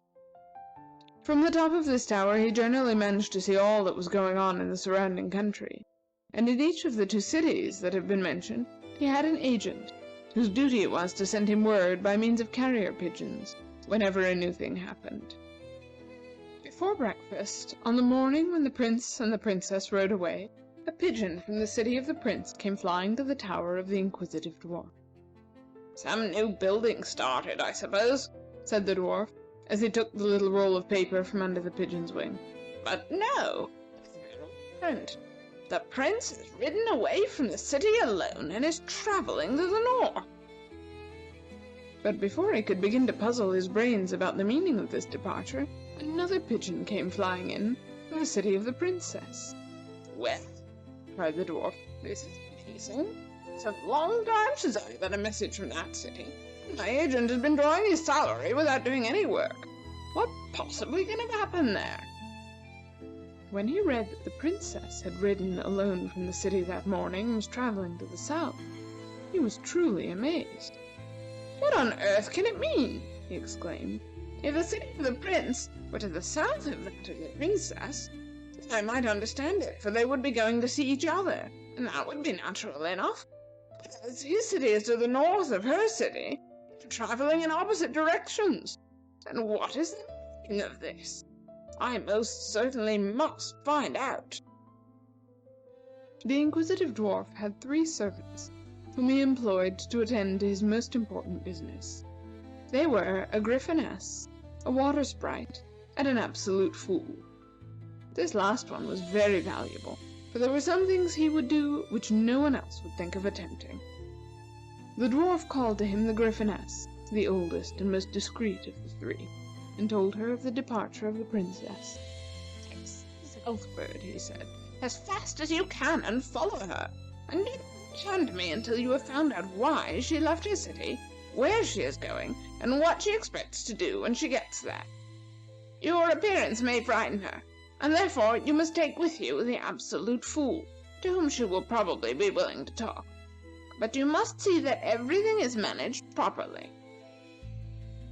Having dispatched these 2, the inquisitive dwarf then called the water sprite, who was singing to herself at the edge of a fountain, and telling her of the departure of the Prince, ordered her to follow him, and not to return until she had found out why he had left his city, where he was going, and what he intended to do when he got there. "The road to the north," he said, "lies along the river bank. Therefore, you can easily keep him company." The water sprite bowed, and dancing over the dewy grass to the river, threw herself into it. Sometimes she swam beneath the clear water, sometimes she rose partly in the air, where she seemed like a little cloud of sparkling mist, borne onward by the wind, and sometimes she floated upon the surface, her pale blue robes undulating with the gentle waves, while her white hands and feet shone in the sun like tiny crests of foam. Thus singing to herself, she went joyously and rapidly on, aided by a full, strong wind from the south. She did not forget to glance every now and then upon the road which ran along the river bank, and in the course of the morning she perceived the Prince. He was sitting in the shade of a tree near the water's edge, while his white horse was grazing near by. The water sprite came very gently out of the water, and seating herself upon the edge of the grassy bank, she spoke to him. The Prince looked up in astonishment, but there was nothing in her appearance to frighten him. "I came," said the water sprite, "at the command of my master, to ask you why you left your city, where you are going, and what you intend to do when you get there." The Prince then told her why he had left his city, and what he intended to do when he had found the Princess.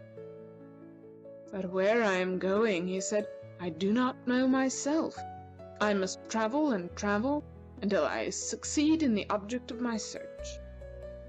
The Water Sprite reflected for a moment, and then she said, "If I were you, I would not travel to the north. It is cold and dreary there, and your princess would not dwell in such a region. A little above us, on the other side of this river, there is a stream which runs sometimes to the east and sometimes to the south, and which leads to the land of the lovely lakes. This is the most beautiful country in the world, and you will be much more likely to find your princess there than among the desolate mountains of the north." "I dare say you are right," said the prince, "and I will go there, if you will show me the way." "The road runs along the bank of the river," said the Water Sprite, "and we shall soon reach the land of the lovely lakes." The prince then mounted his horse, forded the river, and was soon riding along the bank of the stream, while the Water Sprite gaily floated upon its dancing ripples. When the Griffiness started southward in pursuit of the princess, she kept out of sight among the bushes by the roadside, but sped swiftly along.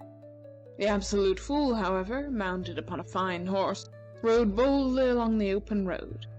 He was a good-looking youth, with rosy cheeks, bright eyes, and a handsome figure. As he cantered gaily along, he felt himself capable of every noble action which the human mind has ever conceived. The Griffiness kept near him, and in the course of the morning they overtook the princess, who was allowing her horse to walk in the shade by the roadside. The Absolute Fool dashed up to her, and, taking off his hat, asked her why she had left her city, where she was going, and what she intended to do when she got there. The princess looked at him in surprise. "I left my city because I wanted to," she said. "I am going about my business, and when I get to the proper place, I shall attend to it." "Oh," said the Absolute Fool, "you refuse me your confidence, do you? But allow me to remark that I have a Griffiness with me, who is very frightful to look at, and whom it was my intention to keep in the bushes. But if you will not give fair answers to my questions, she must come out and talk to you, and that is all there is about it." "If there is a Griffiness in the bushes," said the princess, "let her come out. No matter how frightful she is, I would rather she should come where I can see her, than to have her hiding near me." The Griffiness, who had heard these words, now came out into the road. The horse of the princess reared in affright, but his young rider patted him on the neck and quieted his fears. "What do you and this young man want?" said the princess to the Griffiness. "Why do you question me?" "It is not of our own will that we do it," said the Griffiness very respectfully, "but our master, the inquisitive dwarf, has sent us to obtain information about the points on which the young man has questioned you. And until we have found out these things, it is impossible for us to return." "I am opposed to answering impertinent questions," replied the princess, "but in order to rid myself of you, I will tell you the reason of my journey." And then she stated briefly the facts of the case. "Ah, me," said the Griffiness, "I am very sorry, but you cannot tell us where you are going, and we cannot return until we know that. But you need not desire to be rid of us, for it may be that we can assist you in the object of your journey. This young man is sometimes very useful, and I shall be glad to do anything that I can to help you. If you should think that I would injure you, or willingly annoy you by my presence, it would grieve me to the heart." And as she spoke, a tear bedimmed her eye. The princess was touched by the emotion of the Griffiness. "You may accompany me," she said, "and I will trust you both. You must know this country better than I do. Have you any advice to give me in regard to my journey?" "One thing I would advise," said the Griffiness, "and that is, that you do not travel any farther until we know in what direction it will be best to go. There is an inn close by, kept by a worthy woman. If you will stop there until tomorrow, this young man and I will scour the country round about and try to find some news of your prince. The young man will return and report to you tomorrow morning. And if you should need help or escort, he will aid and obey you as your servant. As for me, unless we have found the prince, I shall continue searching for him. There is a prince in the city to the north of my master's tower, and it is not unlikely that it is he whom you seek." "You can find out if it is he," answered the Princess, "by asking about the Philopena." "That I will do," said the Gryphoness, "and I will return hither as speedily as possible." And with a respectful salutation, the Gryphoness and the Absolute Fool departed by different ways. The Princess then repaired to the inn where she took lodgings. The next morning the Absolute Fool came back to the inn, and seeing the Princess, said, "I rode until after nightfall, searching for the prince, before it occurred to me that, even if I should find him, I would not know him in the dark. As soon as I thought of that, I rode straight to the nearest house and slept until daybreak, when I remembered that I was to report to you this morning. But as I have heard no news of the prince, and as this is a beautiful, clear day, I think it would be extremely foolish to remain idly here where there is nothing of interest going on, when a single hour's delay may cause you to miss the object of your search. The prince may be in one place this morning, and there is no knowing where he will be in the afternoon. While the Gryphoness is searching, we should search also. We can return before sunset, and we will leave word here as to the direction we have taken, so that when she returns she can quickly overtake us. It is my opinion that not a moment should be lost. I will be your guide. I know this country well." The Princess thought this sounded like good reasoning, and consented to set out. There were some beautiful mountains to the southeast, and among these the Absolute Fool declared a prince of good taste would be very apt to dwell. They therefore took this direction. But when they had traveled an hour or more, the mountains began to look bare and bleak, and the Absolute Fool declared that he did not believe any prince would live there. He therefore advised that they turn into a road that led to the northeast.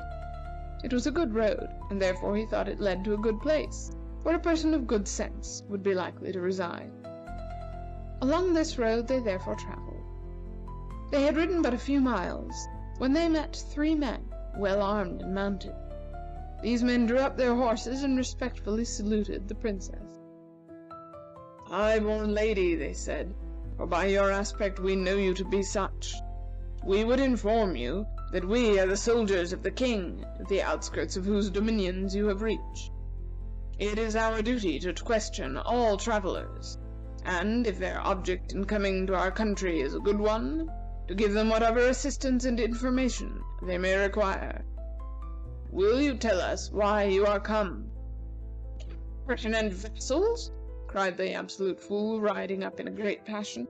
"How dare you interfere with a princess who has left her city because it was so dull and stupid, and is endeavoring to find a prince with whom she has eaten a Philopena in order that she may marry him?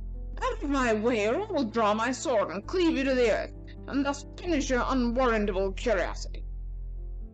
The soldiers could not repress a smile. "In order to prevent mischief," they said to the Absolute Fool, "we shall be obliged to take you into custody." This they immediately did, and then requested the Princess to accompany them to the palace of their king, where she would receive hospitality and aid. The king welcomed the Princess with great cordiality. He had no son, and he much wished he had one, for in that case it might be his prince for whom the young lady was looking. But there was a prince, he said, who lived in a city to the north, who was probably the very man, and he would send and make inquiries. In the meantime, the Princess would be entertained by himself and his queen, and if her servant would make a suitable apology, his violent language would be pardoned. But the Absolute Fool positively refused to do this. "I never apologize," he cried.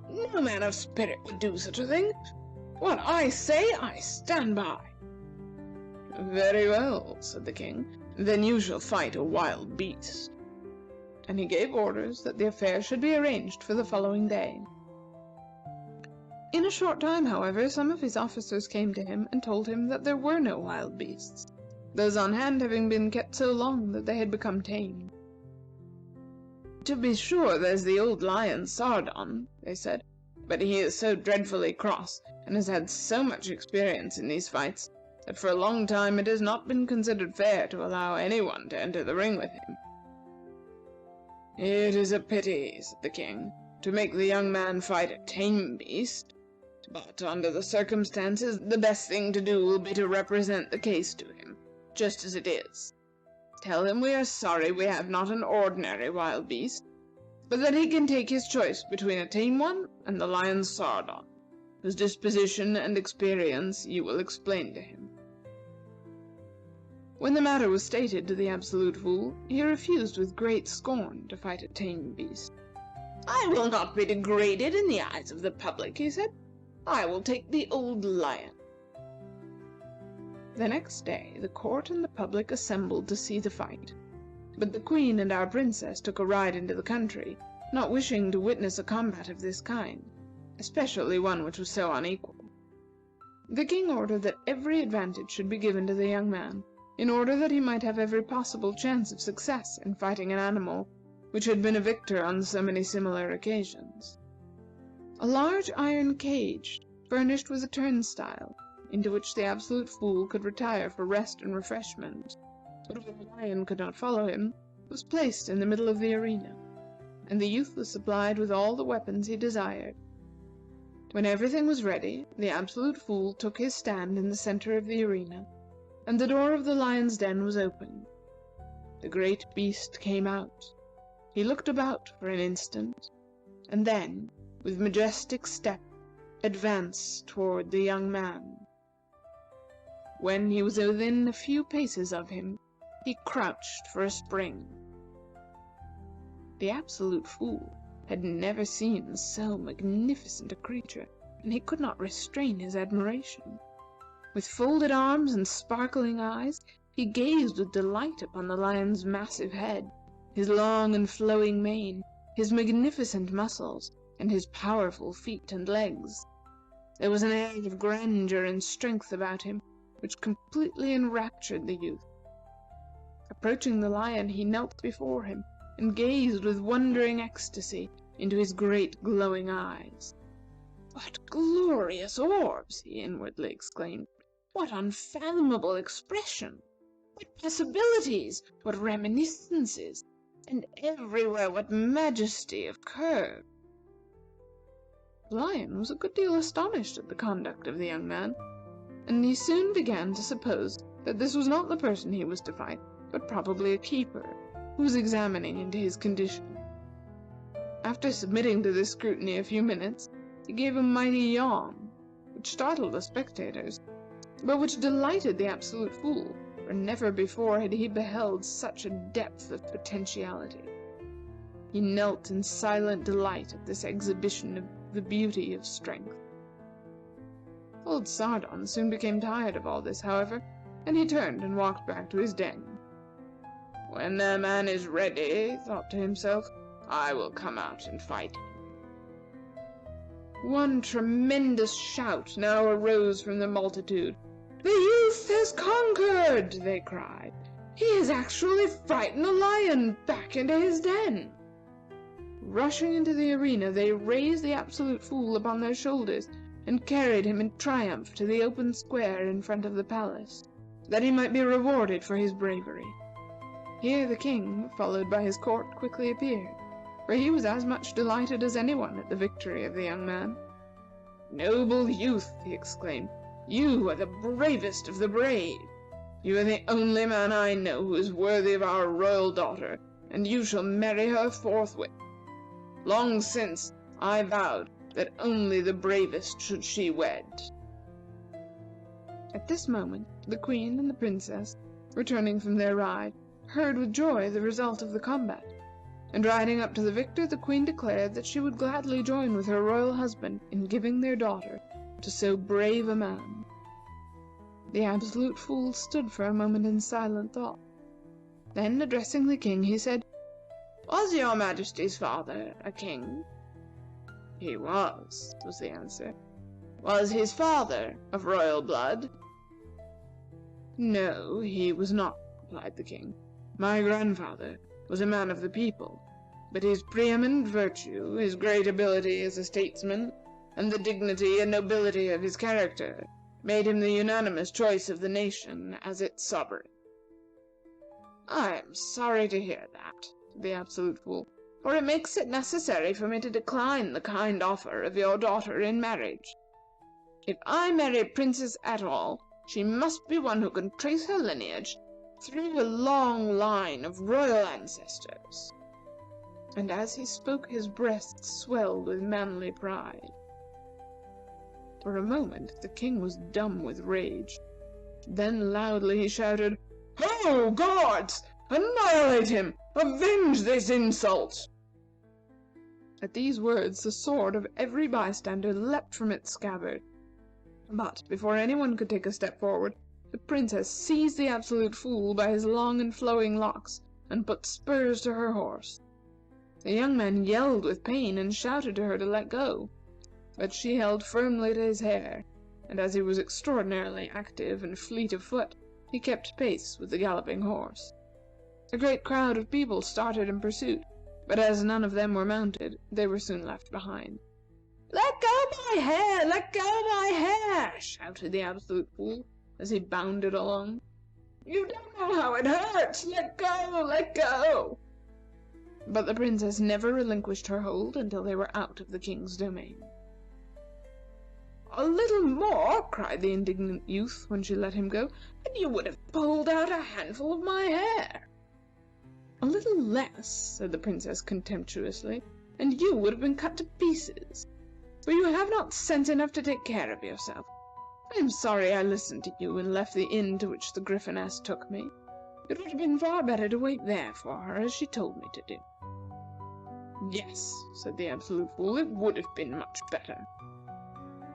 "Now," said the princess, "we will go back there and see if she has returned." "If we can find it," said the other, "which I very much doubt." There were several roads at this point, and of course they took the wrong one.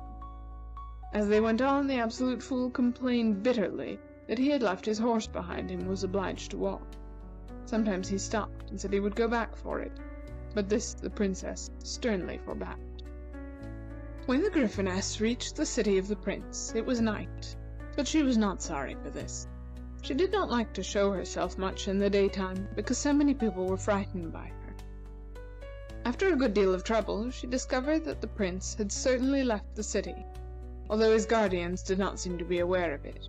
They were so busy with a new palace, in part of which they were living, that they could not be expected to keep a constant eye on him. In the morning, she met an old man who knew her and was not afraid of her, and who told her that the day before, when he was going up the river, he had seen the prince on his white horse, riding on the bank of the stream, and that near him, in the water, was something which now looked like a woman, and again like a puff of mist. The Gryphoness reflected. "If this prince has gone off in that way," she said to herself, "I believe that he is the very one whom the princess is looking for, and that he has set out in search of her, and that creature in the water must be our water sprite, whom our master has probably sent out to discover where the prince is going. If he had told me about this, it would have saved much trouble. From the direction in which they were going, I feel sure that the water sprite was taking the prince to the land of the lovely lakes.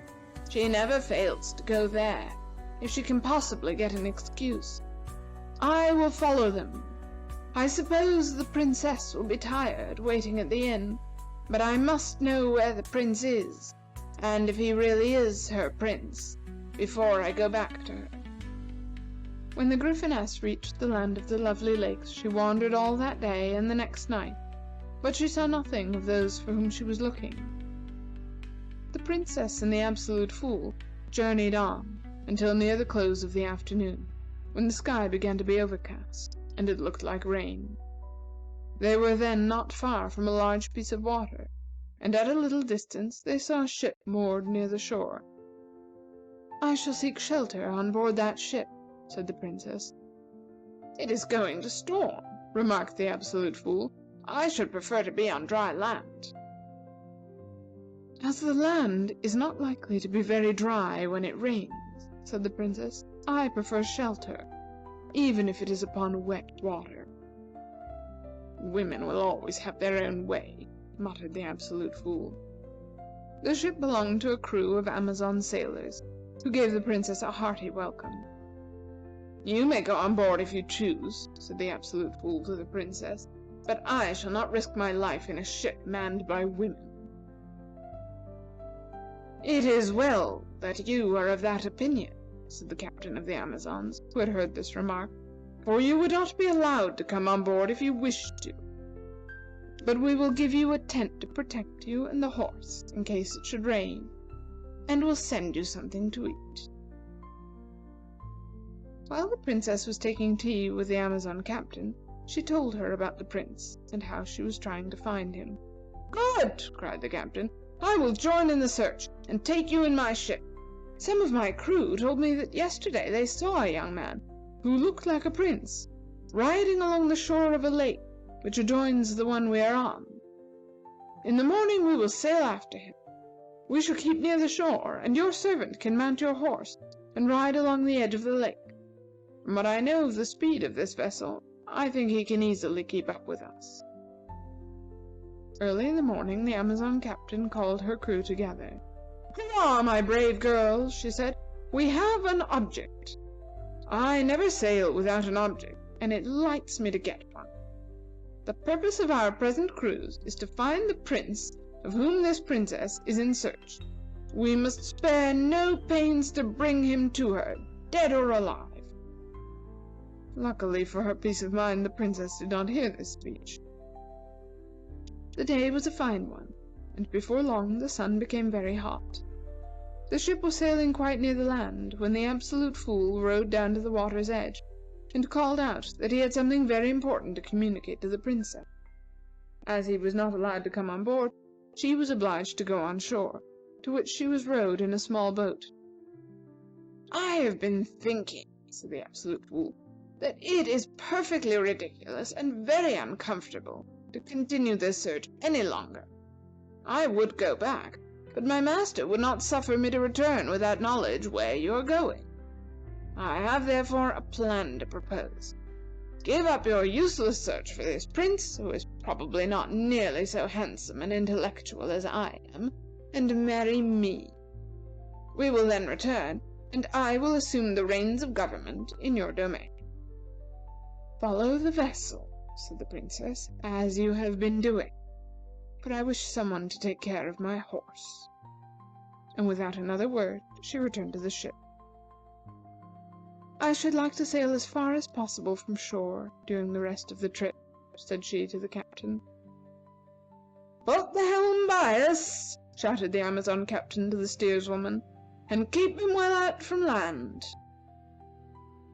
When they had sailed through a small stream into the lake adjoining, the Outlook, who was swinging in a hammock hung between the tops of the two masts, sang out, "Prince ahead!" Instantly all was activity on board the vessel. Story books were tucked under coils of rope, hem-stitching and embroidery were laid aside, and every woman was at her post. "The Princess is taking a nap," said the Captain, "and we will not awaken her. It will be so nice to surprise her by bringing the Prince to her. We will run our vessel ashore, and then steal quietly upon him. But do not let him get away. Cut him down if he resists." The Prince, who was plainly visible only a short distance ahead, was so pleasantly employed that he had not noticed the approach of the ship. He was sitting upon a low, moss-covered rock close to the water's edge, and with a small hand net, which he had found on the shore, he was scooping the most beautiful fishes from the lake, holding them up in the sunlight to admire their brilliant colors and graceful forms, and then returning them uninjured to the water. The Water Sprite was swimming near him, and calling to the fish to come up and be caught, for the gentle Prince would not hurt them. It was very delightful and rare sport, and it is not surprising that it entirely engrossed the attention of the Prince. The Amazons silently landed, and softly stole along the shore, a little back from the water. Then, at their captain's command, they rushed upon the prince. It was just about this time that the Griffiness, who had been searching for the prince, caught her first sight of him. Perceiving that he was about to be attacked, she rushed to his aid. The Amazon sailors reached him before she did, and seizing upon him, they began to pull him away. The prince resisted stoutly, but seeing that his assailants were women, he would not draw his sword. The Amazon captain and mate, who were armed with broad knives, now raised their weapons and called upon the prince to surrender or die. But at this moment the Griffiness reached the spot, and catching the captain and mate, each by an arm, she dragged them back from the prince. The other Amazons, however, continued the combat, and the prince defended himself by pushing them into the shallow water, where the water sprite nearly stifled them by throwing over them showers of spray. And now came riding up the Absolute Fool. Seeing a youth engaged in combat with the Amazon sailors, his blood boiled with indignation. "A man fighting women!" he exclaimed. "What a coward! My arm shall ever assist the weaker sex." Jumping from the horse, he drew his sword and rushed upon the prince. The Griffiness saw the danger of the latter, and she would have gone to his assistance, but she was afraid to loosen her hold on the Amazon captain and mate. Spreading her wings, she flew to the top of a tree, where she deposited the two warlike women upon a lofty branch, from which she knew it would take them a long time to get down to the ground. When she descended, she found that the Absolute Fool had reached the prince. The latter, being a brave fellow, although of so gentle a disposition, had been glad to find a man among his assailants, and had drawn his sword to defend himself. The two had just begun to fight, when the Griffiness seized the Absolute Fool by the waist and hurled him backward into some bushes. "You must not fight him!" she cried to the prince. "He is beneath your rank, and as you will not draw your sword against these Amazons, you must fly from them. If you run fast, they cannot overtake you." The prince followed her advice, and sheathing his sword, he rapidly ran along the bank, followed by some of the Amazons who had succeeded in getting the water out of their eyes and mouths. "Run from women!" contemptuously remarked the Absolute Fool. "If you had not interfered with me," he said to the Griffiness, "I should soon have put an end to such a coward." The prince had nearly reached the place opposite to which the vessel was moored, when the princess, who had been awakened by the noise of the combat, appeared upon the deck of the vessel. The moment she saw the prince, she felt convinced that he was certainly the one for whom she was looking. Fearing that the pursuing Amazons might kill him, she sprang from the vessel to his assistance. But her foot caught in a rope, and instead of reaching the shore, she fell into the water, which was here quite deep, and immediately sank out of sight.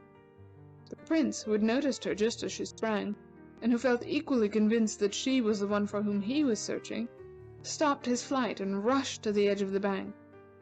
Just as the princess rose to the surface, he reached out his hand to her, and she took it. "Philopena!" cried the prince. "You have won!" said the princess, gaily shaking the water from her curls as he drew her ashore. At the request of the princess, the pursuing Amazons forbore to assail the prince, and when the captain and the mate had descended from the tree, everything was explained. Within an hour, the prince and princess, after taking kind leave of the Griffiness, the water sprite, and of the Amazon sailors, who cheered them loudly, rowed away to the city of the princess, while the three servants of the inquisitive dwarf returned to their master to report what had happened. The Absolute Fool was in a very bad humor, for he was obliged to go back on foot, having left his horse in the kingdom where he had so narrowly escaped being killed. And besides this, he had had his hair pulled, and had not been treated with proper respect by either the princess or the Griffiness. He felt himself deeply injured. When he reached home, he determined that he would not remain in a position where his great abilities were so little appreciated. "I will do something," he said, "which shall prove to the world that I deserve to stand among the truly great. I will reform my fellow beings, and I will begin by reforming the inquisitive dwarf." Thereupon he went to his master and said, "Sir, it is foolish and absurd for you to be meddling thus with the affairs of your neighbors. give up your inquisitive habits and learn some useful business. While you are doing this, I will consent to manage your affairs." The inquisitive dwarf turned to him and said, "I have the greatest desire to know the exact appearance of the North Pole. Go and discover it for me."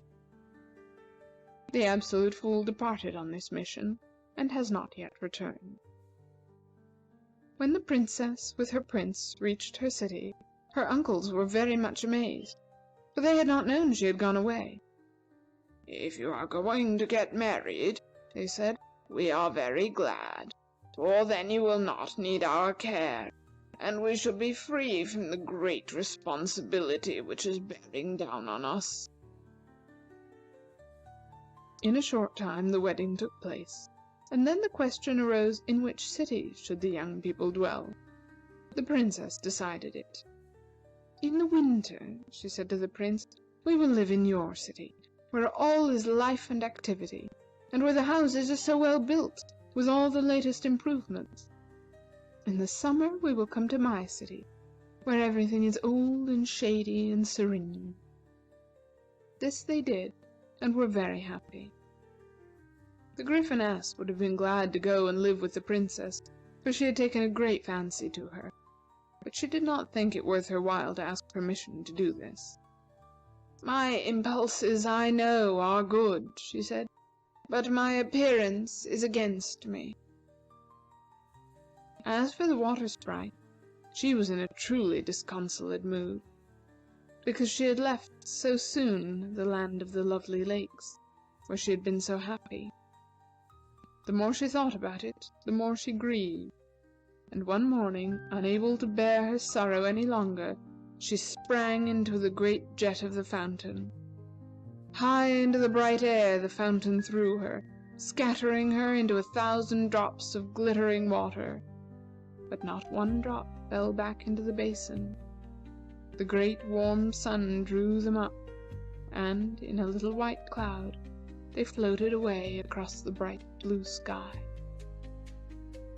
End of the Philopena, and end of the Bee-Man of Orn and Other Fanciful Tales by Frank Stockton. We hope you enjoyed tonight's Sleep audiobook. If you liked this audiobook and want to listen to more, please check out our channel at Sleep Audiobooks. And if you prefer to listen to each story individually, they will also be uploaded to our secondary channel at Sleep Chapters. You can access our entire catalog of bedtime story audiobooks through our web app, which can be found at sleepaudiobooks.com. There, you will also find our suite of sleep tools, including a complimentary Better Sleep Quick Guide if you sign up to our mailing list. Links are in the description below. All likes, comments, and especially subscribing help this channel grow so that we can reach more night owls in our quest to help as many people